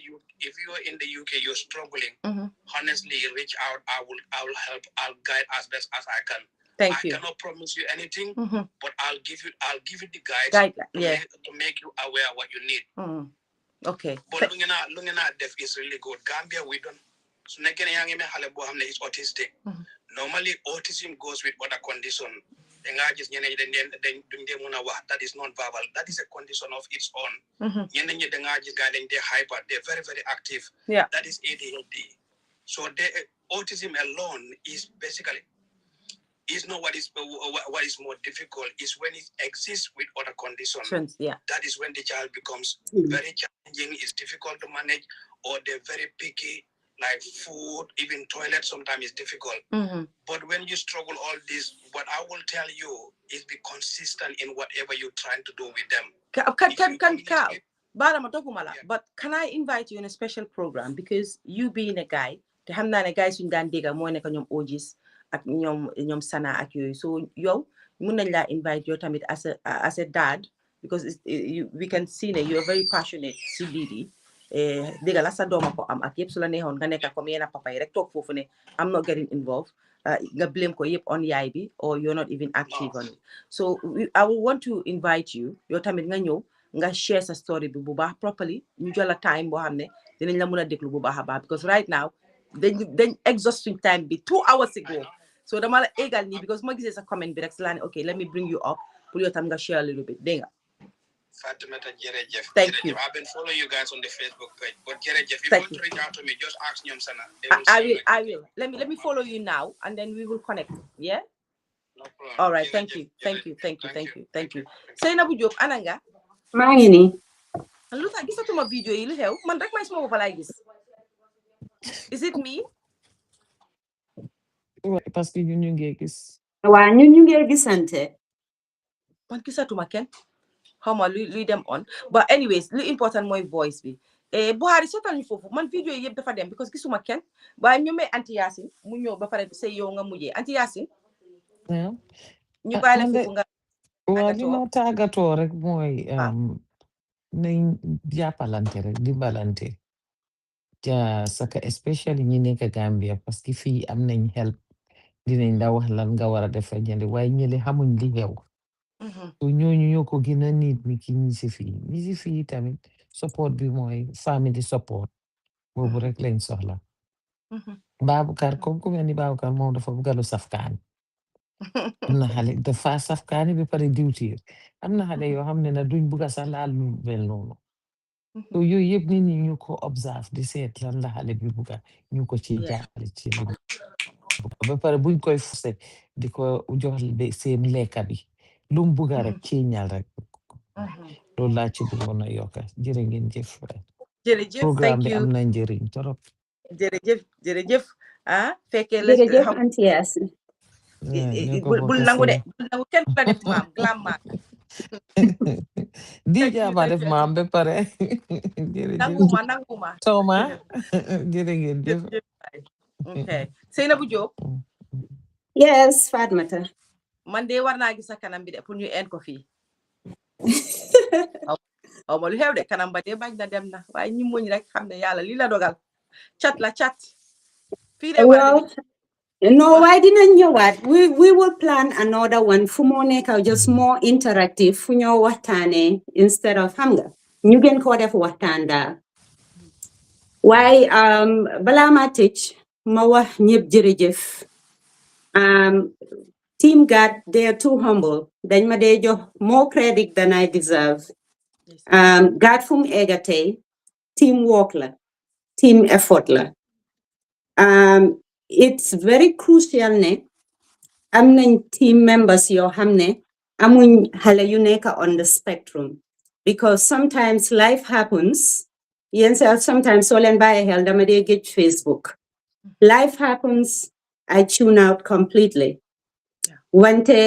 people like Sana, Hadi, Ogis and the rest of the team they make sure ne the work continues program be continues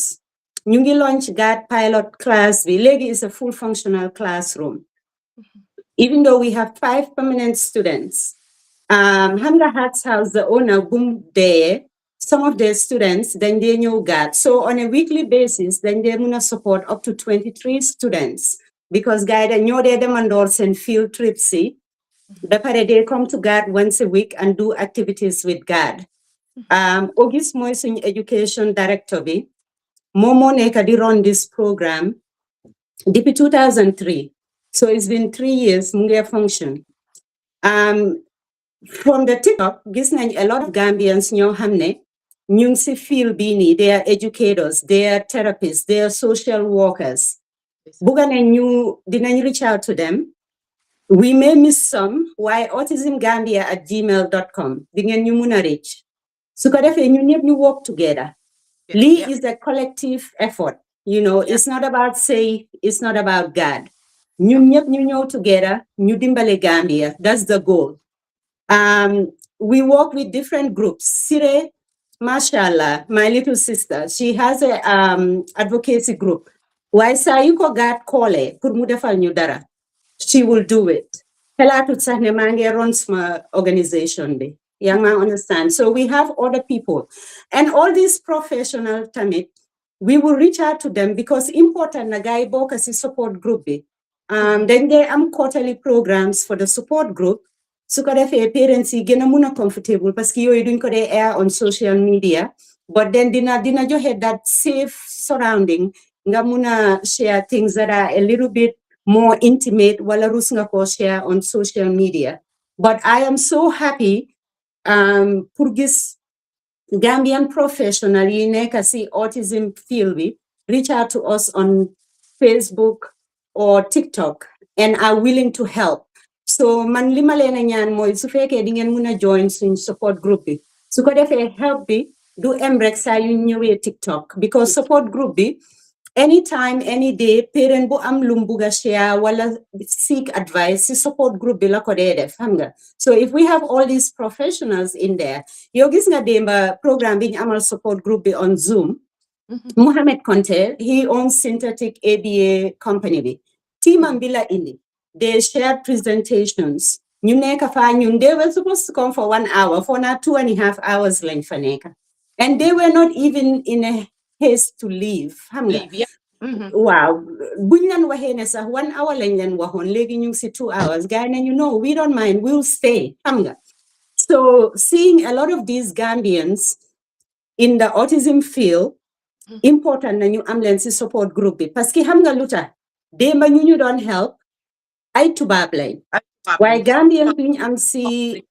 field bi ñoom dinañ ko understand cultural difference bi dinañ understand educational part bi so it's a lot of aspects yu ñoo mun a dimbale so man li ma ñax to anybody kuy déglu mbooloo mooy doole God is not about say we want to get God fu nga xam ne whether man maa ngi part of God or not God is gonna keep going because it's not about me. It's about Gambia and it's about the people we can support in our community. So don't listen to all these GAD team members giving me credit. They are the brains behind it. But aside from that, Fatmata, luma buga wax rek moy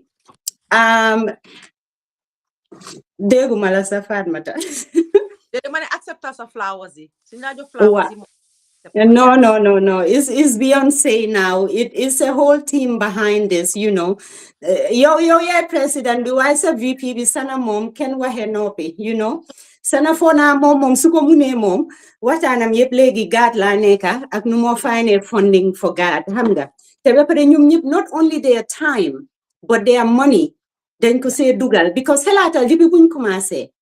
Every month ñu ngi fay teacher si ñu ñoy feed xale ñoo leen a lifin seen field trip si skills yu ñu na jàngal yi need yep ñu ñoo leen koo jox so any moo tax ma ne ku bugg a support God in any way it doesn't have to be money because need nañ tablets need nañ toys sensory toys need nañ books cleaning supplies xam nga ku dee seen shit dara Gambia you think about God, you can buy toys for the God kids, buy them cleaning supplies, buy them sensory materials, samga. Because in common share sa ak yenen parents. And finally, luma close rek moy this month suñ team B is like celebrating differences in our community. Hamga. Te lolu dama buga buñ ko faté. Nañ continue to raise autism awareness. Nañ come together as one Gambia under one umbrella, you know. Yenen kenen su buge host autism program, reach out to us. We will be there. New supportante. You know, mbolo moy dole. We will go a long way if we come together. Nañ accept. Acceptance is patience, is time, and is understanding. The impact bumo amoy so when a parents families raise autism kids ne accept nga what autism is daf leen dee dooleel ba pare daf dee yombalal affaire si ñoom parce que tamit seen xel dina dal ñoom tamit every person dafa deserve respect regardless of nu ko yàlla bindee xam nga sometimes dañ dee bulli wante nag indirectly sa boppa bu réy bi sa noppa bu réy bi yow danga dof nii naa ne le xam nga but all jokes aside nañ leen respectante regardless of what the disability is nañ leen respectante ba pare you know suñ celebratante fonka suñ dooleel suñ differences yi nu ko Alaaji Ibrahim Ñas waxee penca mi dafa gën a yaatu te dina gën a dëgër xam naa ne nag nit nañ good Olof speaker mu wax ñu naka la ñoo waxee disability si Olof parce que xam nga autism du jàngoro so duy waale xam naa ne waxoon nañu ne one time waxoon nañu ne teexa am nañu ko dee ooyee gàllankoor but I don't know so ku dégga Olof bu baax daal nañu wax lan mooy disability you know in Wolof yes why nañ celebrate ante rek understand ante suñ difference yi ñu doolelante ñu gën a jëm kanam daal ba pare maa ngi wax everybody thank you amuleen morom yal na leen yàlla fay Fatmata yow moom yow yaay suñ président yow saa yoo paree ooñu ñu ñëw so buggee sa ñu def once a month we will come inshallah rabbi akay yéen dama leen a oo rek ngeen egsi xam naa loolu akay waaye kontaan nañ tey we have another successful show